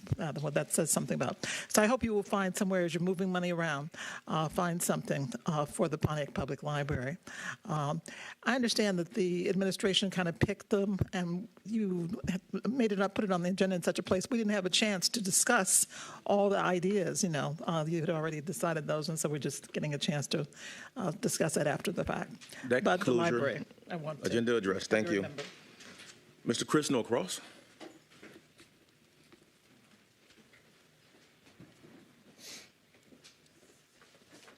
Good evening. Real quickly, I want to commend you all for making the decision. That's something that has been very slow in coming often in the city of Pontiac. It's rough, it's tough, but you're making a decision, you're coming together, you're voting. In terms of the library, I would say if the library has their proposal and can get it together and can get it to you, maybe consider it. Right now, it's my understanding that you don't have a firm proposal from them. Continue what's in front of you, work with what you got. If you get more, then consider it. If you don't have it, you can't consider it. So go with that. And I would, in terms of mental health and sheltering folks, I would also ask that beyond the ARPA monies, that in the future, we also look at going out to surrounding communities and trying to forge some alliances with the surrounding communities. For instance, discussion about the Hope Center that's going to build this big affair. They identified that 66% of the people they're serving right now, I think it's roughly 60% roughly of the people they're serving are not from the city of Pontiac, but we're carrying the full weight. Now, I know that we are merciful, and it is good to have mercy. But at the same time, I think we should start to work and look what we can do to collaborate with surrounding communities that have a lot of folks who are coming into Pontiac looking for help to work with those surrounding communities. I mean, after all, we are talking about all of us becoming a part of the greater Oakland County area. So consider that as we walk forward. And again, gosh, you're making some decisions, and I'm glad to see that. Thank you. Thank you, sir. Mr. Carlton Jones.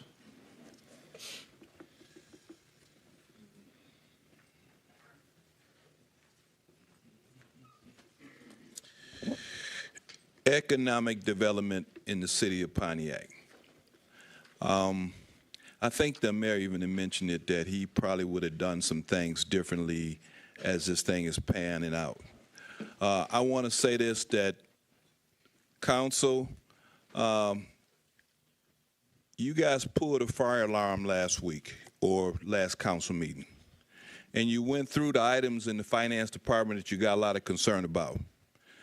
I'll tell you this much, a lot of us have been knowing this for a while, and you can sound the alarm, but when the house is on fire, you still need to do something about it. We got a capacity issue. The capacity to actually implement and follow through in a timely manner is going to continuously to be an issue. And if we don't address it, it's not going to go away. It's going to get worse. We approved a lot of worthy things tonight, but the implementation and the follow-up is going to be really a struggle the way we set up. And if we don't address it, it's going to continue to bite us. I want to say this about the ARPA money. We need to understand what really the economic effect of when we're sending money out and we're implementing to see how that money can circulate over and over in our community. We have not mastered on how to make sure that that money is circulating to be an economic engine for our city.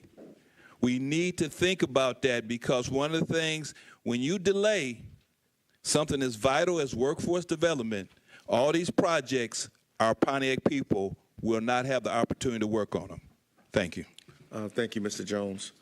Dr. Ashlyn Curry.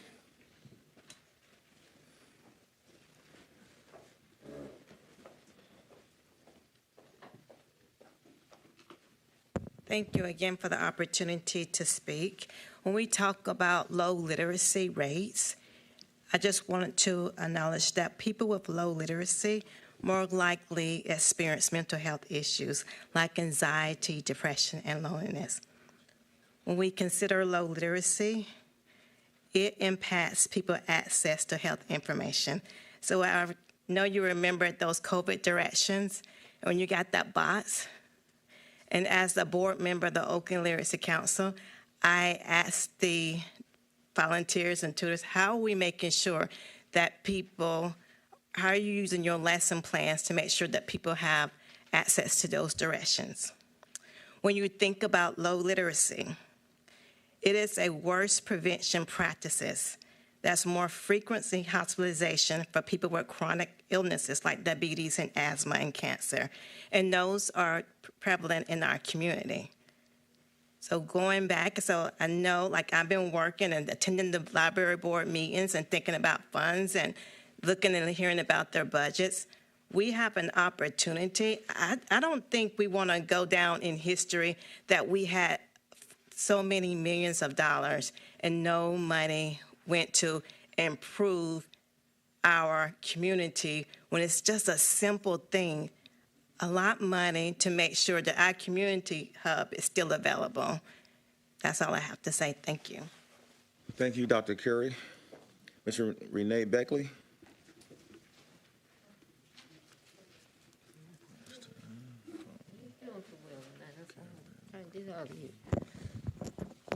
Okay, I see car museums.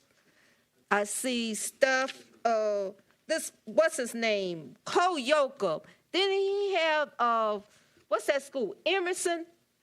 Yeah, and they tore it down. He didn't do anything with it. Why? And I'm trying to figure out who Cole is. I really don't know, because he was down in Missouri trying to be a preacher or something. Then he came here, and the only thing I see him is selling vegetables and stuff with his wife. His wife selling them. I'm not sure he has a job at the county or not. But where is he getting this money from? He's not, I don't think who's sponsoring him, and why you always giving him money? There's lots of things. You have a shell of a library. I have to go to Bloomfield because, I research. I'm college graduated. I go research. That library, the children's section, wonderful. That adult section, I don't think that adult section's changed since I've been in high school. I'm 61 years old. And a car museum in Greenfield Village is down the street here, Dearborn. And I don't see nobody going over there. I mean, that could be a rental place. We do need rental places, if they're reasonable. I mean, $400 a pop, for the city, last time I heard. But also you putting this, after everything's over and done, you voted on it, you should put this at the top behind public comment so we could comment. But no, you don't want to hear us. It's right where everybody say, you don't want to hear the voice of the people, because you up here, you in the city by yourselves. We vote you in and we vote you right on out. I mean, I want 6 of these people gone on this council, and I want that mayor gone. Because that bridge doesn't start in April, baby. Renee gonna start a campaign. Renee might have to drive because I can't really walk anymore. But to get you out of here, if that bridge is not done, people dying, can't get to the hospital, and block got to go all the way around. Had the money since 2022. You haven't implemented it, and I already spoke to higher ups. That concludes your agenda address. Thank you, Ms. Beckley. Ms. Darlene Clark.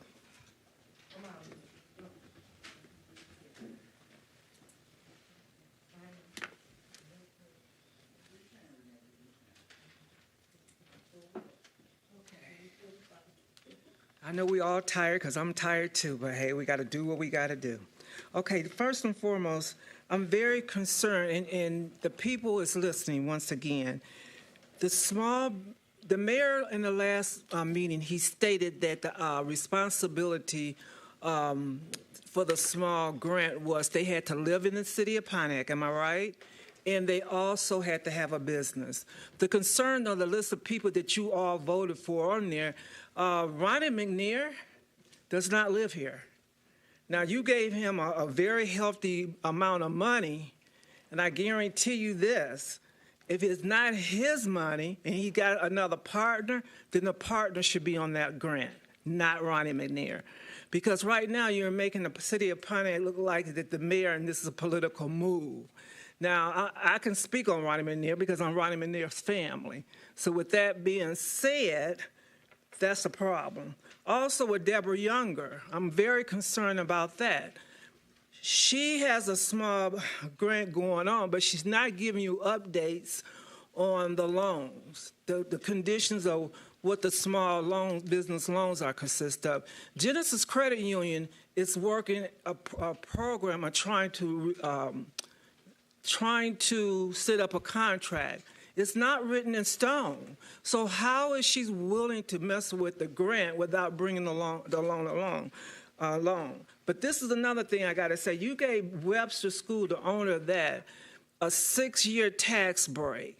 He said at this podium that he had money from the county. Now he comes here again because you drilled him on where is he getting his money from.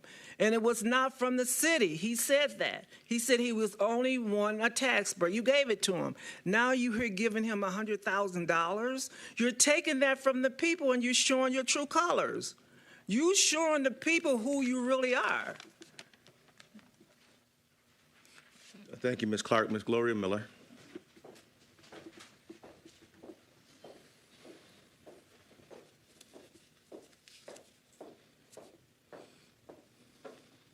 My Angelo said, when they show you who they are, believe them the first time. I'm going to say this, and I'm talking to the city of Pontiac. What I seen down here tonight was a family and friend plan. I don't have no problem with anyone getting that grant money. I see some faces out there. I know so many young people, so many people in the city that not involved in politics. I'm glad for them.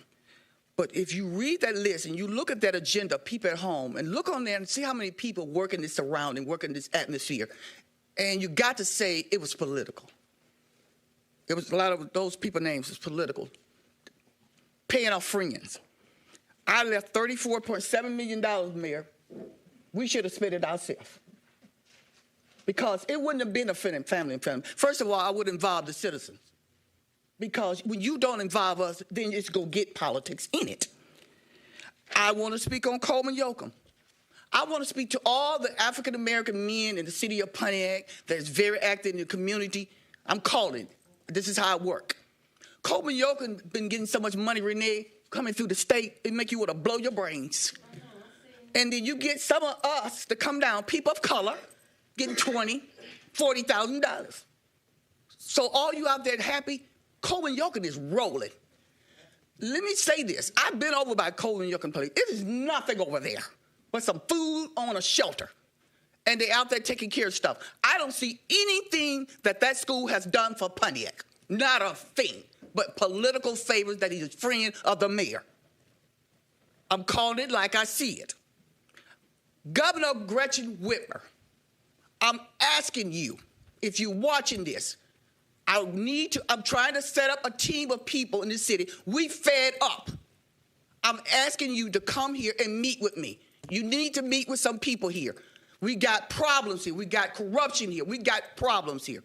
I want to see you, Governor Gretchen Whitmer. Please come down. Please give me a call. Thank you, Ms. Miller. That concludes agenda address. Thank you for that. And I'm sorry that I was trying to be so hasty. I just know that we might have hours more ahead of us in trying to obligate these millions of dollars here so we don't lose them. All right, we're at number 11. Is there a motion to adopt the resolution to approve the Public Works purchase of a brush chipper for in-house city capacity for overgrowth clearing? Moved by Carrington. Support. It's been moved by Pro Tem Carrington, seconded by Councilwoman Jones. The matter is before us. Mayor Administration, you have the floor. Thank you. This proposal would utilize a portion of ARPA funds and a portion of the purchase price of the wood chipper would be funded with ARPA dollars, whereas the remaining portion would come from another source. And I want to invite our DPW Director, Mark Ragsdale, to the podium to explain why this piece of equipment is needed and what the rationale is.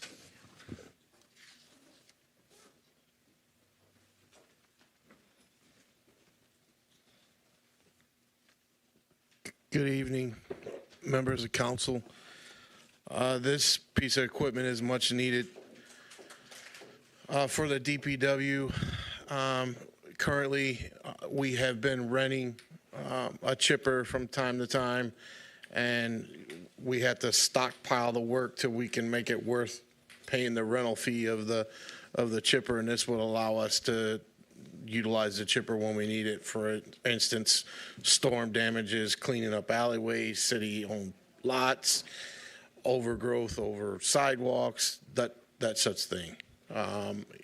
We have a new truck 112 that we ordered a chipper box for it. So this chipper will be pulled behind that box, the box truck.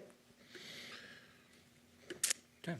Thank you for that. My understanding is that many municipalities, they have their own in-house chipper, or it's a lot more cost-effective. Is that your understanding? Every one I've ever worked at. This is especially a city this size. I mean, I worked for a city of Hamtramck when we had a chipper. So. And to your point, Hamtramck is smaller than Pontiac in size and population. Right. Pro Tem Carrington, I know you always want to see alleys cleared. District 6, you're always on DPW for the alleyways to be addressed, so this would help with that. But my understanding is that this is in part possible because of a cost savings with another piece of DPW equipment. Is that correct? Repeat the question. The administration, when queuing this up and letting me know that this would be on the agenda and asking for leadership's approval, they referenced that one of the DPW vehicles approved long ago came in under expected costs. So there was even more money in this category or bucket. So I don't want to open a Pandora's box if you don't have that information ahead of me, but do you remember that conversation? Deputy Mayor, yeah? Yes, we definitely did have that conversation, and I don't know exactly which vehicles it was, but of the salt trucks that were ordered, they actually came in under cost. Okay. Cool, thank you, and sorry to spring that question if you weren't firsthand. Councilwoman Jones, and was that a hand, Councilwoman Rutherford? Yeah. Okay, Councilwoman Jones. Thank you. I'm very excited to see this brush chipper on the agenda, and I have a couple of places or parcels that I'd like to have addressed if this is approved. But my question is, how many quotes were received on the brush chipper? Just one, because this is part of the Sourcewell co-op. Meaning the price they bid early to the is it through the state, Sourcewell? Well, Sourcewell is nationwide. Oh, okay. So they put out, Sourcewell puts out the bids just like my deal does with the state. Municipalities throughout the state, throughout the United States, use Sourcewell to purchase items, equipment.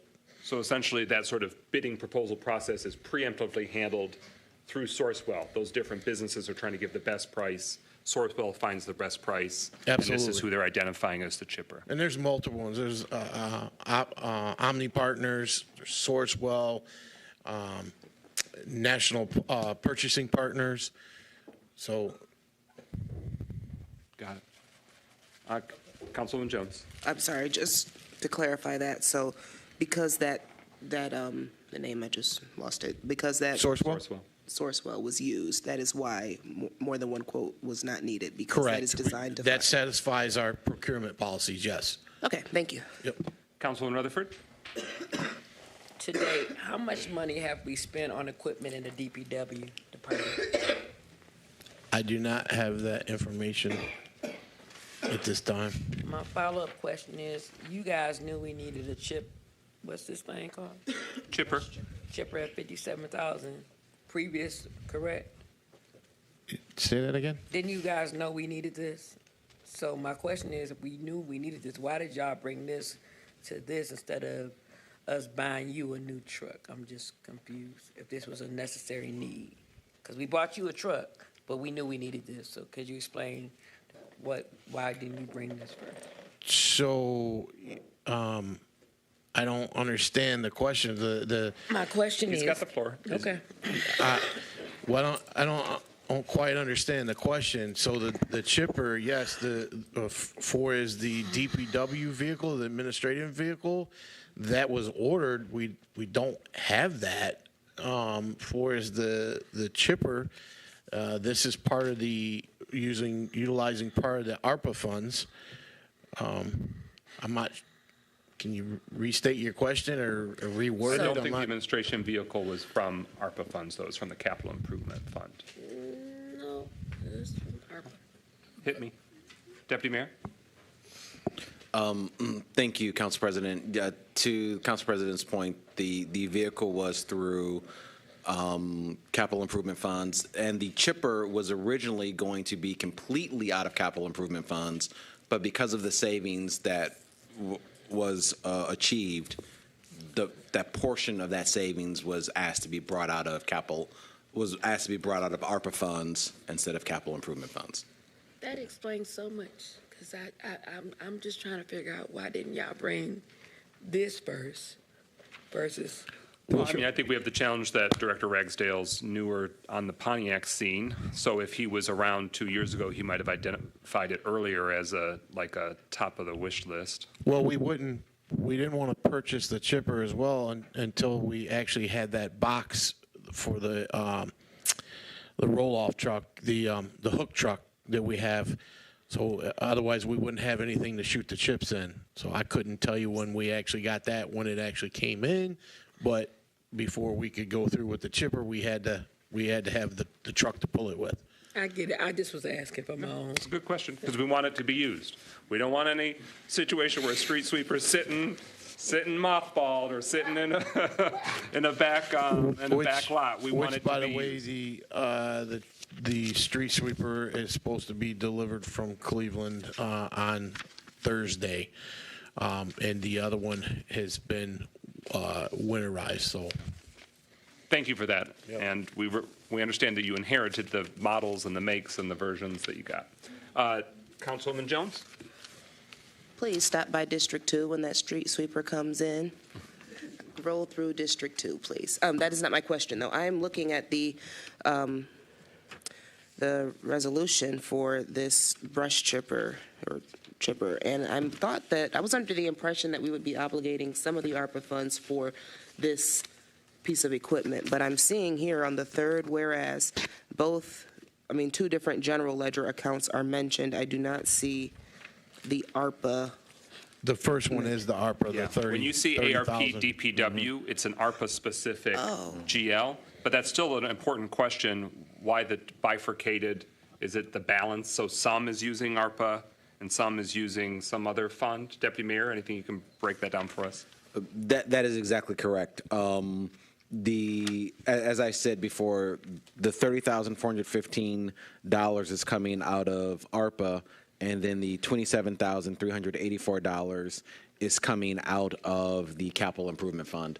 Originally, the entire thing was going to come out of capital improvement, but again, because DPW was able to buy their vehicles less expensively than had originally been planned, they asked to take the remainder out of ARPA. Thank you for explaining that. And so consider an asterisk after obligating ARPA funding that I added to that agenda item.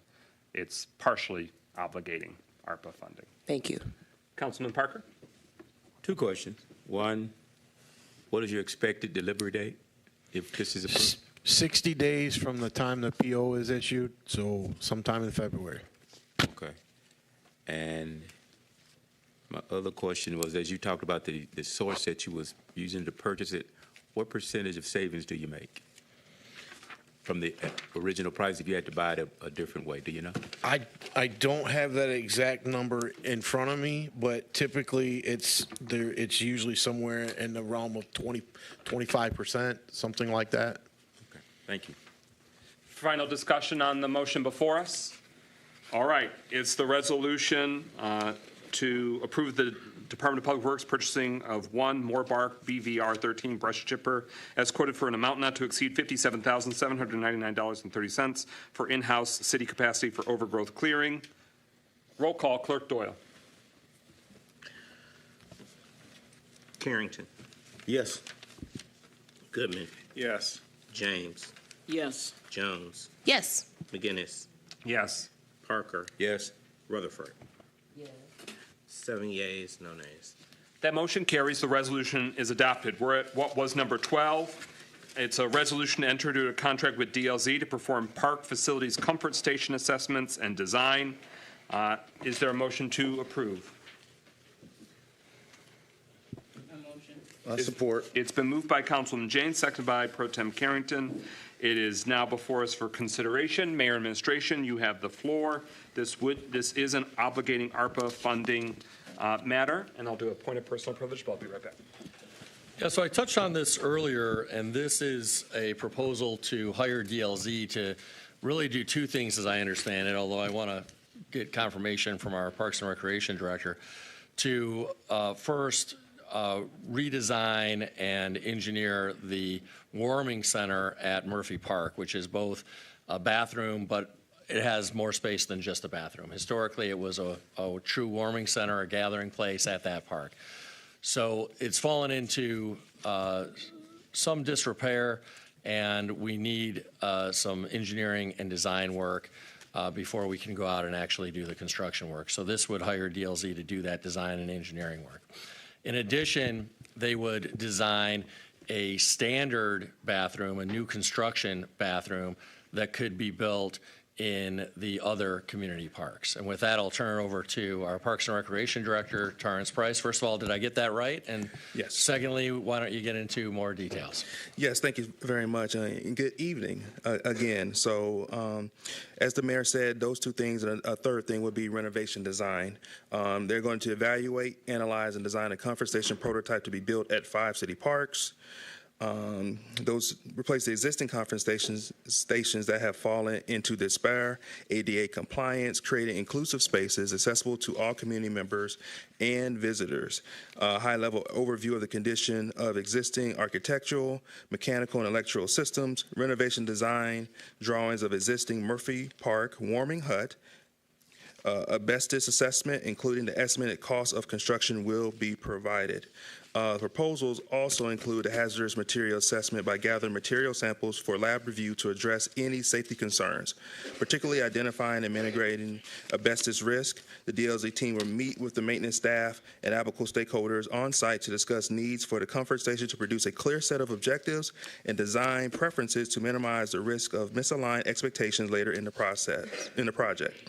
Assessment of building systems will use non-destructive on-site observations to develop a high-level understanding of current building conditions and evaluate potential capital improvement needs for each facility based on life cycle analysis, safety, and regulatory considerations. Accessibility, space considerations, and energy performance. There will be 3D models that illustrate the overall work, layout, and functionality of the comfort station prototype to incorporate accessibility requirements, efficient use of space and materials suited to the park environment. They will also provide technical drawings that will outline exact measurements, materials, and assembly instructions, along with structural and mechanical plans which integrate all necessary utilities like plumbing, electricity, and HVAC. All right, thank you. Any questions from council? Councilwoman James. Well, I don't really have a question. I just am extremely frustrated with the whole community park allocations. Because again, this $140,000, the total amount for community parks has gone into engineering and design. And this was one thing that I had hoped to accomplish in the community parks as chair of the Parks, Recreation and Public Works Subcommittee, is to see at least one bathroom reopened in a public in our larger parks. The assessment was done. The result was that the only bathroom that was savable in a Pontiac park was the one at Murphy Park. And so, I thought, well, maybe we can get that one bathroom renovated and, get some minimal renovations done in that warming center so that we have one bathroom in the city of Pontiac that we can open for the residents of this city. But with all that money spent, we're not going to do that. So the community parks will really not see any real change at all. I mean, we've got a lot of things started in terms of design, but it's disappointing that with all that money spent, we are not going to see the residents will not see any result in the community parks with the ARPA dollars that have been spent. So that, to me, is very disappointing. I think, we would have been better off planning to get at least one thing done and accomplished at the community park level, as well as we're going to see the renovations in 10 of the mini and neighborhood parks, but for community parks, we basically have just done design only. And for the public's benefit, when we're talking community parks, we mean the big boys, the big parks. So this is about, and this isn't all the community parks, but the ones identified include Aaron Perry, Bodette, JC, Murphy, and Oakland Park. So I just want to make sure everyone knows when we're saying community parks, we mean the big ones, in part because those big ones are the ones that historically had bathroom facilities because they were big. They had bigger, bigger crowds, bigger need, more sporting and athletic events and activities. I share your concern, Councilwoman James. I really, when we started 3 years ago, almost 3 years ago, and, obviously when we were looking at these broader categories 2 years ago, I was really hopeful that there would be more meat on the bone with the community parks, the large parks. Specifically, what I'm looking at is Murphy, that we'd see some action. Yes. Now, we're left with where we're at, and I want to make the most of what we got out of it, so that way now that we're going to have these actual designs and proposals for our big parks, we can hopefully leverage that for philanthropic and corporate support, and that's our better hope right now. Obviously, ARPA is not going to be the salvation for our major parks. So just like with the grant funding with Galloway Lake Park, we got $750,000 from that Spark grant, which is going to do a lot. But even at that one community park, that large park of Galloway, that's still only going to, is it fair to say, a dent? You know what I mean? It's going to make an improvement, but there's still millions more to do the full Galloway Lake Park. So we're basically, with each of these major parks, we want to make sure everyone's on the same page, because even when I was starting, I was a lot more optimistic about how far we'd get with the community parks. So it's the reality of where we're at. But, so again, this is for comfort stations, AKA fancy word for bathroom, facilities at, is it specifically Aaron Perry, Bodette, JC, Murphy, and Oakland? It's at those, Yes. at those 5? Yes. Okay, so just so we're all clear on that. Yeah, and as a side note, the warming center at the top of the hill at Murphy Park, that already is named for somebody. So don't think we didn't think about, honoring Portia with that way, but as somebody that she knew, because she would always tell me we need to do better by the warming center, it is already named in someone's honor, to my knowledge. So I just want to put that out there. But we may have in the future other bathrooms that we got to name, we could name for somebody. I digress. Any further discussion on the motion here? It's $148,200. This contract with DLZ and the city of Pontiac. This is obligating ARPA funding. Any further discussion? Yes, ma'am. Did DLZ have to bid for this? Was it competitive bidding for DLZ?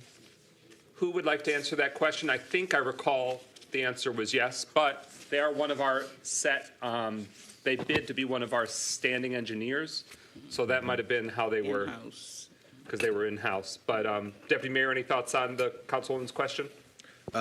Thank you, Council President. So DLZ, similar to the Sourcewell contract that you heard of, DLZ was procured through a cooperative contract, so their pricing was already competitively bid.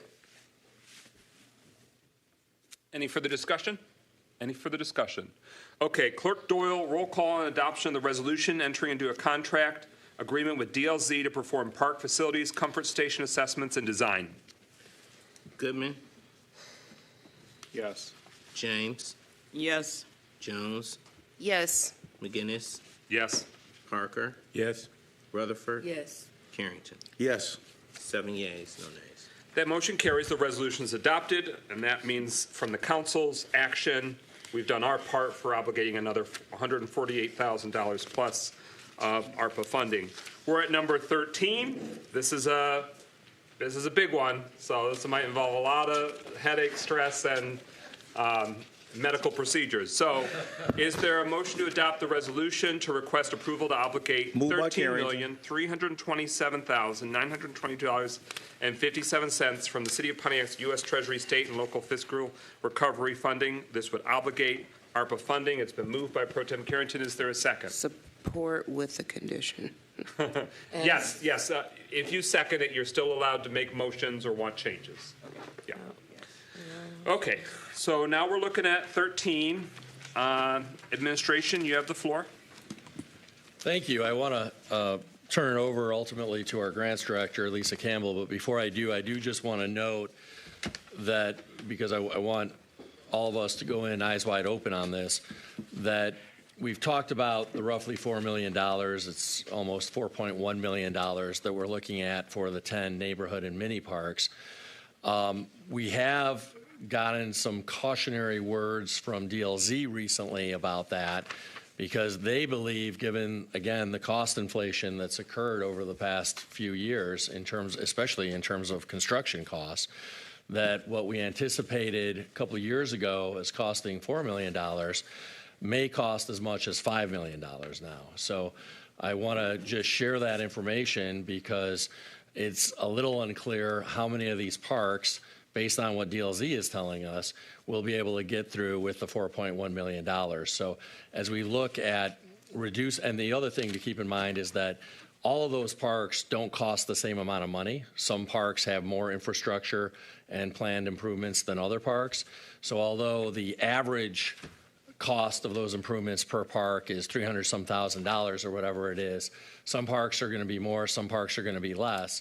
And as money is shifted, to the extent money is shifted out of that pot, it may in fact impact more than just one park. It may end up impacting 2 or 3 parks that won't be able to be completed. So I just want all of us to go in eyes wide open to this discussion. And with that, Director Campbell.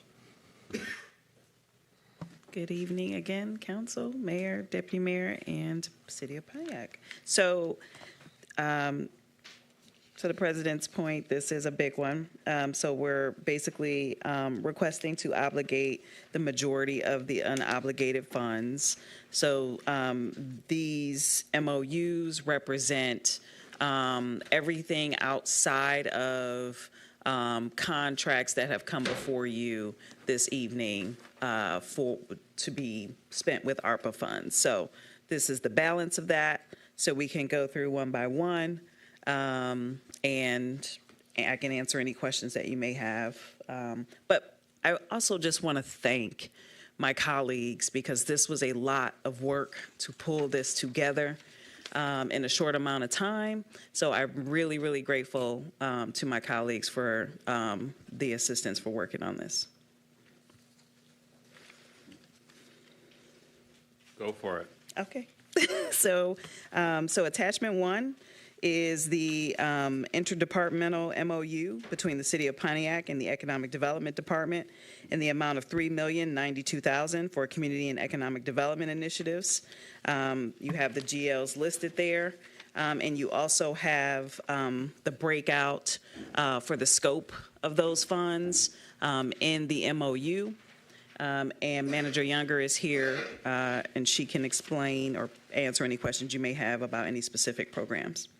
Okay, so this is going to be very complicated, and thank God we have 2 more meetings scheduled, and we may have to get through more, but we're right now looking at the Pontiac Economic Development and Revitalization Project budget, exhibits A and B. A has scope of work, and B has project budget. Is everyone where I'm at? Yes. Okay, I'll give you a second. But this is where workforce and development and child care, $500,000 is set aside. And so essentially, unlike some of the others like home repair and small business grants, this is basically shoving it to the next year plus. You know, it's saying that the details aren't finalized, but we can obligate it, committing that we are going to do $500,000 of workforce development and child care initiatives. And so it's not programmed out, it's not details, there's not an application. It's saying we are going to obligate to say, yes, that is to happen. So council has the ability, if they so choose to add more, they can add more, and it would still, again, be what's to come. It's obligating it for a future initiative and program. Is that a good synopsis? Correct. Okay. The next, so we're talking about workforce development and child care, $500,000. The next is small business grants of $1.5 million. We just did the awarding part of 1.25, correct? 1.25 million. So this reflects 250,000 additional dollars for a second round, and the memo obligates it for the year and change to come. We want it done next year, but we've got till the end of 2026. You know, that's the window to act, to spend. Correct. This is the identifying and obligating part. So if council members want to change that to, instead of $250,000, make that next round $500,000, this is the space we're talking about.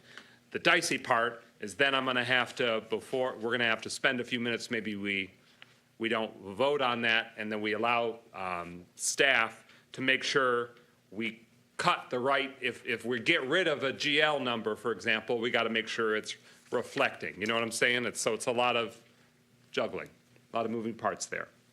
And then this has $500,000 technical assistance for small businesses. Without going in hard details, that has already been sort of, the program was set up. Is there any more obligating or sort of work to be done, or it's sort of continuing to roll through the technical assistance? There are a couple of contracts that still need to be executed on, of the 500,000.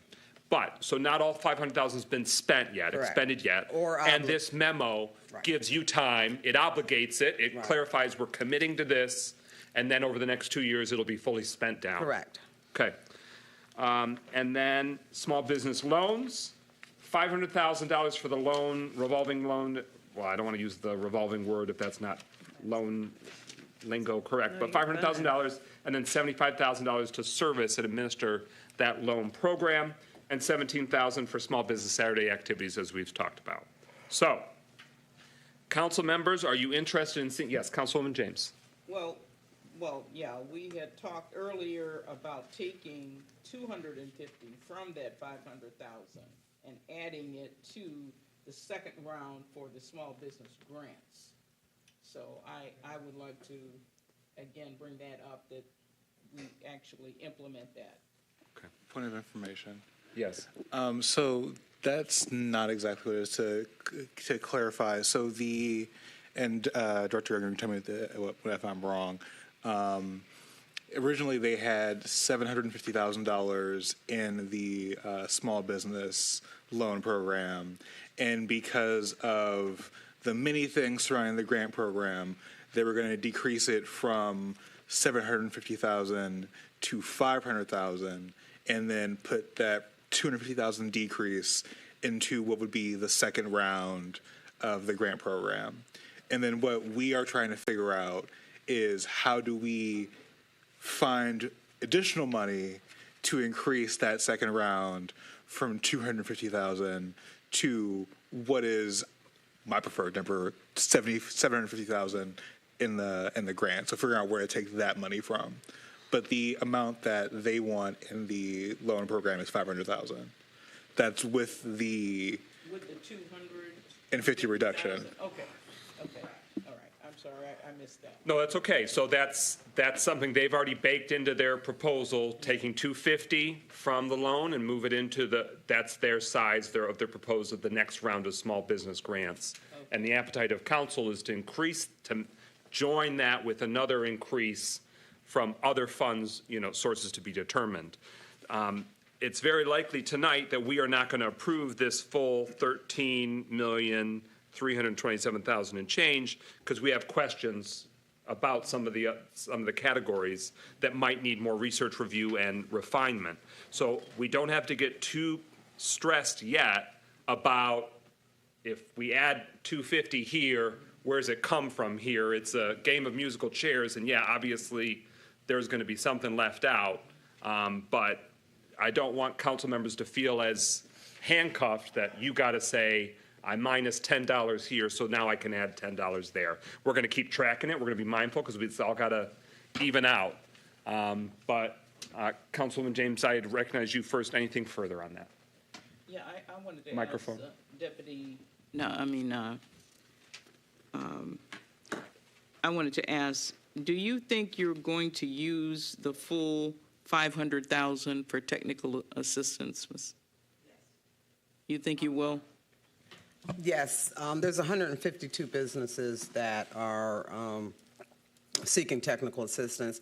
The average business will receive 10 to 20 hours under this contract. And yes, I think I will use it all. How much of that money has already been, allocated? Because that's been going very slow. I would say maybe 275 of it out of the 500. Okay. Councilwoman Jones? Is this the time to bring up what I want to bring up? Depends on what you want to bring. Oh, I thought you knew. I'm sorry. Okay. I understand that, time is of the essence right now. We are in crunch time. Anything not previously discussed could cause some issues. But since it is feasible and it could work based on what I've researched, I would like for council to consider allocating $300,000 from the Parks Fund to...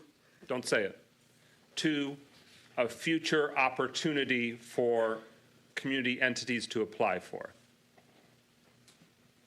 Right? For literacy. For right. literacy. I don't want you to necessarily identify who the recipients were because I don't want us to prejudge before something. So any entity that would offer literacy engagement to Pontiac citizens. If you don't mind, I'm still going to keep that on the side because I'm trying to go through the economic development part right now. No, that's okay. It's very fluid. We're doing a lot here. So I just didn't know if that's what you were going to motion, a small business. No, I apologize. I didn't realize we were going by attachment. But so, yes. The workforce development and child care, that's right now $500,000. Councilman Rutherford, I heard you identify that you wanted that higher, correct? Yes, I do. I think. Is there a dollar amount that you had in mind? I do. I'm feeling kind of frantic. Want to add another $150,000. I think child care is important. I know people can't get no job because they can't find anybody to keep their kids, and that's why they need to be able to keep their kids, and that's why we need to increase it to $150,000. So it needs to be $650,000 for that. It does. It does.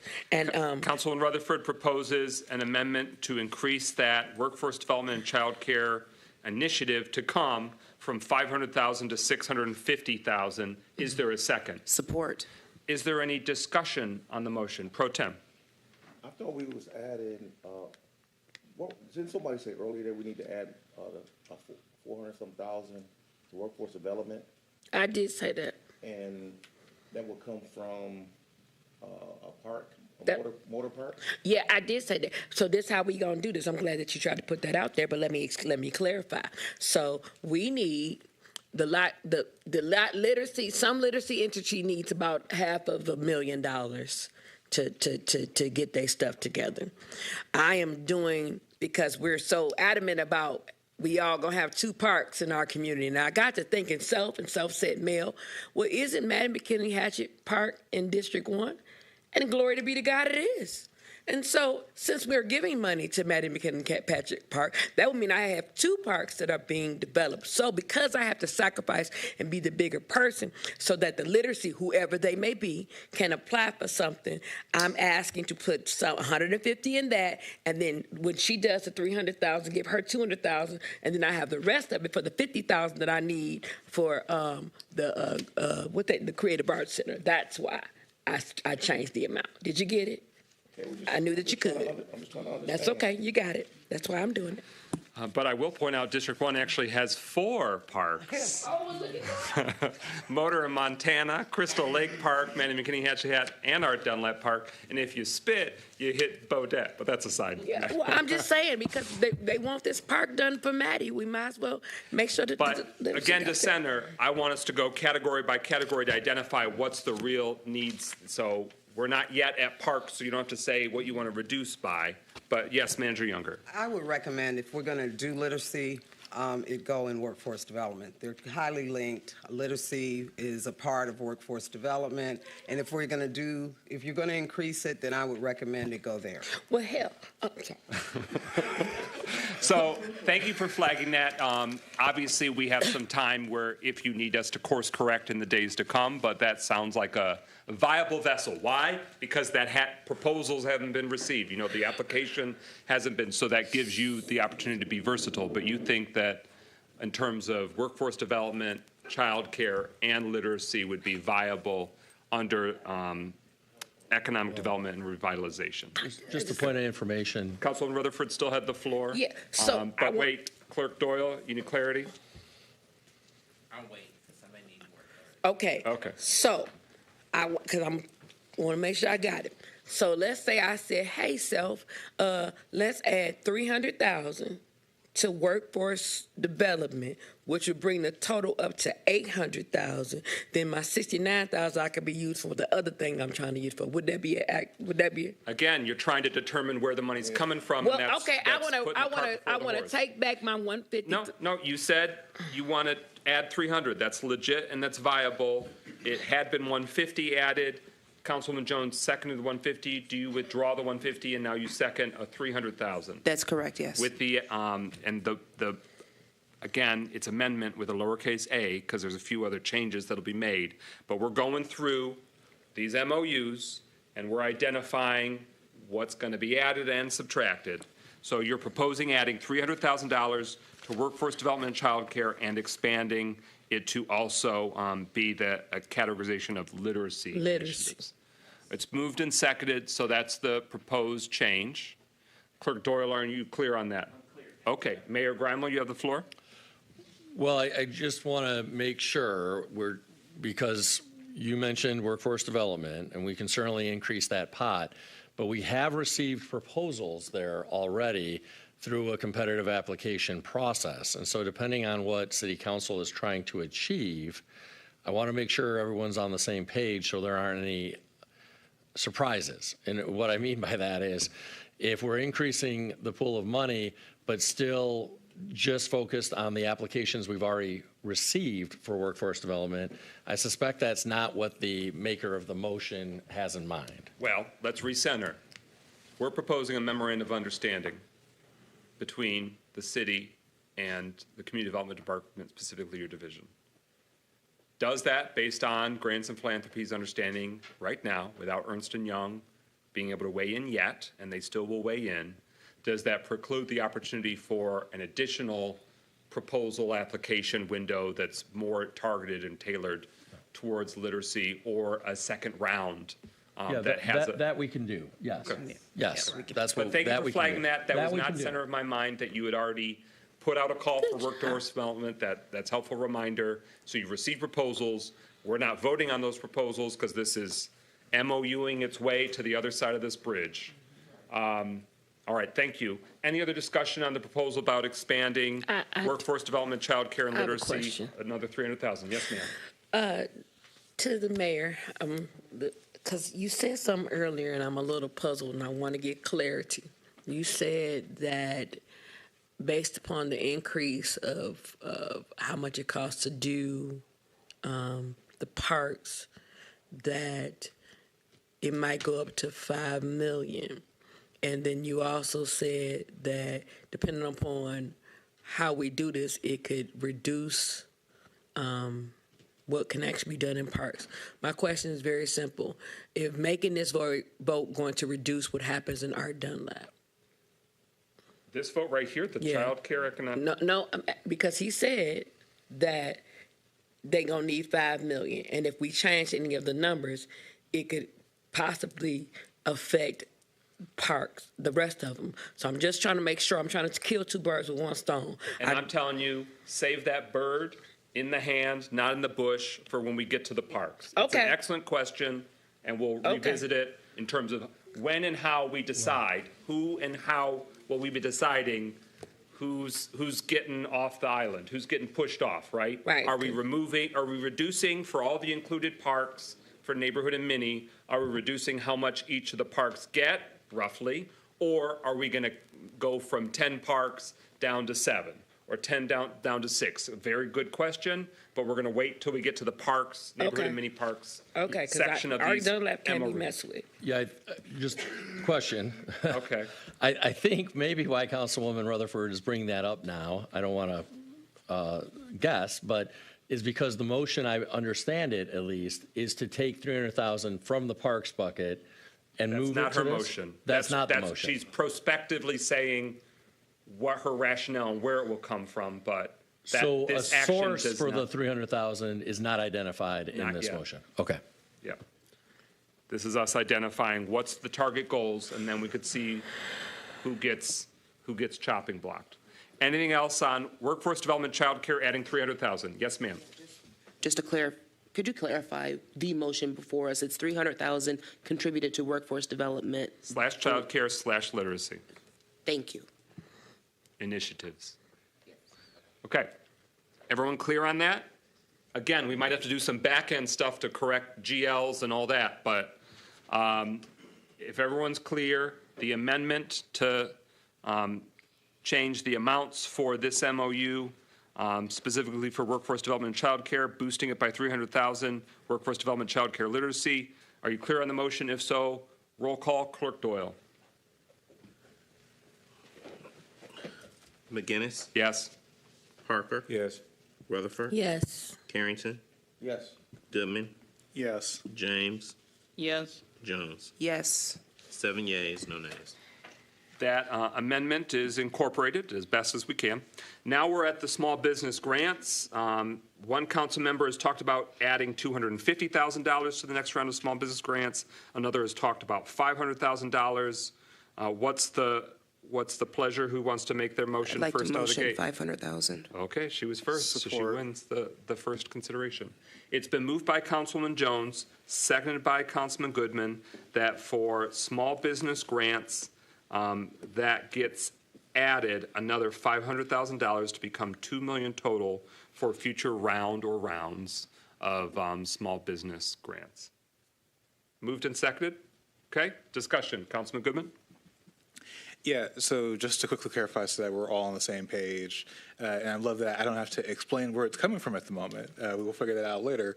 But yes, moving what was already considered by economic development, moving the 250,000 from the loan program, reducing that to 500,000, having that be the first part of the second round, and also an influx of 500,000 to be pulled from a determined place at some point to make sure that the second round has a total of 750,000.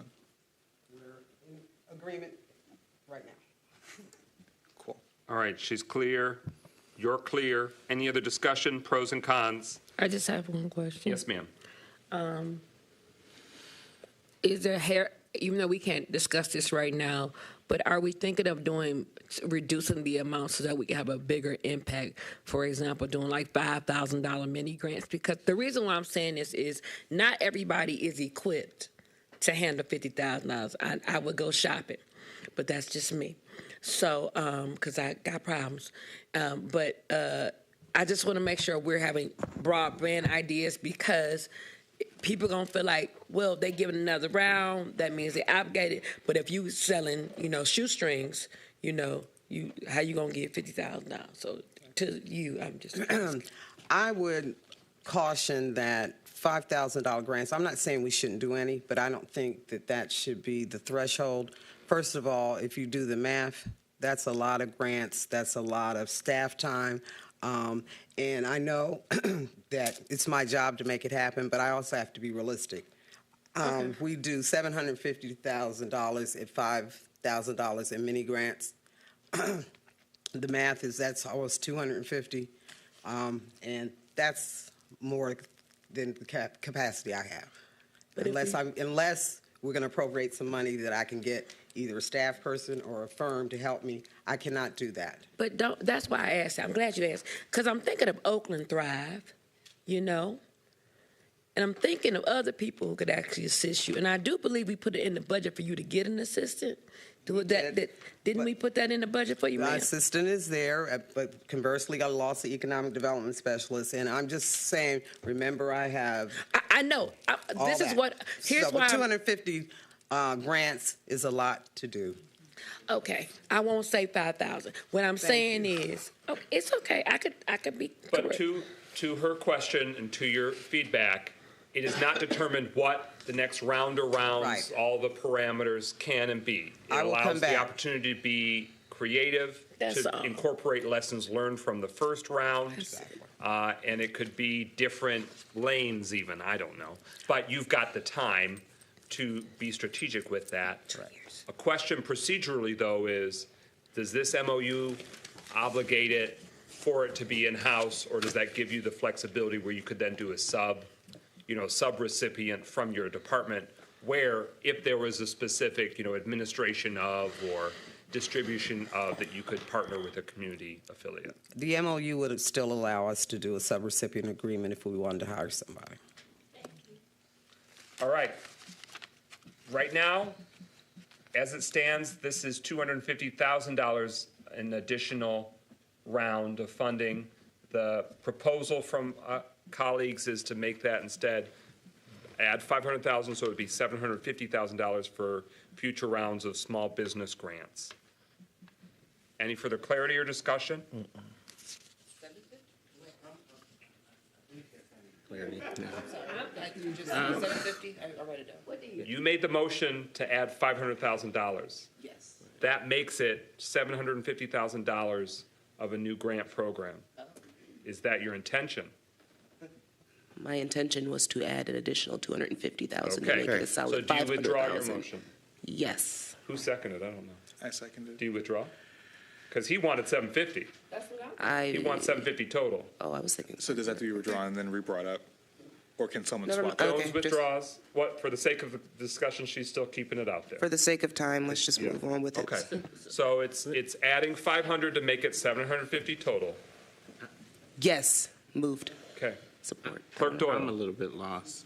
So I thought it was 1.5 million and 500,000 was being added Yes. to the small business. to Yes, take which to makes it 2 million total. Okay, all right. We're just speaking about the next round to help people understand. okay. The All right. first round that we voted on earlier tonight is 1.25 million. I understand. Mayor Grimal? Yeah, as I indicated earlier, I certainly think adding another 250,000 for a total of a second round of 500,000 makes sense. But I think the more money we add, the more staff time is involved in processing the applications, number one. Number two, we're talking about taking more money from other priorities. And some of these other priorities are priorities that I think we all share, whether it's investing in parks or a rec center. Even if we ultimately downsize the rec center, it's certainly going to cost more than the $6 million of ARPA funds that we're talking about here. So I would just caution that I think $500,000 is a good amount for a second round, and we don't need to go above that. Okay. We're on the motion to amend still. We're going to keep the conversation on that. He's made his rationale for why he doesn't want it to go higher, because it comes out of one of the other ARPA initiatives. Well, we're talking about making this change. Any other discussion on this change? Yes. Councilman Goodman, followed by Councilman Rutherford. Just for my colleagues and for the administration, while we are not dedicating where the money comes from at this moment, I did earlier multiple times mention where this money can come from due to it being double counted for a different thing. So while I do hear the mayor's point, and I think that it's important for my council colleagues to hear that, I have also been very clear about where that money is coming from, and that this is what I believe, opposed to just having double counted money, would be a better use of this funding. Thank you. Anyone else talking? Councilman Rutherford. Tonight, It was a lot of people frustrated, disappointed because they felt like they needed an opportunity to expand their business, to build on it, start a legacy, I don't know, get an apple cart. By including and improving and making it so that we have real money to make real impact, it can make a lasting effect. It's just like the literacy thing. Had nobody told me something was needed, we wouldn't know that it needed to be done. This is our opportunity to get it right this time because I care more about people. You know the rest. That's it. Then poinsettias. We got it. Any further? Pro Tem Carrington. If I was just ready to call for the vote so we can keep moving. It's 11:10. Yeah. So I Any know further? all this We is voted. important. There's no further discussion. Hearing none. Clerk Doyle, the question is adding an additional $500,000 to make the small business grants total be $200,000. Oh, what did I say? Yes, $2 million. Everyone clear? Roll call, Clerk Doyle. Parker, Yes. Rutherford, Absolutely, yes. Carrington, Yes. Goodman, Yes. James, No. Jones, Yes. McGinnis. Yes. 6 yeas, 1 nay. All right, that amendment is adopted, so that means that the total budget for economic development and revitalization programs increases by $800,000 to be $3,892,000. All right? Okay, and again, I'm tracking what we'll need to sort of take to balance out. So that covers the economic development MOU, correct? Okay. Director Campbell, next up. So we have attachment 2, which is the interdepartmental MOU between the City of Pontiac and the Economic Development Department, and the amount of $2,557,219 for the home repair program. As Manager Younger presented earlier, that these funds will help make the home repair program whole, both for the applicants and the staff working on this program. So moved. Support. My God. It's been moved by Councilman Rutherford, seconded by Pro Tem Carrington. So that's before us. Quick clarity, you're clocking, you're identifying the CDBG-funded home repairs, but does this MOU codify that? Or it's really just explaining? That is just explaining how we get to make the program whole. It includes CDBG dollars. So the MOU is strictly for the ARPA portion, which is the 2.5. Okay. Any further discussion on the motion before us? Well, there's no unless, is anyone trying to change anything? No. No one trying to change anything? All right, so carry on to the next one. Attachment 3 is the interdepartmental MOU between the City of Pontiac and the Parks and Recreation Department in the amount of $4,017,610. And this is for the mini parks. Okay, so $4,017,610. The neighborhood and mini parks are Dunlap, the impacted ones, because there's more than that even in the city, but the ones that are in the scope for the statement of work is Art Dunlap, Motor Montana, Dawson Pond, Indian Village, North Kiwanis, Cherry Lawn, Art Heaton, Baldwin, Richardson, Shirley, and Willard. And so to the mayor's earlier point, he's flagging that, engineering firms are saying with construction costs and once, now the finalization of designs that could be in excess of $5 million versus what had been clocked at $4 million. And the improvements may include, depending on the park, depending on what they've got, new basketball courts, soccer fields, volleyball and cornhole, new play equipment, new sidewalks and trails, picnic tables and benches, bike racks, pavement resurfacing, and landscaping. So the question was posed earlier from Councilman Rutherford. We give the floor to the administration or anyone wanted to address to it. How and when and through what means will it be determined, should it be scaled back, how it will be scaled back? Do we remove parks or do we remove the scope for this set of parks? Any initial thoughts, Mayor and Administration? I hesitate to answer only because I think it would be helpful to have some of our engineering professionals here, because I don't know how the bids are going out. Because ultimately, we won't really know until we know how much the cost is coming in at. And if the costs are being determined based on the infrastructure per park, we may have to eliminate parks as opposed to curtailing the infrastructure within each park if we want things to keep rolling in an expeditious way. But I don't know that because, again, we don't have the engineering professionals here. The real company that we need to have that conversation with is Spalding to Decker, which is doing the design build work in the neighborhood and mini parks. Okay, so I got to make a housekeeping decision here. I think it would be wisest that we remove this from this memorandum of understanding roster, and it would be a separate standalone with this or other action items next week, because we're not going to be able to answer that. And it's a pretty central question. Are we doing improvements at 10 parks or less, or it's less improvements at 10 parks? That's pretty central. And then do we want to scale it back even further to Councilman Rutherford's point if there's some parks removed from the scope?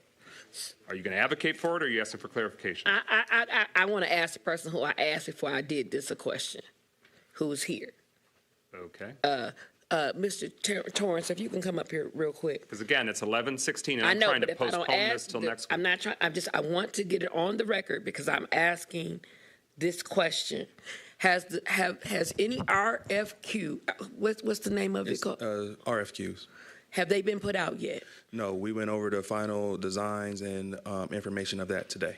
So based upon that, the numbers that we have here are just the estimation, right? That is the price estimation that was done by Spalding to Decker when they did their initial evaluation that included all the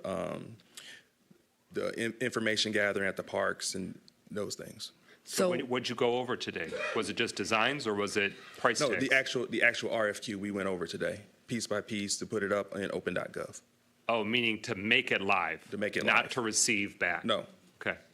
So the reason why I'm saying that, why do we then need to wait when they already met about this, and this is the scope of what they said the estimation was going to be, so we should just reduce it, the parks. What you're saying is not what he just said, unless I'm confused.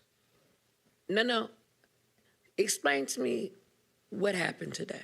We had a meeting today when we went over our RFQ. This is the second time we went over that.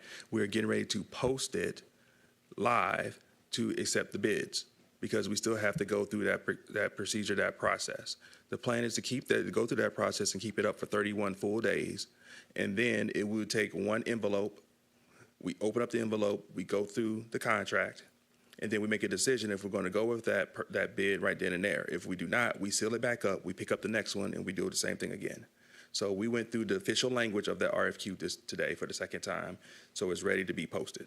So what's the scope of the RFQ? Is it 10 parks? Yes. And is it for? Yes. What's the MOU that's being, the member of understanding that we're going for that is the $4 million. And we just basically went over the language of that and make sure it was all correct. And is there anything, how we make sure everything was worded properly so there's no confusion when we go through the bid process. Okay. So we still don't know if something's getting cut. Is it cut in a park or cut in a aspect of the scope? Councilman James? President McGinnis, I did send all of the council people notes on the last Parks and Recreation meeting where the engineering manager, Shannon Filarecki, did tell us that each district needs to look at the scope of work for their parks and determine, prioritize what you want to have in that park, because there will have to be cuts. But she is asking us to do that, and that was the information that I tried to summarize and gave each one of you, that each one of us need to look at our parks and determine what we would like to, what are the must-haves and what are the things that could possibly be cut, because each one of these the actual scope of work exceeds the budget. Yeah, but it hasn't, that verdict on whether you cut scope, which the contracted city engineer, that's her recommendation, it still would have to be authorized by city council, right? Yes. We would have to say, we're cutting parks, or cutting, scaling back scope for parks. Sure, the current plan of action, based on what the city engineer is saying, is that scaling back, keeping the parks, but scaling back what's in them. Yes. Okay. Yeah, she's working on the original mini parks budget, which is $4 million, the $4 million, 17 dollars. So the challenge, of course, is that we're going based on estimates. If we want to obligate this, we can scale back the price tag, but not the number of parks, or not the parks.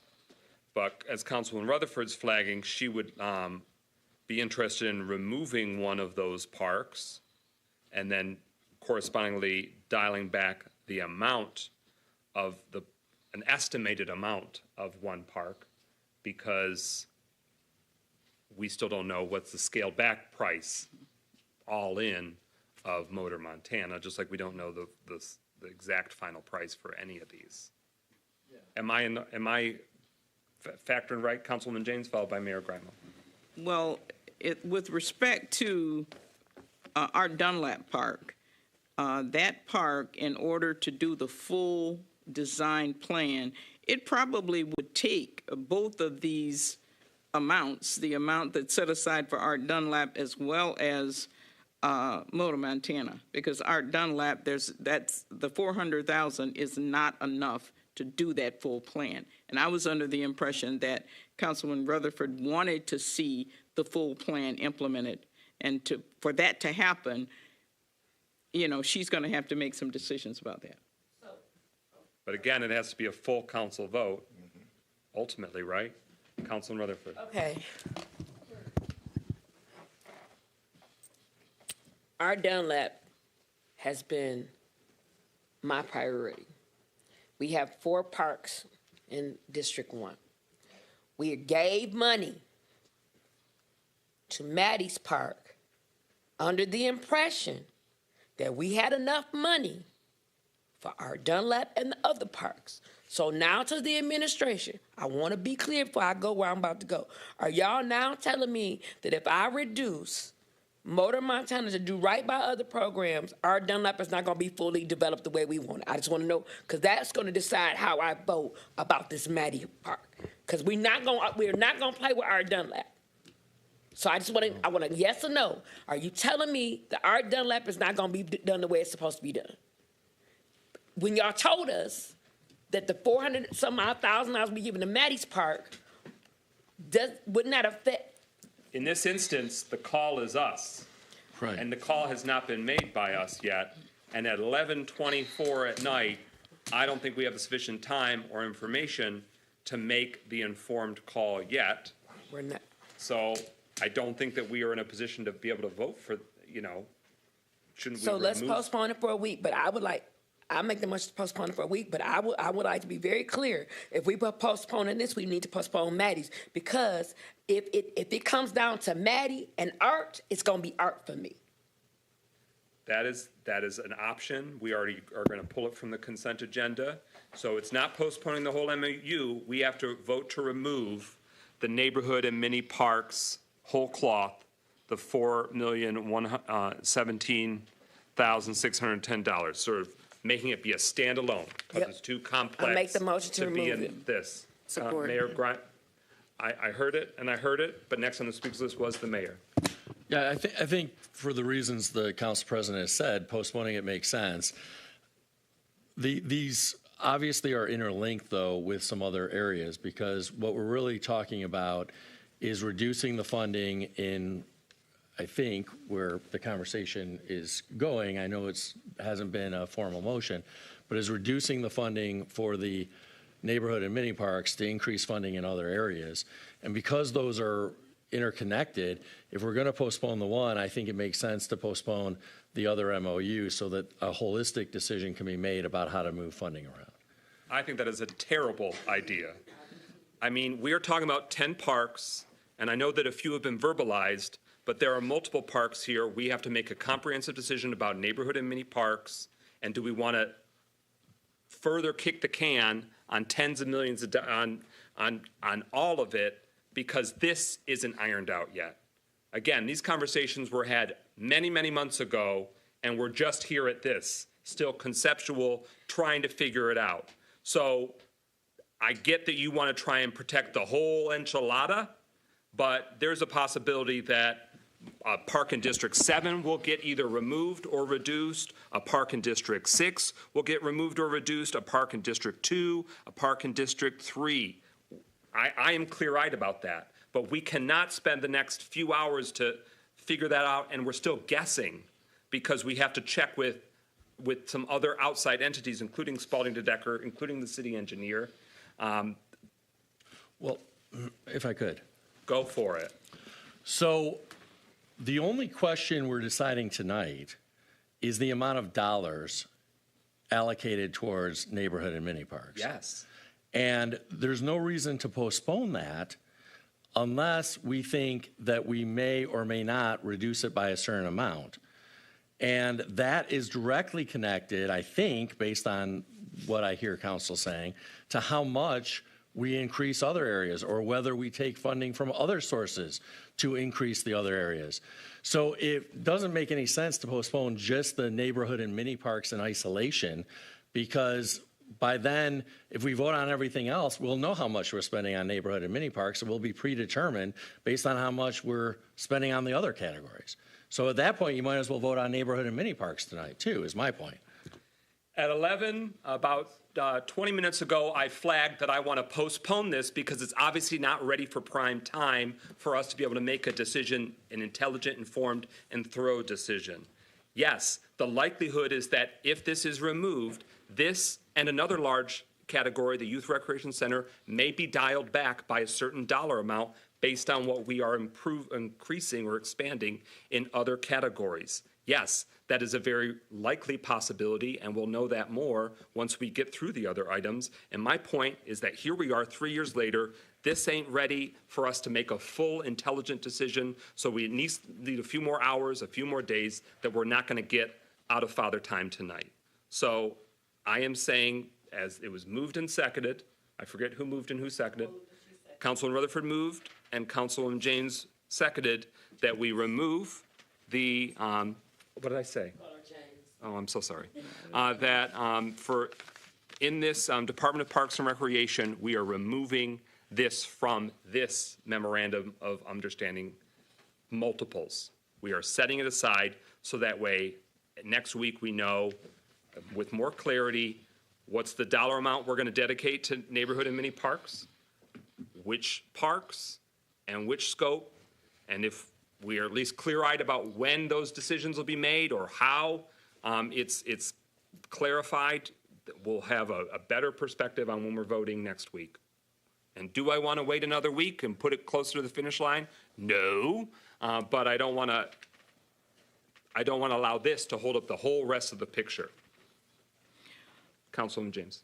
Well, the question is how those decisions are going to get made, because personally, I don't want to see any change to District 4.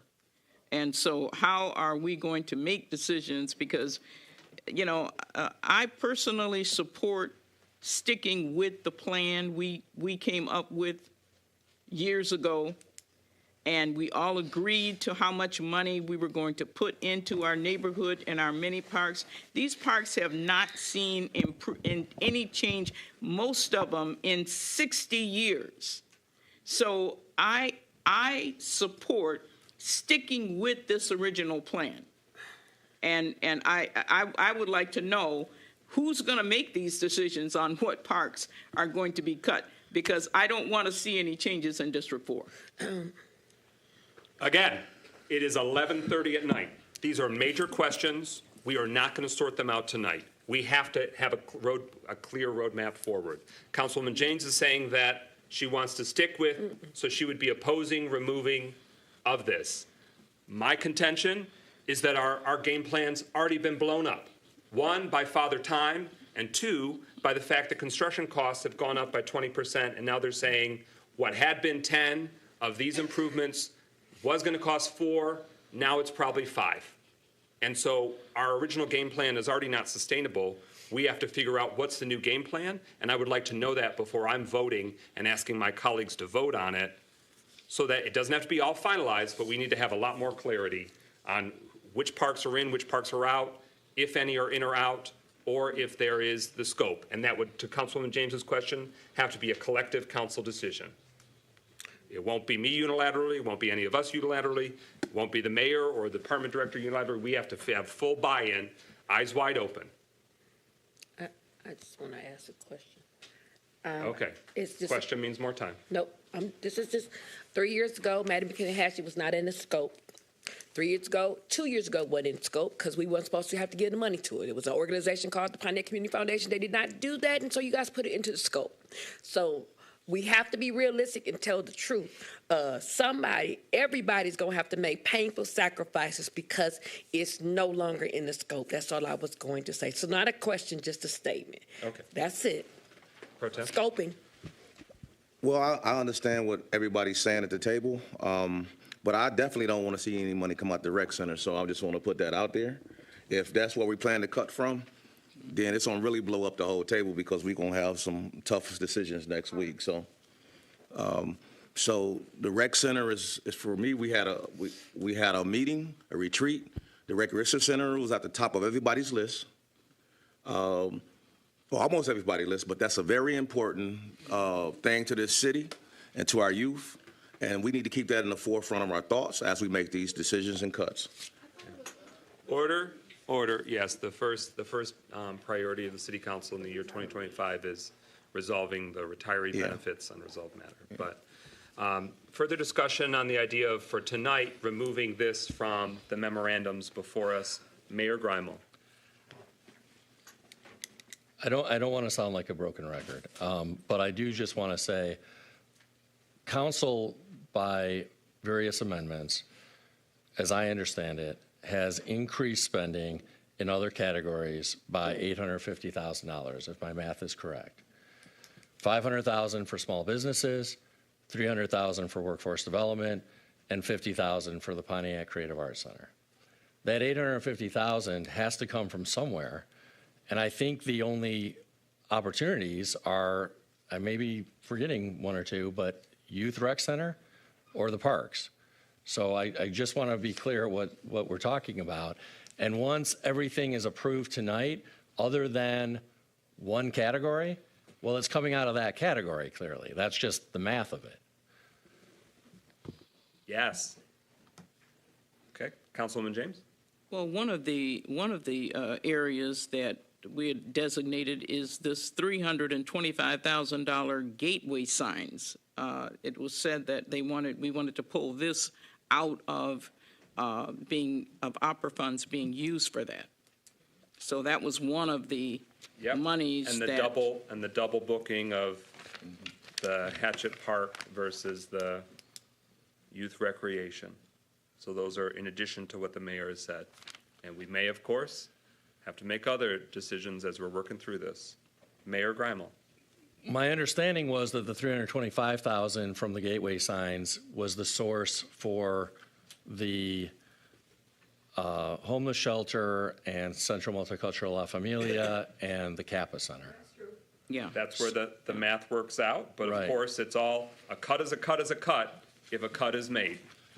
And we had, I think in the actual motion, it included the double booking, if you will, being added to the original motion for this agenda item, included adding that double booking to the Youth Rec Center. So it's, I guess, semantics, whether reducing that or taking that out of the Youth Rec Center is cutting the Youth Rec Center. But again, we have limited funds, and we just need to be mindful that you push down on one part of the mattress and another part of the mattress pushes up. Yes, and good people of Pontiac, the taxpayers, I get that. Any further discussion on the proposal for the sake of further research, review, and refinement, removing this Parks and Recreation neighborhood and mini parks, $4,017,610 for tonight, for it to be revisited next week. So, Mr. President, Yes. the whole, which I'm calling number 3, is coming out of item 13. What'd you say about number 3? I didn't follow. I'm just calling this memo number 3, since this is Oh, the okay. third memo. It's coming out of this item, item 13, and it'll be a standalone item next week. It's coming out, period. And we can let, the council administration can craft a new one that's specific and standalone, but it's an amendment to cut it. Yeah, okay. Okay, on the motion. Okay. All right, everyone clear on what's before us? Well, is attachment, this doesn't affect attachment 1, does it? Okay, I got to figure Or out is what it- you mean. This, I don't think it affects attachment 1, 2, or 3. I don't know what you mean by those attachments. The resolution that was, the 13 million Yes. resolution. Okay. Attachment I thought that 3 was is the where mini parks. we were. Attachment 3, yeah, that's where we are. So attachment 1, attachment 2, and attachment 3 are not affected. We've already voted on those, right? Not 3, this is 3. This is 3. Yeah, the mini parks is 3. Okay, yeah, this is 3. So are we tabling this whole resolution, or? We're cutting out attachment 3 Okay. in hopes of trying to salvage the rest of it or others that may get cut out.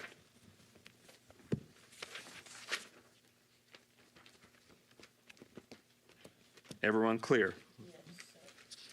Everyone clear? Yes. Everyone clear? Okay. Clerk Doyle, roll call on the amendment. Rutherford, Yes. Carrington, Come back to me. Goodman. Okay, I'm sorry. James,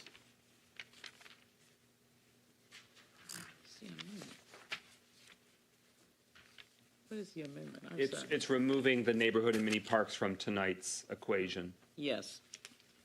Jones, Yes. McGinnis, Yes. Parker, Yes. Carrington. Yes. 6 yeas, no nays. That amendment carries. Next attachment. We move on to attachment 4, the interdepartmental MOU between the City of Pontiac and the Parks and Recreation Department for the Youth Rec Center in the amount of $3,393,572.57. Councilman Rutherford. Ms. Campbell, as of today, do we have any of the $31 million that is needed for the $37 million project that is proposed? Have we gotten any letters of support? Has anybody from anything? All right, to clarify your question, you're asking has there been any philanthropic or corporate Yes. support? We have not yet completed a philanthropic capital stack, but we do have the funding as originally presented for the Youth Rec Center. So we have we have 31 million? We have Deputy Mayor. I Okay, defer. to stop the exchange, the nature of her question is that in August, we as a council approved a conceptual design. And what City Council expressed then, and August to September, October, November, and now we've hit December now, 3.5 going on 4 months, is what's the funding game plan? What's the budget? Where are we coming in at? And the concern I've got, we were really concerned about the pre-construction manager at risk because we didn't want to lock ourselves into funding. You've got in here Exhibit B, project budget, and it's the royal you. You're not the podium. I don't mean you, but the administration has Phase 1, building design and pre-construction, just under $3 million.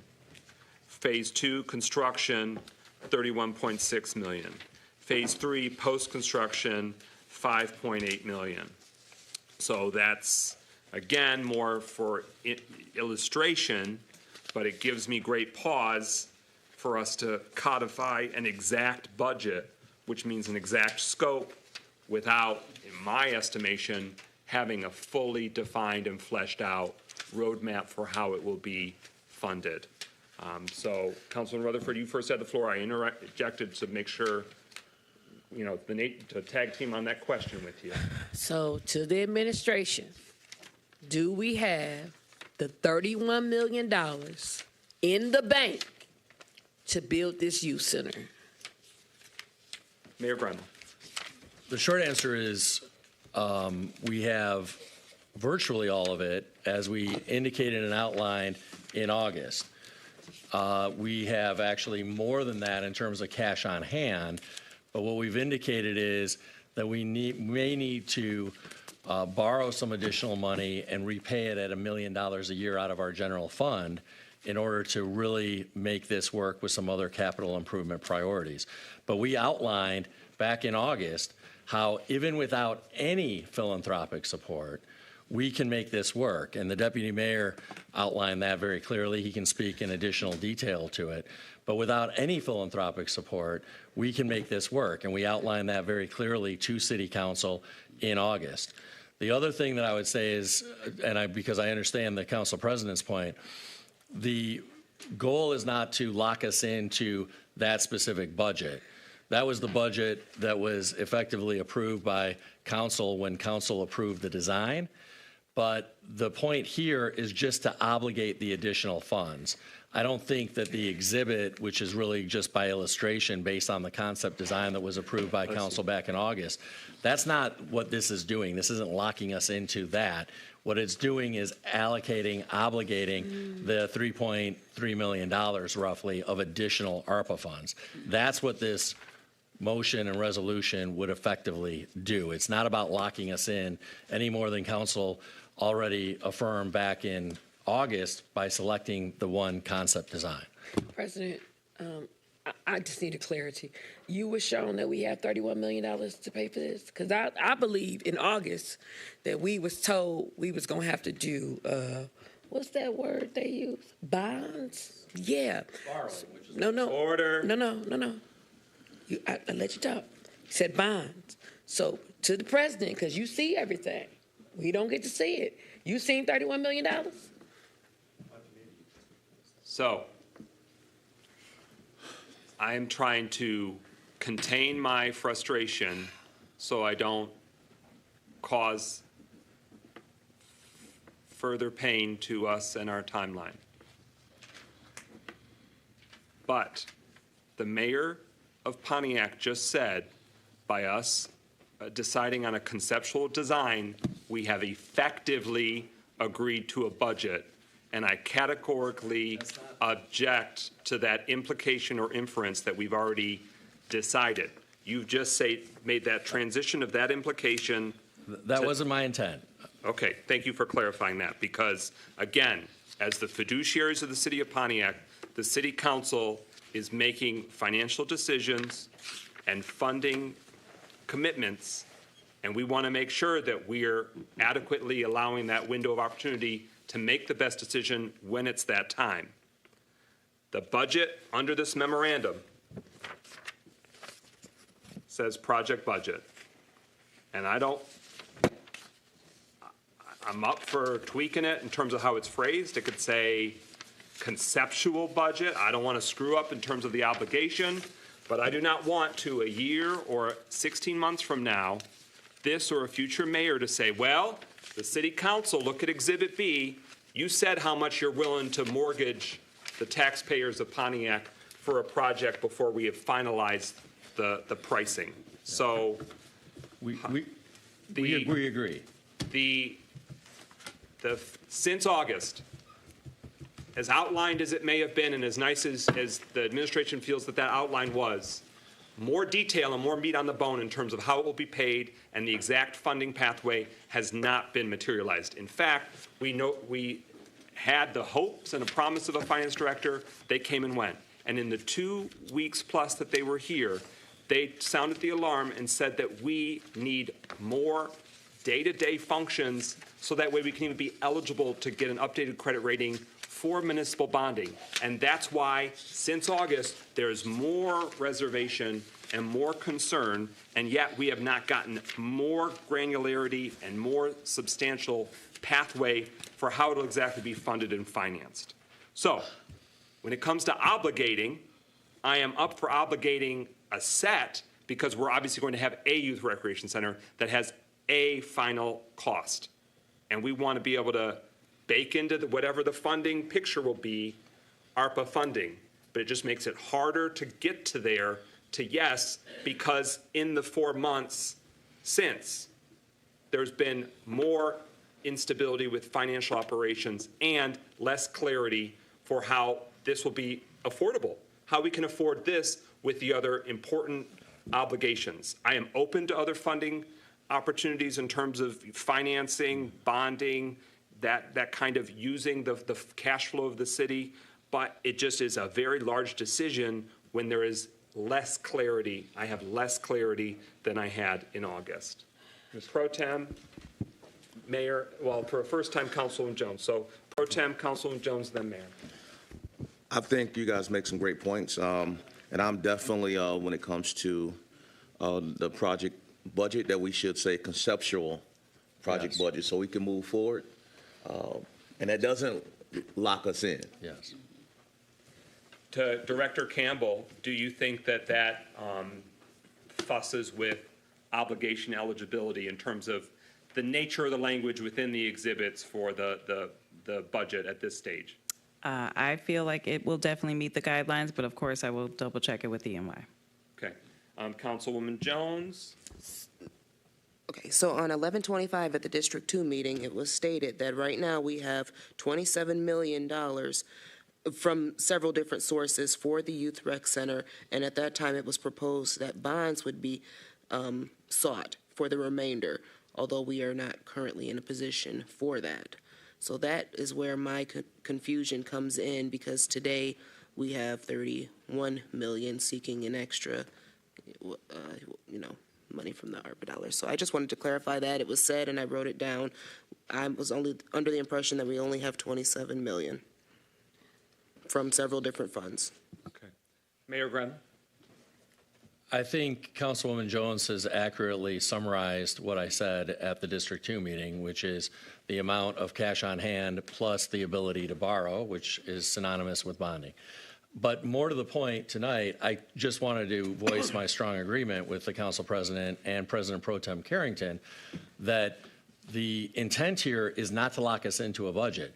So whatever additional language needs to be added to make it clear that that is a draft or conceptual or conditional concept budget is fine by us. We're just focused on trying to obligate the additional ARPA funds for the Youth Rec Center that are being proposed, the roughly $3 million. And for the council and community's benefit, what we have obligated so far in prior, action related to the Youth Recreation Center is just under $2.5 million. Is that the administration's understanding? That's with past? Yeah, approximately. That's okay. Right. Yeah, $2,450,400, and that this is proposing adding to that $3,393,572.57. So that would be combined. That would be the ARPA kick-in to the overall pot for determining what the Youth Recreation Center scope and budget can be. Okay, Councilman Rutherford. To the administration, what is the current bond rating of the city? Mayor Graham. Yes, as we've communicated with council in the past for some time, even going back to actually almost going back a year, because it came up in the road funding conversation. The city, in essence, doesn't have an updated bond rating. And so we need to put in the legwork to actually get that updated bond rating, because the last time the city actually updated its bond rating was a very long time ago. I don't know exactly how long, but I'm going to guess 10 years or more ago. Now, the consulting groups that we've consulted with all say that our bond rating will be much better when we go out and actually update that. But to your point, we need to do that. There's no question about it.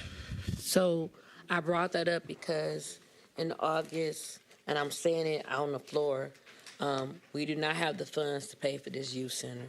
I am scared that I hear the words, but I believe in showing money in hand. I believe that this is going to backfire, and I'm stating it out in the open. We don't have no $31 million. We don't have no bond rating to get no bond to pay back nobody for $1 million.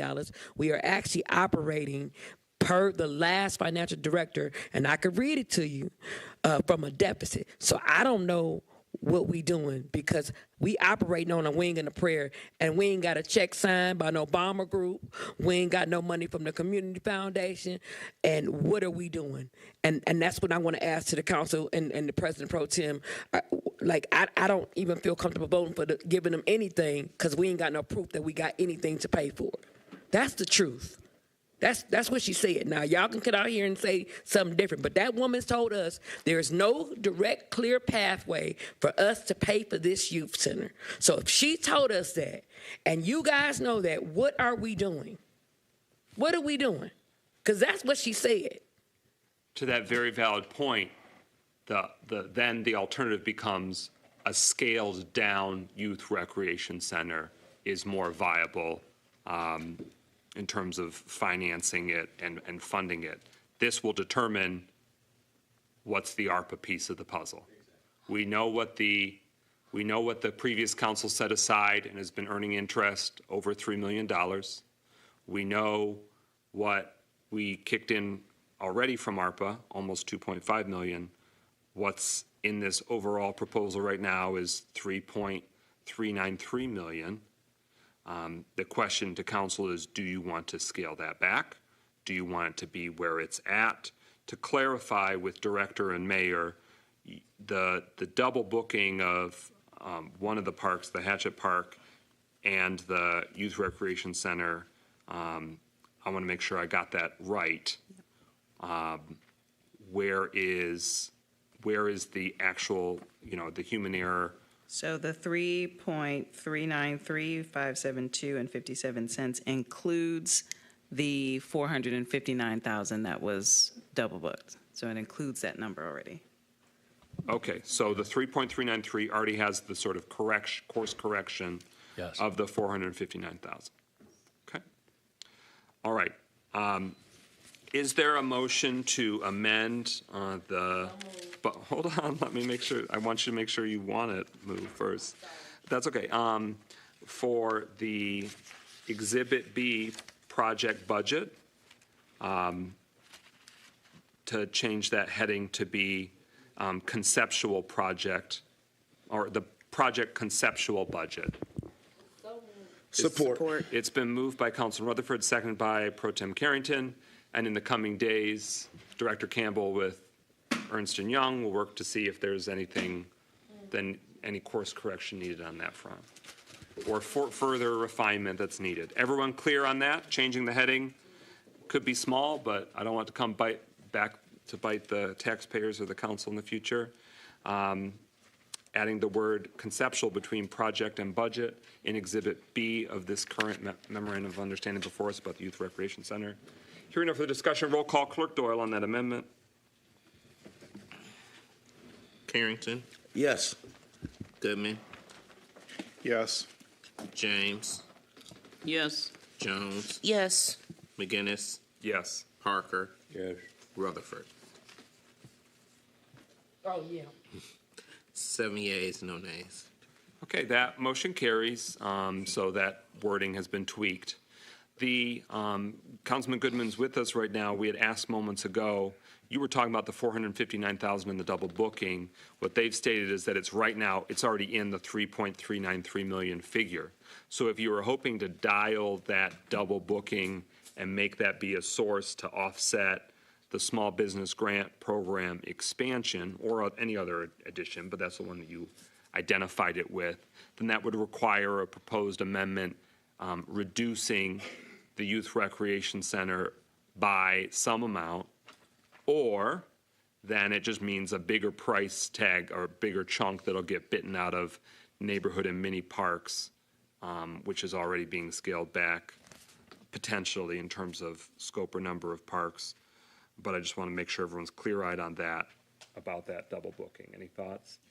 Yes, because I believe in fiscal responsibility, I'm still going to make that amendment to pull the amount of that double booking from the youth rec, since that amount for the youth rec was only there because they had to find a place for that double booking after catching it. Support. It's been moved by Councilman Goodman to propose reducing the Youth Recreation Center additional obligation proposed by $459,000. Is that your motion? Yes. And that was seconded by Councilman Rutherford. So that's now before us. Discussion from Council. Pro Tem Carrington. Yes, thank you, President McGinnis. I definitely don't have no problem with that because it was put there based on the double booking. So, but I definitely, that's the only reduction I want to see from the rec center. Any further discussion? I do. Councilman Rutherford. At the end of the day, we have to start telling people the truth. There's going to be a reduction from the youth center because we ain't got enough to build the youth center. So we can not want a lot of things, but at the end of the day, if we ain't got the money to build it, it's going to be a reduction. And we don't have the money. I don't care what anybody try to make y'all say. That woman ain't lying. That woman did not lie. And she told the staff, she told the council leadership, and then council leadership told us we don't have enough. So I am not a pie in the sky type of person. I am a realist. We're going to end up having to reduce it anyway. I want a youth center. I also don't want us to be in deficit, and I don't want nobody to call for us to get another emergency manager like they did 14 years ago. That's it. Anyone for a first time? Councilwoman James for a first time on the amendment. I thought we had already cleared this up, that the 459,000 had already been added to the 2,934,000. I thought we'd already cleared this up. And now we're trying to move it from where? Because you were given a corrected version that has the 3.393. Right. 57. That's with the 459,000. Okay, so why are we doing something Councilman else? Goodman is proposing reducing the 3.393 million by 459,000. Instead of that double booking going toward the Youth Recreation Center, he would like to see it go towards what had been approved for the small business grant funding. He wants to take it from there. But this council will be voting on it momentarily on whether that comes to pass. Okay. Okay. Clerk Doyle, are you clear?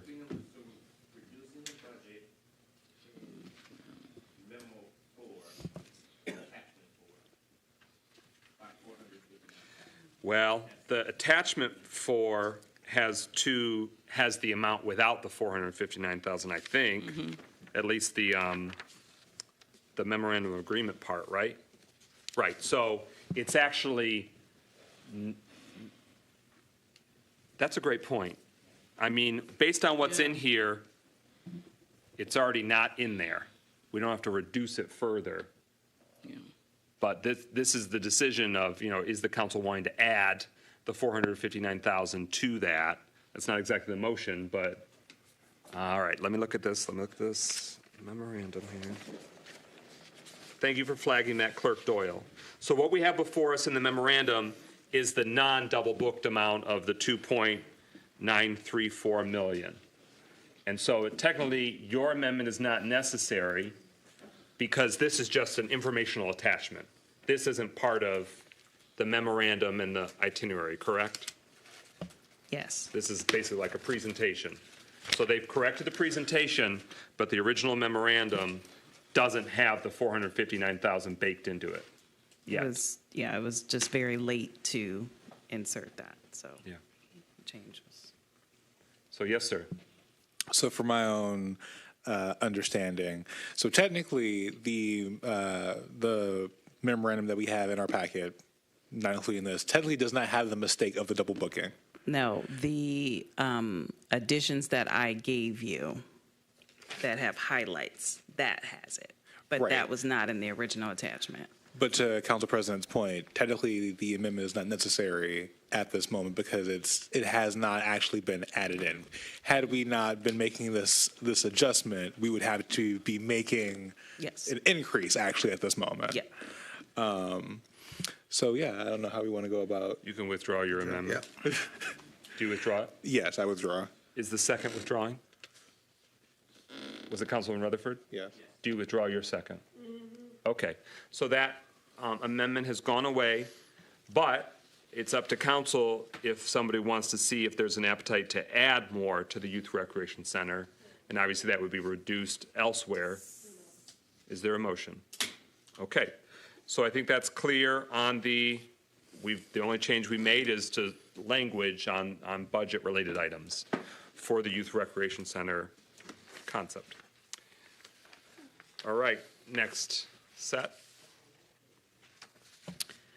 Attachment 5 is the interdepartmental MOU between the City of Pontiac and the Mayor's Office in the amount of $476,048 for the group violence intervention employees.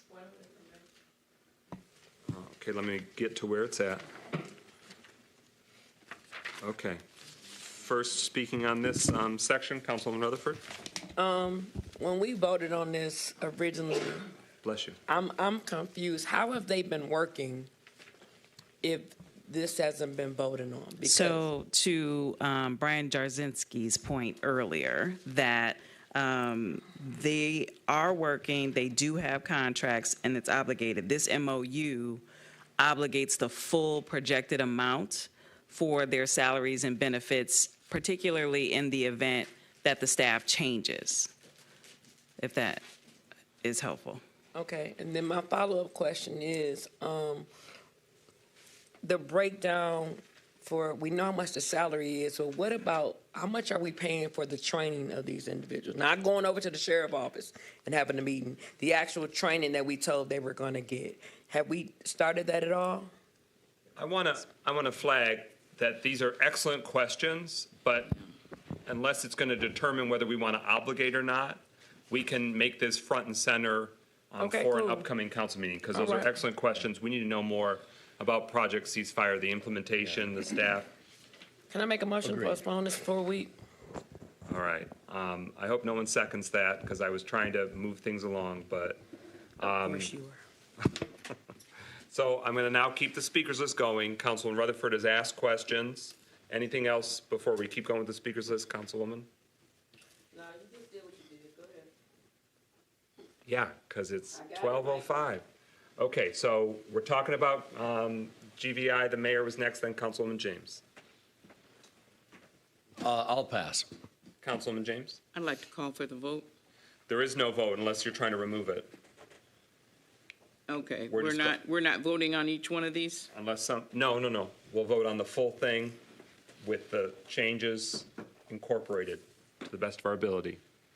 Anyone have any other question about the, got to get to it. Yes, you're allowed to. You have the floor. No, cool. I'll wait. Do you want to discuss it more? I'll wait, Michael. So, hearing no further discussion, there's no proposed amendments. So, group violence intervention staff, $476,048. Okay? Attachment 6 is the interdepartmental MOU between the City of Pontiac and the Mayor's Office in the amount of $200,000 for city arts and culture events. So this is specifically for music in the parks and arts crawl. Any discussion? Any questions? Okay. Hearing no amendments or questions? Attachment 7 is the interdepartmental MOU between the City of Pontiac and the Code Enforcement Department in the amount of $50,473,000 for the remainder of the parking activities. Any questions or amendments? Okay. So moving on to attachments 8 and 9, these are basically just shifting the amount that was allocated for revenue loss. So attachment 8 revises the revenue loss for the contract with Oakland County Sheriff to $9,675,000. And attachment 9 is an MOU between the city and the code and the Department of Public Works for $325,000 for the gateway signs to be paid for under revenue loss. Yes, ma'am. Councilman Rutherford?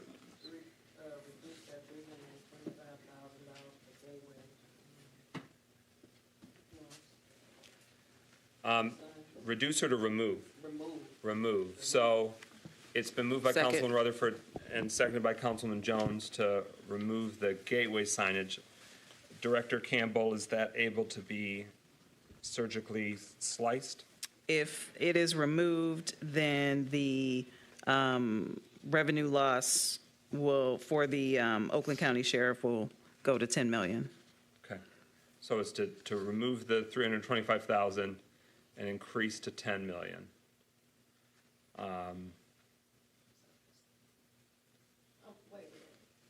So this is, does this categorize, like, because obviously when the revenue loss, we approved that on multiple different levels years ago. It was never explicitly stated what the revenue loss was, to my knowledge or understanding. So can you help us get to this? Is this flagged by Ernst & Young that this? Ernst & Young will be fine with this. So per Brian's comment earlier, this is the one category that has the most flexibility, which is why the gateway signs were put there in the first place, because they didn't neatly fit in the other ARPA categories. But to the council's anticipated interest, we want to essentially use that flexibility to handle portions that we've changed. You can do pretty much anything with this particular funding. So Councilman Rutherford's proposing that the revenue loss booking of the city gateway signs be removed of $325,000, but her motion is not to then make that the full. It would probably then require, in the days to come, a new, targeted something that accomplishes. We're flexible on that, right? Because we know that you've got to make it fit neatly. Yes. It has to add up to 10 million. Right. Yeah. Further discussion? It's been moved by Councilman Rutherford, second by Councilman Jones, if I remember right, to remove that from the revenue loss, and that gives us an opportunity to program the revenue loss in a different way in the coming days. Pro Tem. Just a point of information, because I just want to make sure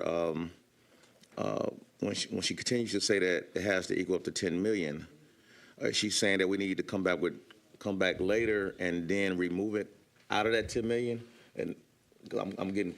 It's the revenue loss, so it's in the general fund. Okay, gotcha. All right. And it's been booked now with this action. It's booking it, saying for 900,000 plus 9 million. You know what I'm saying? 9,900,000 and whatever. Not for less than the 10 million. It's for public safety to the sheriff. By removing this, it creates a $325,000 gap that has to be acknowledged or booked for an eligible revenue loss expense. Just want to make sure. And through these changes in funding, it might be neat and tidy to do placemaking change of ABC, and that's now revenue loss. But we've got to check that with Ernst & Young, because maybe they'll come back and say, actually, you got to finesse it some other way. Is that an adequate way to put it? It's adequate, but probably unlikely. Whatever the consensus is will fit in the revenue loss category. It's when you get into the other categories. Yeah. Okay. Anyone clear or questioning? Okay. The amendment is removing the city gateway signs. And P.S., we want city gateway signs, but we don't necessarily feel like it's got to be in this all fell swoop.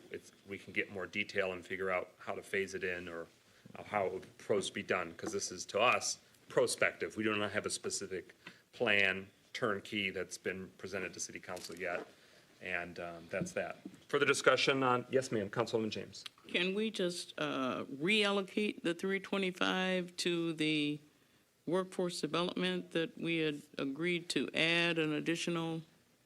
I'm up for that. I just don't want to do that without Ernst & Young looking to see, in case there's some federal guidance that says it needs to be of a certain nature. So it could be next week we vote to shift one of these other categories that we've obligated and shift that instead to be revenue loss. Okay. But I just want the experts to vet and verify that before we do it on the fly. Mayor Greimel? Yeah, just a question then, just a point of order really, in terms of what the motion is. As I understand it, the motion, but this is a question, is to remove the $325,000 from revenue loss for today, leaving 9 million, whatever the balance is, 675,000, I guess, in revenue loss attributable to the sheriff's office for today. Correct. Okay. Any further clarification or discussion? Okay.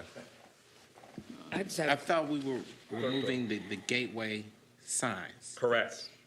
But that's in memo 9, right? The sheriff is memo 8. Yeah, we're not touching memo 8, but to his point, revenue loss is revenue loss. We have $10 million that we sent to the general fund so it can be more flexible. The overlords of ARPA land said that you've got to designate what's that revenue loss for. And so it's a question, not for tonight, of that we remove the 325 designated revenue loss. It's got to be designated as something else, but we're not designating that tonight. We're not touching that, the sheriff contract one tonight. We are touching only the city gateway signs and taking it off the table, should the amendment pass. Which is 9.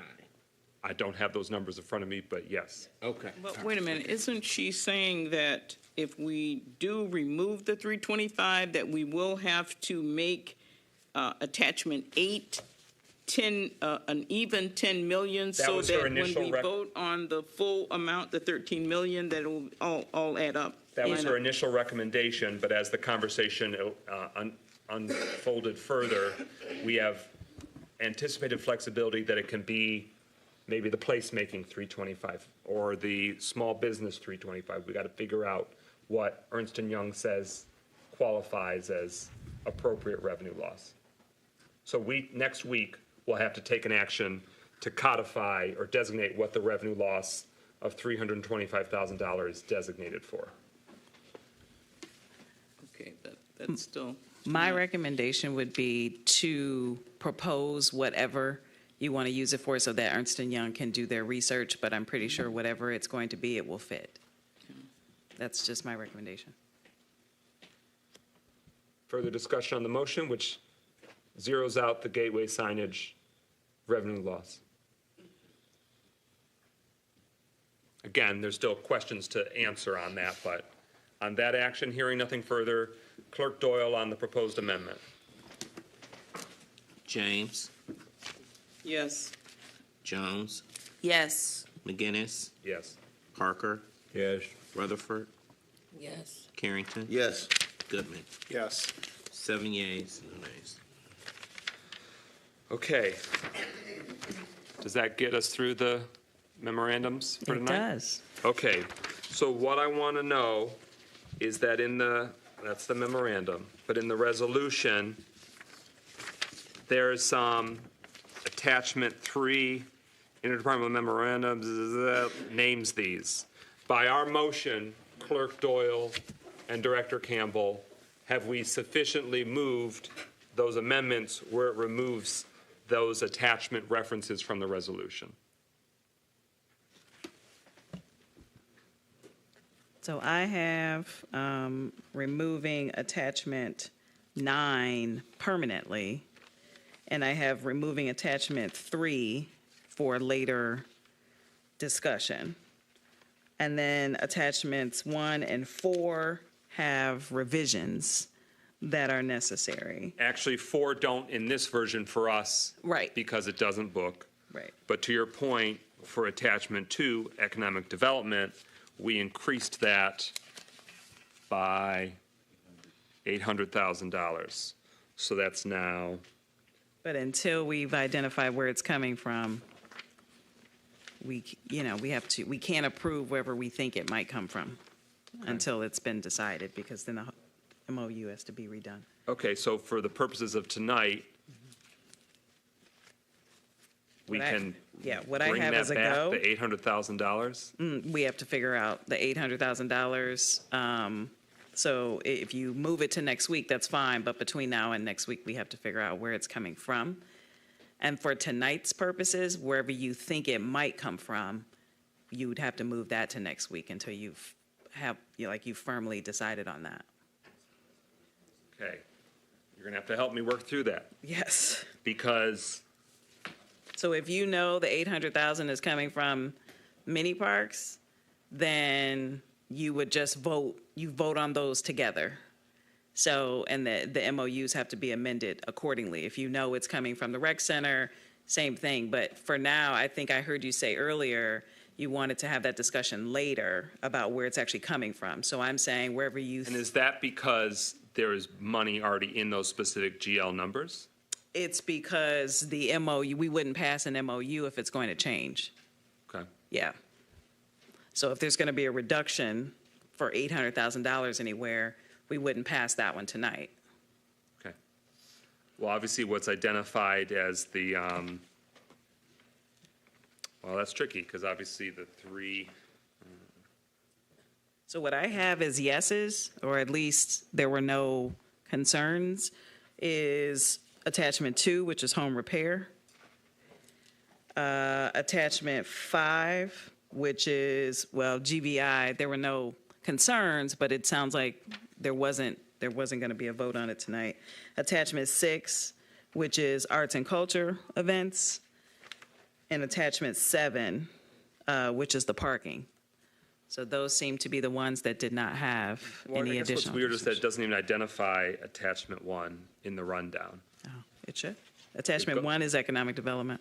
Right. It Yeah. starts with attachment 2 unless I'm looking at the wrong Gotcha. order of things. Oh, okay, I just had the order wrong. Well, that's a memorandum. Oh. The resolution does It's not just mention. the pinning. Lord have mercy.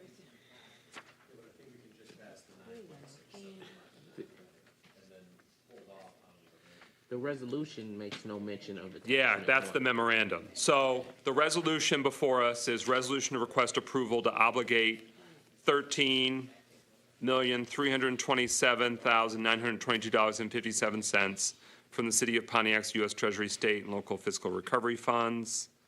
It's showing the general ledger in the whereases. We could strike that tonight of the mini parks one. And then just change the dollar amount total, correct?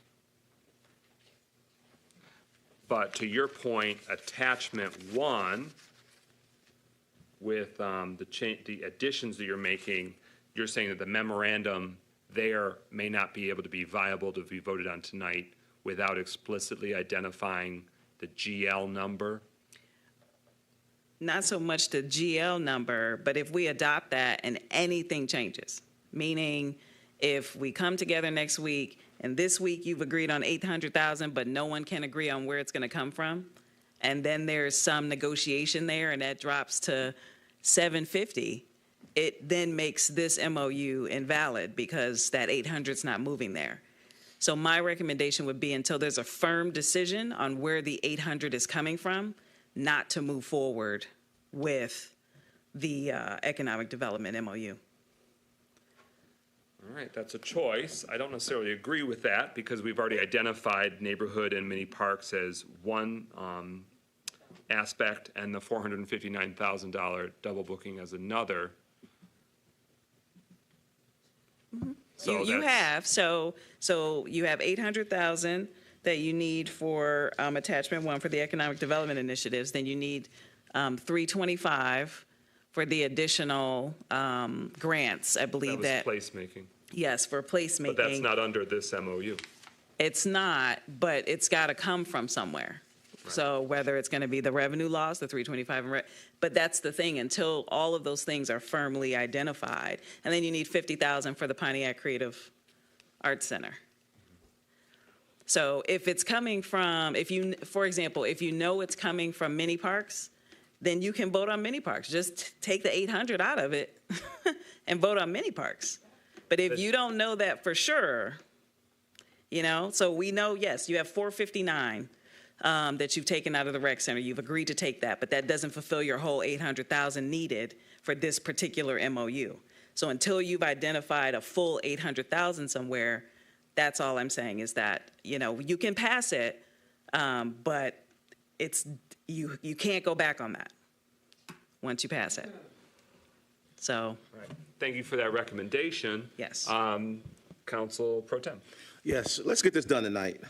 And let's make it work. We can work this out right now. Let's go. I've been here since 5 p.m., and I don't want to be here next week, the next meeting, to 12 midnight. So we here.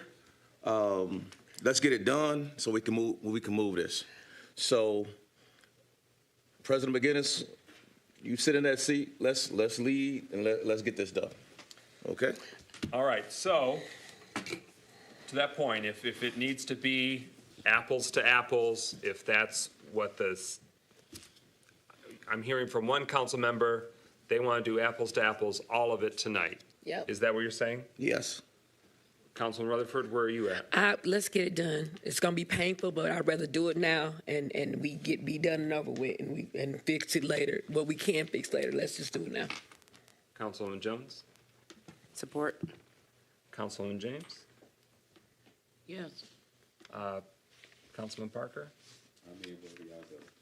Okay. All right, so that then brings us back. We had already stricken the neighborhood and mini parks. Okay. The amount of the neighborhood and mini parks is $4,017,000. And what's the change?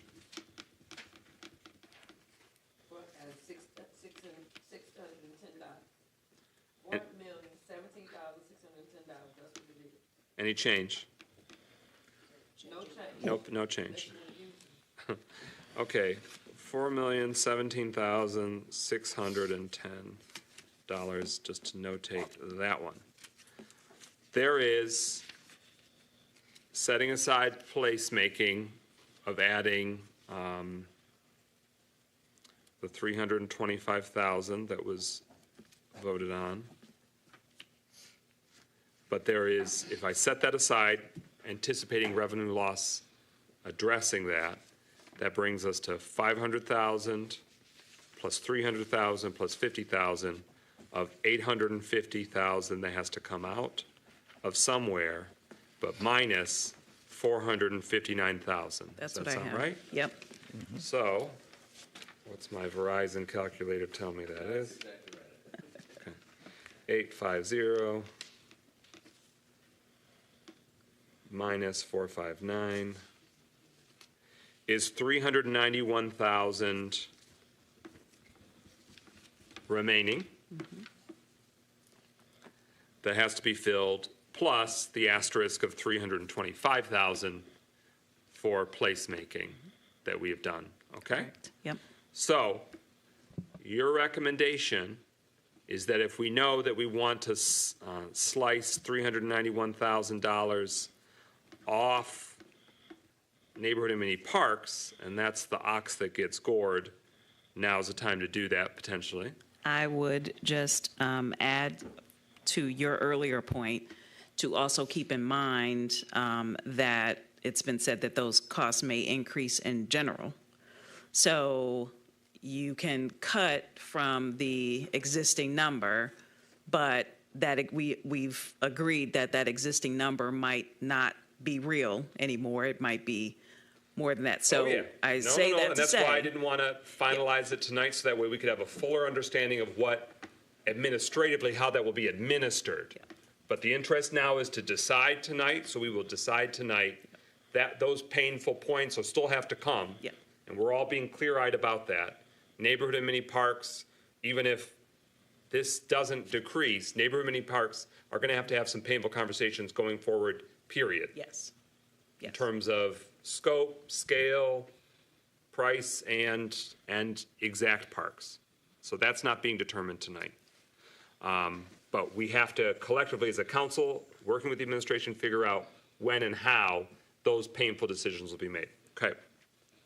What's not in the mix here, because it's like this floating dangle from the past, is what we have later on the agenda of the Manny McKinney Hatchet Park obligation. That's murky because of the council had voted on it, but it wasn't, sort of procedurally, it needs to be reconsidered. So that's, Mayor Gremmel, anything further? Well, just on that point, just by way of clarification, what council actually voted on was taking the full cost of that park, and this was an error on the administration's part in terms of the drafting of the resolution. But the original resolution that was passed by council took the full cost of Mattie McKinney Hatchet Park out of ARPA, actually. And what we're proposing is to only take this lesser amount out of it, because the $314,000 roughly is grant dollars, but it's reimbursable grant dollars. So we need to fund that out of our general fund to get reimbursed from the grant dollars. And so the correction that we're proposing for Mattie Hatchet Park is actually to make it clear that no, the full cost of the park is not coming out of ARPA dollars. Just the full cost of the park minus the $314,000, and that $314,000 is coming out of the general fund, which was always the intent, but that's not how it was worded in the resolution. We're seeking to correct that. So if this Mattie McKinney Hatchet Park resolution is not adopted, in actuality, we have even less money in ARPA to. I think that's right, as a practical matter, yes. No, I just want to clarify, I'm sorry. So that, the mayor, what the mayor just said, that corrected number is already accounted for. That's the 450. That's the 459. Okay. Right. Yep. So. That's right, but we haven't yet corrected it in terms of the funding of Mattie Hatchet Yes. Park. But the 459 is assuming that we will correct it. Otherwise, that number would be more. So we are clear on that? If we don't do this updated Hatchet Park resolution, we're actually down another 459. That correction that we've all identified. You're down another 314. Another 314. Yeah. Okay, so on top of the 459? So what was approved by council last time was $773,000, which is the full cost. But as the mayor stated, we have grant funding in the amount of $314,000. So the balance of that is the 459 coming from ARPA. Okay. Yep. So then how is it 459, the error of double booking? Because it was originally presented as obligated and unobligated. Okay. Yeah. So the 459, even with the double booking going to the rec center number, the 459 for Mattie Hatchet's still in there. So It's if still we don't accounted for. adopt the corrected resolution later this evening, that's another $314,000 we'd have to. Yes.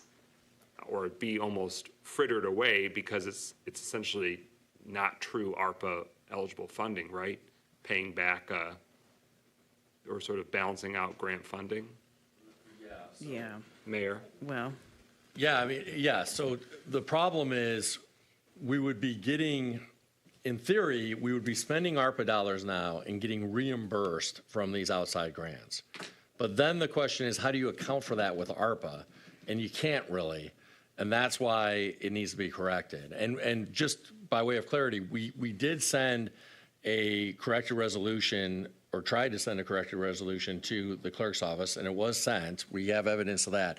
But that resolution just never made it into the consent agenda when it was voted on. So there was no resolution in that consent agenda, as best as I can tell. But that's why the assumption is that it was the previous meeting's item that was voted on in the form of that resolution. I haven't gotten into the weeds on this, but I know our city attorney and Clerk Doyle have talked quite a bit about it. Very annoying. Okay. All right. We are at settling up $391,000 with the anticipation that $325,000 in the placemaking can go to through the revenue loss that we've removed from the gateway signage. So with that, it would be the council's determination of $391,000 less from neighborhood and mini parks. That would be what would be a potential vote. Does that align with a recommendation you were saying, not about where the cut would be, but that it would be in tandem. That's a clean cut to pull it from one area, and we can revise the MOU accordingly. Okay. But, so obviously there's ambiguity about whether if we tried to renege as a city on the Manny McKinney Hatchet commitment that was made earlier this year by the council to receive the grant funding. So that way that could be the external funding from the foundation and the county.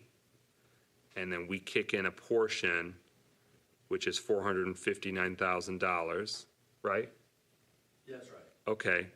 So it's ambiguous on whether we could, in theory, take that vote later if that's the will of this council. Is that true?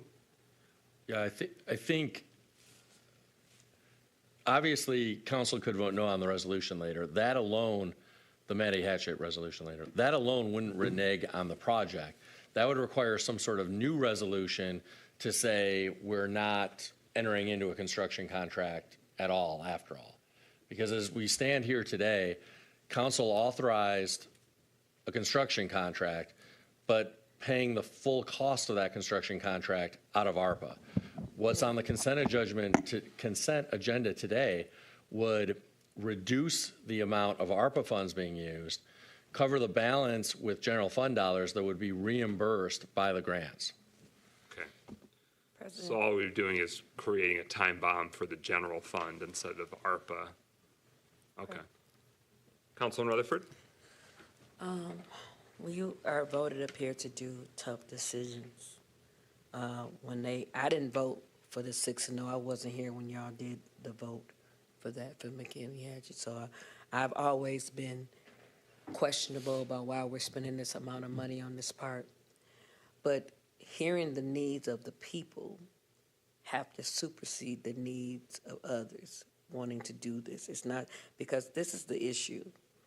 At the end of the day, I'm going to have to sacrifice because it's bigger than a park. It's about changing and using this money to transform people's lives. And that's the conversation I haven't heard all night. I keep asking about, there's nothing in here for mental health, nothing. There's nothing in here for returning citizens, nothing. And this money is meant to be transformational. I don't understand why we won't just say what it is. We have to reduce it. Should we be doing this park? I'm willing to give up my park. I don't think anybody else is going to do it, but I am, because this money is truly meant to be transformational. And I would rather be remembered of a council who put literacy first than parks, who put people first than parks. I'm sorry, we can't afford all this stuff. And when I was screaming it, sir, none of y'all was trying to hear that. When I said, dog, we should not do this park, y'all made it, it became a whole thing, and now we still at the same place in the same situation. So somebody other than myself got to take their pride aside and say, you know what, for the betterment of our community, we gonna reduce this money, man. Like, this is ridiculous, man. Well, the question before us is the which money of reducing. Is there a motion to amend to bring back the MOU for neighborhood and mini parks, but at a reduced amount of $3,626,610, which is $391,000 less? So moved. Support. Do the right thing, man. It was, I'm already lost. Who moved and who seconded? I moved. Okay, so it's moved by Councilman Rutherford, seconded by Councilman Jones, that we bring back the neighborhood and mini parks MOU, but at a reduced amount, $391,000 less. Moved and seconded. Now discussion. So Mr. President. Yeah. Bringing back number 3, but you're reducing the total amount by $391,000. So the new amount is, and correct me if I've got it wrong, anybody, $3,626,610. $3,600,000 $26,610. $610.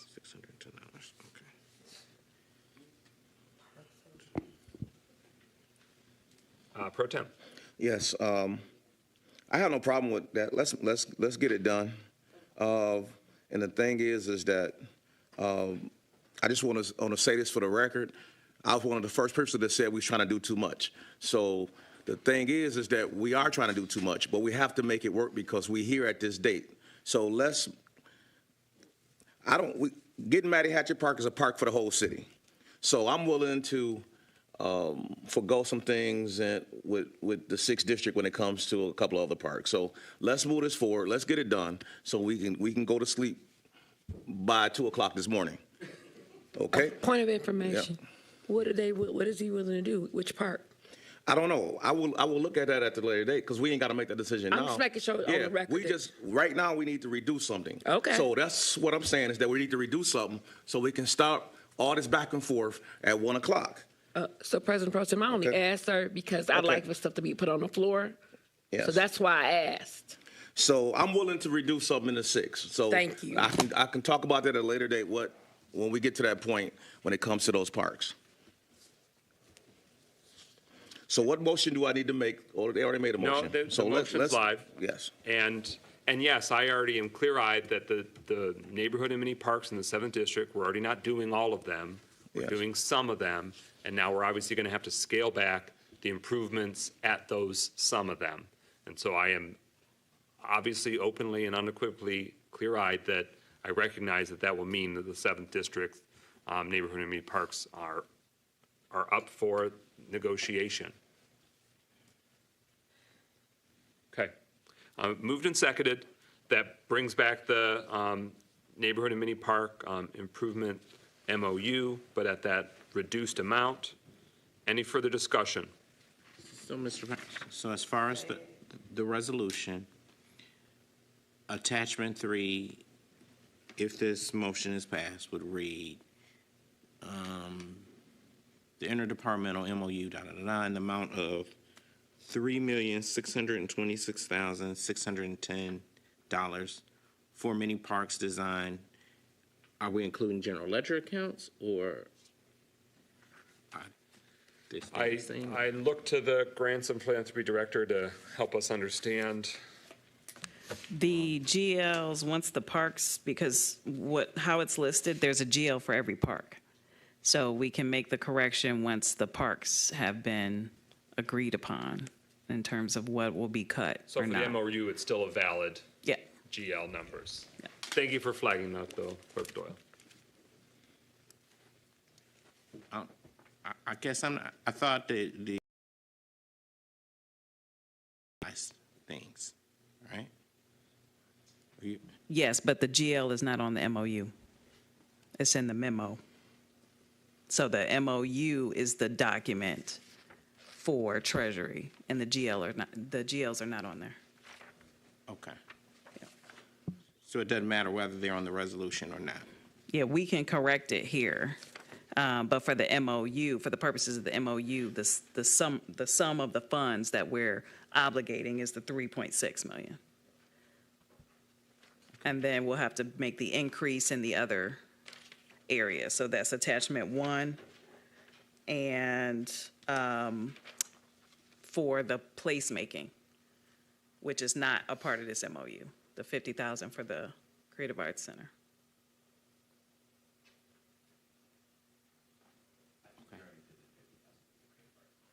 It's included in this 391 that we're trying to find. Yeah. I just thought the council was not making the decision on which parks were going to be cut right now. I thought that was going to be delayed. Correct. So that was why my question was about the GL account numbers. Deputy Mayor?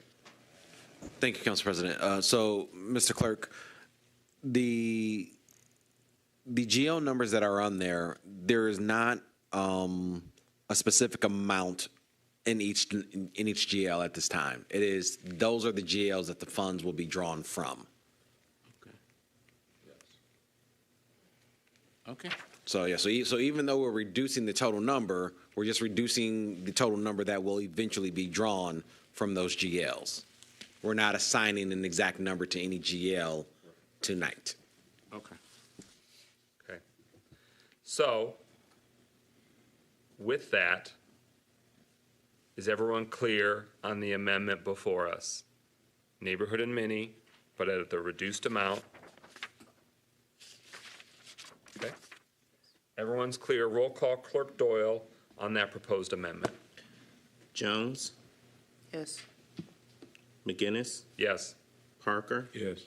Rutherford, Yes. Carrington, Yes. Goodman. Oh, he left, I'm sorry. James. No.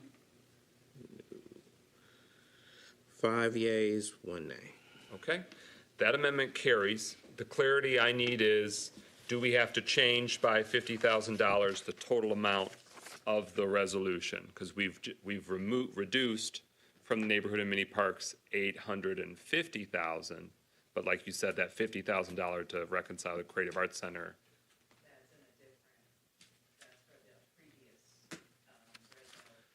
Right.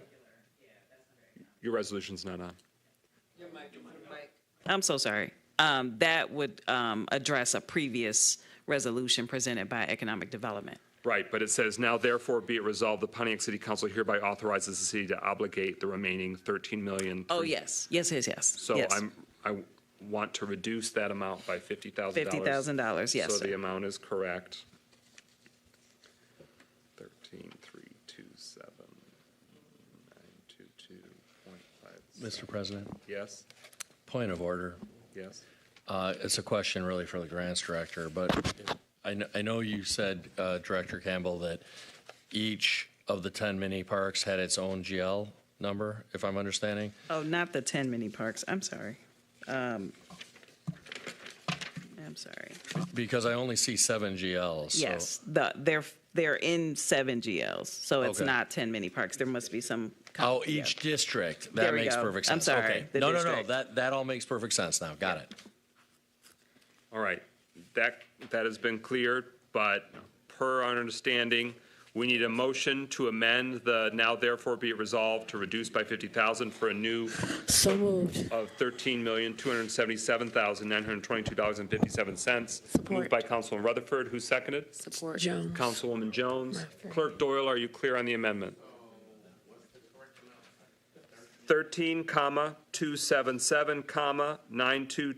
13,277,922.57. That's the proposed amendment. Is everyone clear? It's changing that resolved dollar amount. Hearing no further discussion, roll call Clerk Doyle. McGinnis, Yes? Parker, Yes. Rutherford, Yes. Carrington, Yes. James, Yes. Jones. Yes. 6 yeas, no Thank nays. God. That motion carries. The resolution is adopted. We're at number 14. What? Oh, that was just the amendment? Oh, Lord. But the other thing Okay, yes. attachment A Yeah. is not in the resolution, so there needs to be an amendment to add, attachment 1. Economic Development. Right. And that one is increasing by 800,000. It's in the, It's not in the actual resolution. The resolution starts with attachment 2. that's the memo. That's the memo. Yeah, That's it's the in memo describing the resolution. Yeah, I thought that at first, too. but it's in the memo, yeah.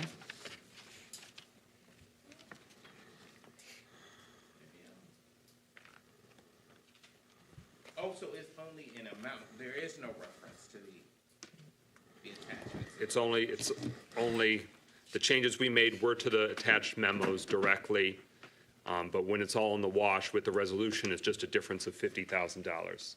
So we've modified that, but we've done internally, changed the memorandum contents. Yes, Which are the attachments. yes. Okay. All right, but thank you for flagging that. I was jumping the gun. We still have the main motion. So the amendment has passed. That was the 50,000. We're back to the main motion. So moved. It's already been moved. We're good on that. But is there any further discussion? Any further discussion? Any further discussion? So it's the obligation of over $13 million for American Rescue Plan. Yes, ma'am. I just want to say to this council, thank y'all for doing right by people.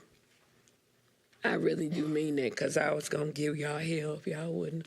So I appreciate y'all for doing that. Literacy, y'all, we all we got. That's all. Thank you for that, and amen. Thank you to all the work and effort that the city council has put into this over the last 3 years, because this is much research, much input from the community. But I will emphasize for the council, this is why we wanted to see it earlier, because we wanted to make sure that we were as precise and making the best, most strategic investments into the community with these American Rescue Plan Act dollars. These obviously are many strategic investments, but as you saw, that we would have liked it to be even tighter and even earlier, so that way we could make the best possible decision. But it's yes, ma'am. So I just want, on record, that means what's the amount that we given to small? Can you go over it real quick, what we did for small business grants and parks, so that the people at home can't be misinformed? Well, my packet is so Who got out of order, so I don't want to misstate it. I mean, I don't have it, Councilwoman Rutherford, but my recommendation would be to make sure it's in the presentation next week by EMY. Okay. I just, the reason why is because I want to make sure the folks know what the council did, and nobody else can say nothing else but what the council did. Thank you. so I think I got it, but $800,000 for workforce development, child care and literacy initiatives, $2 million for small business grants, $500,000 for technical assistance for small business, $500,000 and $75,000 for servicing of the small business loans, $17,000 for citywide business events, specifically Small Business Saturday. Going on. Another almost $2.6 million into the home repair program. Yes. Come on, give it to them. Well, an amended amount, but $3.6 million in neighborhood parks and mini parks improvements throughout our great city.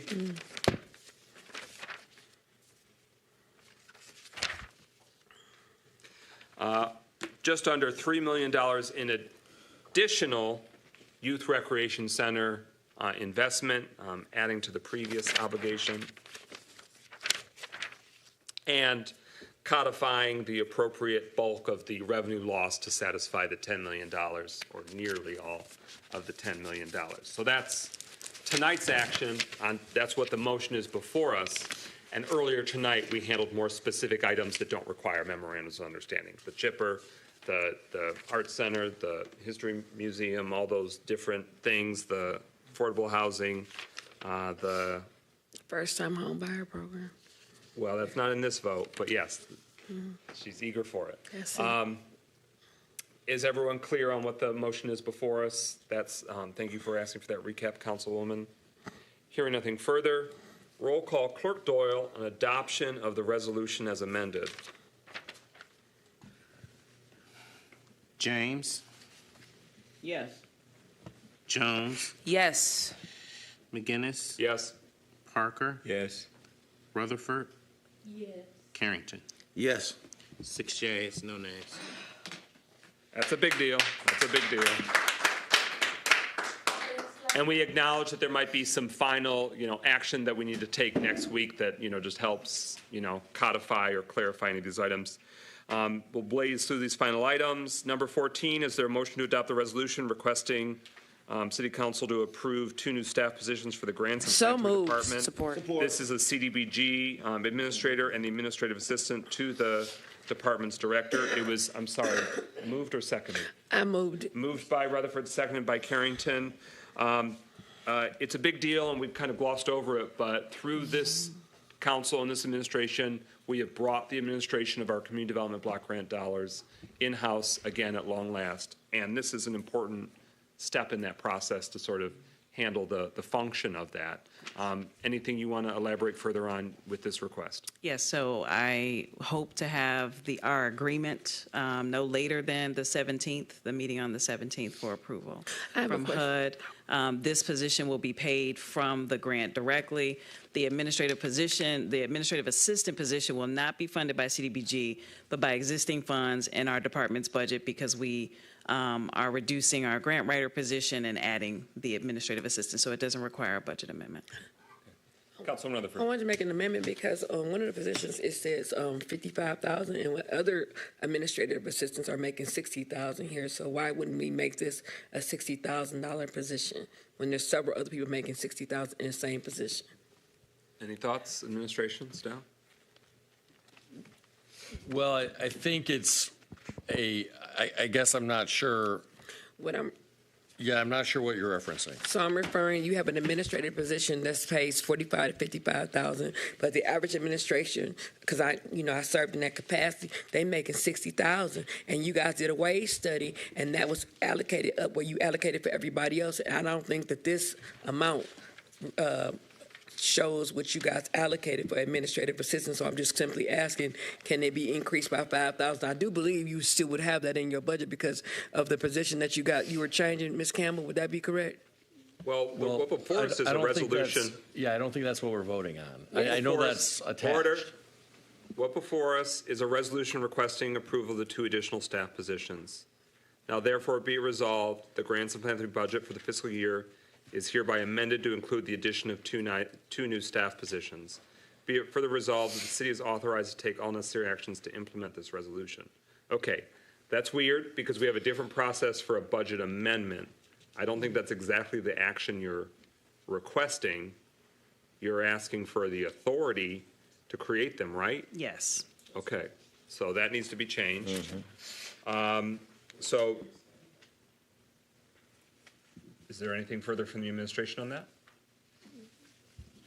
Well, there are 2, and I'm looking for some guidance from the deputy mayor here, but there are 2 elements to adding a position. One is whether the money is available, which is a true budget amendment. The other is adding the authorized positions to the list of positions. I believe that the only thing that this is doing, is asking for authority to add the 2 positions to the list of positions. Is that accurate? That is accurate. That is my understanding because the one position is being paid for with funds that are repurposed from a now vacant position. The other position is ultimately going to be paid for through CDBG funds, which we have not yet put into the budget. So there's no need to ask for a budget amendment because that budget amendment is forthcoming. That's right, but we want to be able to hire immediately, so we're asking for the position now. Excuse me, Mr. President. The actual resolution makes no reference to the name of the 2 positions. Oh. Yeah, we're going to have to amend it anyway to say that we're establishing in the organizational chart, authorizing the creation of the positions, approving their inclusion in the organizational chart, and specifically naming them, which has been identified already, but we want to put it in the language of the resolution. Yes, sir. Is this something that we have to do tonight? They want to hire it immediately, and they've got candidates, right? Yeah. Yeah. So this is to bring the CDBG in-house. It's pretty essential. I hear you. No, I hear you. I hear you. But so can I have a motion to amend that first resolve? That it states, let's see if you like it or not, that the city council, the Pontiac City Council authorizes the creation of the Community Development Block Grant CDBG administrator position and the Grants and Philanthropy Department Administrative Assistant position within the organizational chart and as authorized positions, semicolon, and further. And then that final resolved is that the city is authorized to take all necessary actions to implement this resolution. Okay. I heard some moves and seconds, but that was when I was first saying it, so. Rutherford was moved, I second. Okay, Councilman Rutherford moves and Pro Tem Carrington seconds. Are you clear, Clerk Doyle, on the language?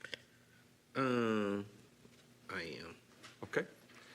Everyone clear? It's the amendment, making it more explicit and precise. And sounds like you don't need a budget amendment, but should you, there's a different process for that.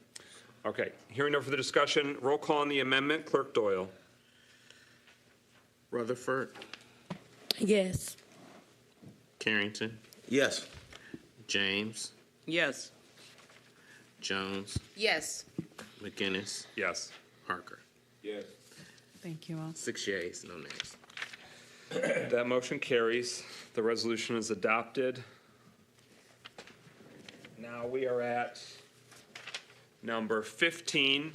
Is there a motion to adopt the resolution approving the extending the fire and medical Wait a services agreement? minute, that was the amendment. I'm sorry, Mr. President. Oh, shoot. Okay, yes. You gotta act. That was the amendment. Now we got to vote on the resolution as amended. Yes. Any discussion?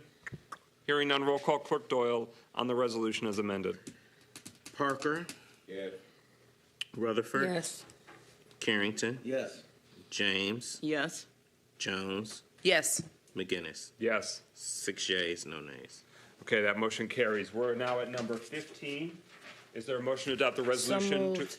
Councilman Jones or Rutherford? Rutherford. Councilman Rutherford moves, Councilman Jones seconds. This is approving extending the fire medical services agreement with Waterford Regional Fire Department until June 30th, 2025. Essentially allows it to extend and allows the services while Waterford Township and their leadership works with the city of Pontiac to get a more long-term agreement. So this essentially just gives us another window. Is there anything further the administration wants to state? Obviously, there's more to be known, but per the council's prior resolution, we want to know the financial implications of the long-term agreement. Hearing nothing else, roll call. Clerk Doyle on adoption of the resolution extending the agreement until June 30th of 2025. Carrington, Yes. James, Yes. Jones, Yes. McGinnis, Yes. Parker, Yes. Rutherford. Yes. 6 yeas, no nays. That motion carries. The resolution is adopted. We're at the consent agenda. We're pulling items C and I, which is the Comcast franchise. But C is the clarification resolution we previously spoke on, and there was a request to pull it out. Are there any other resolutions that were requested to pull out? Point of information. Okay, yes, ma'am. You don't have to pull it. Y'all did what I needed y'all to do. Okay. So there's no longer an interest in pulling C. I'm going to pull F because I didn't finish it. Congratulating Notre Dame Prep on their football championship. We'll handle that next week. So I pull F.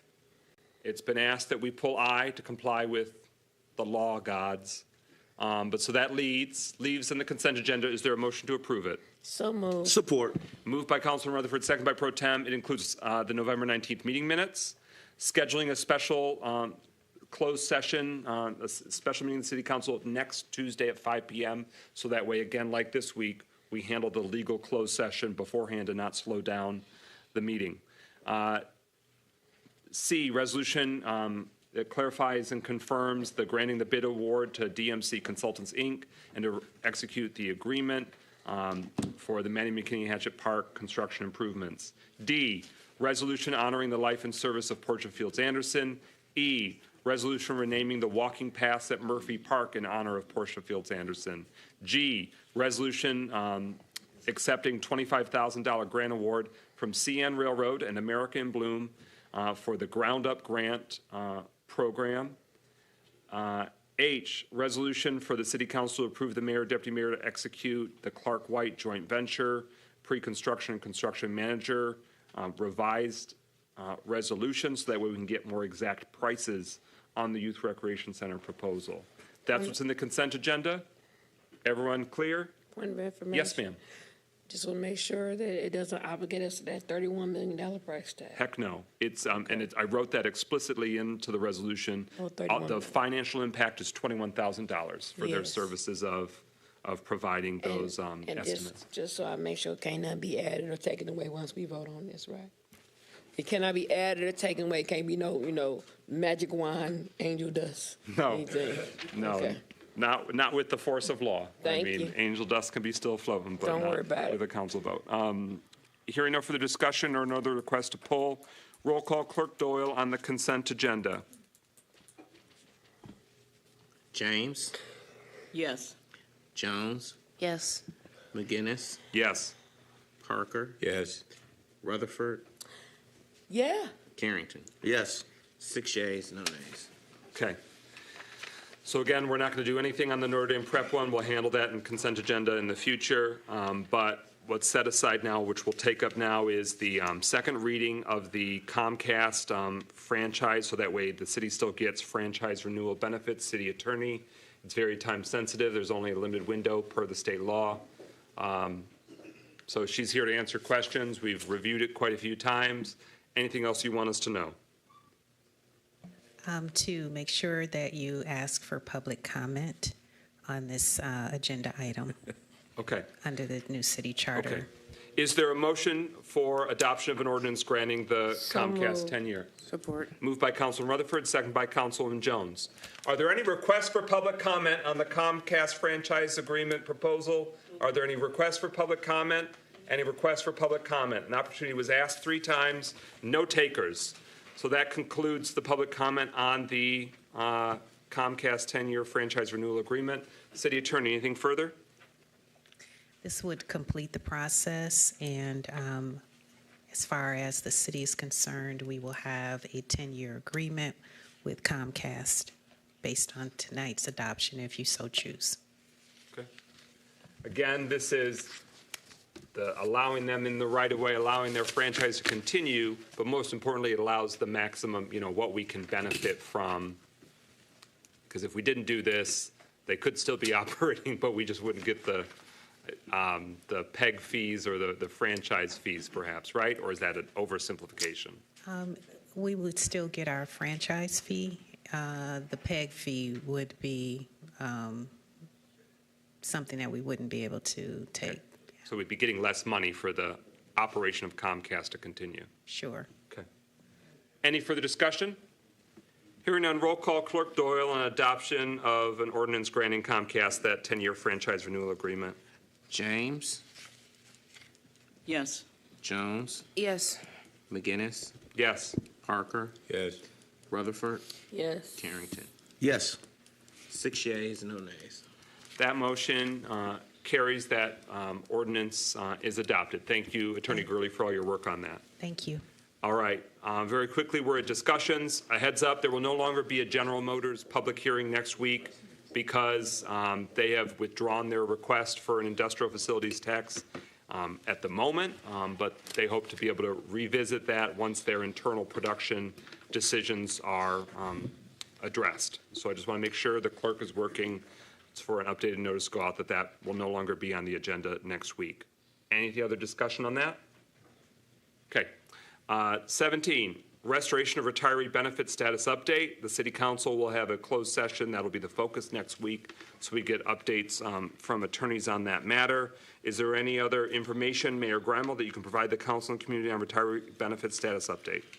Yeah, in the interest of time, I'll be brief, but we did have a meeting 2 Fridays ago. It involved Claudia Filler, the president of Cypria, me, and attorneys for Cypria in the city. And we did have a breakthrough, and so I think we're now finally going to move forward, have council and Cypria approve, and then start the court process to get it ratified by the court.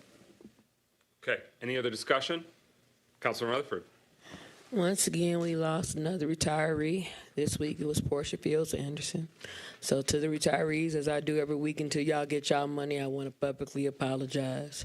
I can say that the administration and the council leadership is trying to diligently get this done, but I just want to apologize. I feel like somebody need to tell y'all sorry. Y'all not going to have y'all money for Christmas. So I'm sorry. Thank you.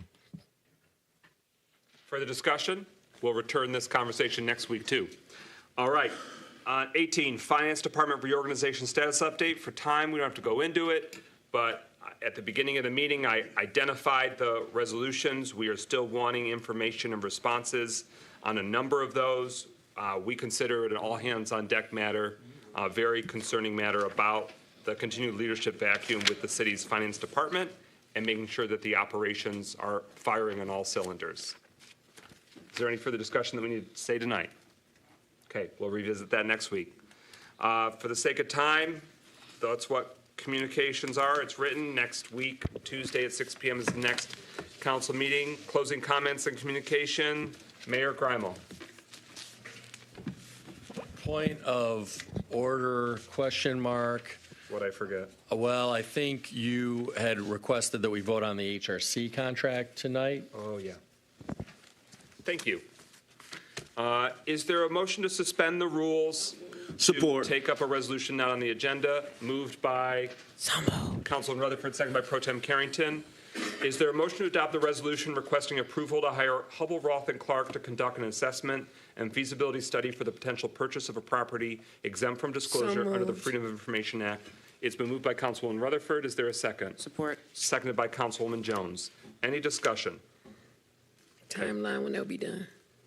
Timeline on when it will be done, and the amount we're talking about is $28,200. Timeline? We should get preliminary results in 2 weeks. Okay. All right, thank you very much. Great question. Again, the resolution requesting approval of the, to hire the firm HRC, long name Hubble, Roth, and Clark, to conduct an assessment feasibility study for the potential purchase of a property exempt from disclosure under the Freedom of Information Act. Hearing no further discussion. Council President? Yes. You got a motion to suspend the rules. We never did vote on that. Oh, darn. Okay. Is there any discussion on the motion to suspend the rules? Hearing none, roll call. Clerk Doyle on suspending the rules to take up a resolution not on the agenda. Jones? Yes. McGinnis? Yes. Parker? Yes. Rutherford? Yes. Carrington? Yes. James? Yes. Okay, 6 yeas, no nays. Motion carries. And now we have a motion from Rutherford, seconded by Jones. Did I get that right? Yep. On this Yes. particular resolution. Any discussion on the motion before us? No. Hearing none before and hearing none now, roll call. Clerk Doyle on adoption of that resolution. McGinnis? Yes. Parker? Yes. Rutherford? Yes. Carrington? Yes. James? Yes. Jones? Yes. 6 yeas, no nays. Great. And thank you, Mayor, for making sure that that was got since we wanted to get it. Mayor Gromla, your closing comments and communications. Well, I don't have any closing comments in the interest of time. I do have a communication, although I doubt anybody will actually see it in time, but we do have a public hearing / town hall tomorrow regarding the improvements to Auburn Road that will be occurring next year. And so this is from 4 to 6 p.m. tomorrow. That's why I doubt anybody will actually see or hear this meeting by then. But it will be occurring right here in City Council chambers at City Hall. Again, 4 to 6 p.m. tomorrow, Wednesday, December 4th, on the improvements to Auburn all the way from Woodward Avenue to the border with Auburn Hills at Updike. Deputy Mayor, Clerk. No comment. Councilman Rutherford. Yeah. My old principal used to say this saying, Thomas McGee, Dr. Thomas McGee said, let the choices you make today be the choices that you could deal with tomorrow. Oftentimes I'll hear that when I make decisions up here, and we made some tough choices today. I want to publicly acknowledge council leadership. I was giving y'all a lot of flex. I was going to slice y'all tires, but I decided not to. I walked here. No. That's okay. To Leona Patterson, who cornered me outside, I appreciate your passion behind the library. To Doc, I hope that this is the start to us doing more to make sure that we do what we can to actually put people first. I want to just publicly invite everybody to the best district there ever was, Christmas party, December the 14th at the Bowen Center from 1 to 3. I want to also invite you guys to come see me make a complete fool of myself, all in good fun, to be the host and the master of ceremony on Saturday. was it Friday? On Friday. And I just want to also publicly thank the mayor for understanding the passion that I have about what's important to me, which is people and not parks. That's how I feel. That's all I got. God bless you. God keep you. And may God put his hands upon you. Peace out. Thank you. Councilwoman Jones. Quickly, the nomination period for holiday decorations is open now in District 2. Please take a picture of your decoration, exterior, email it to me to be entered, and your home property will be considered as a finalist. In addition to that, next weekend there is a workshop in District 2. There's a flyer floating around about that. I will provide more information next week, but it will be at Oakland Point on December 14th from 11 a.m. to 1 p.m. Other than that, I look forward to some of these future projects that are coming to Pontiac. Councilman Parker. No comment.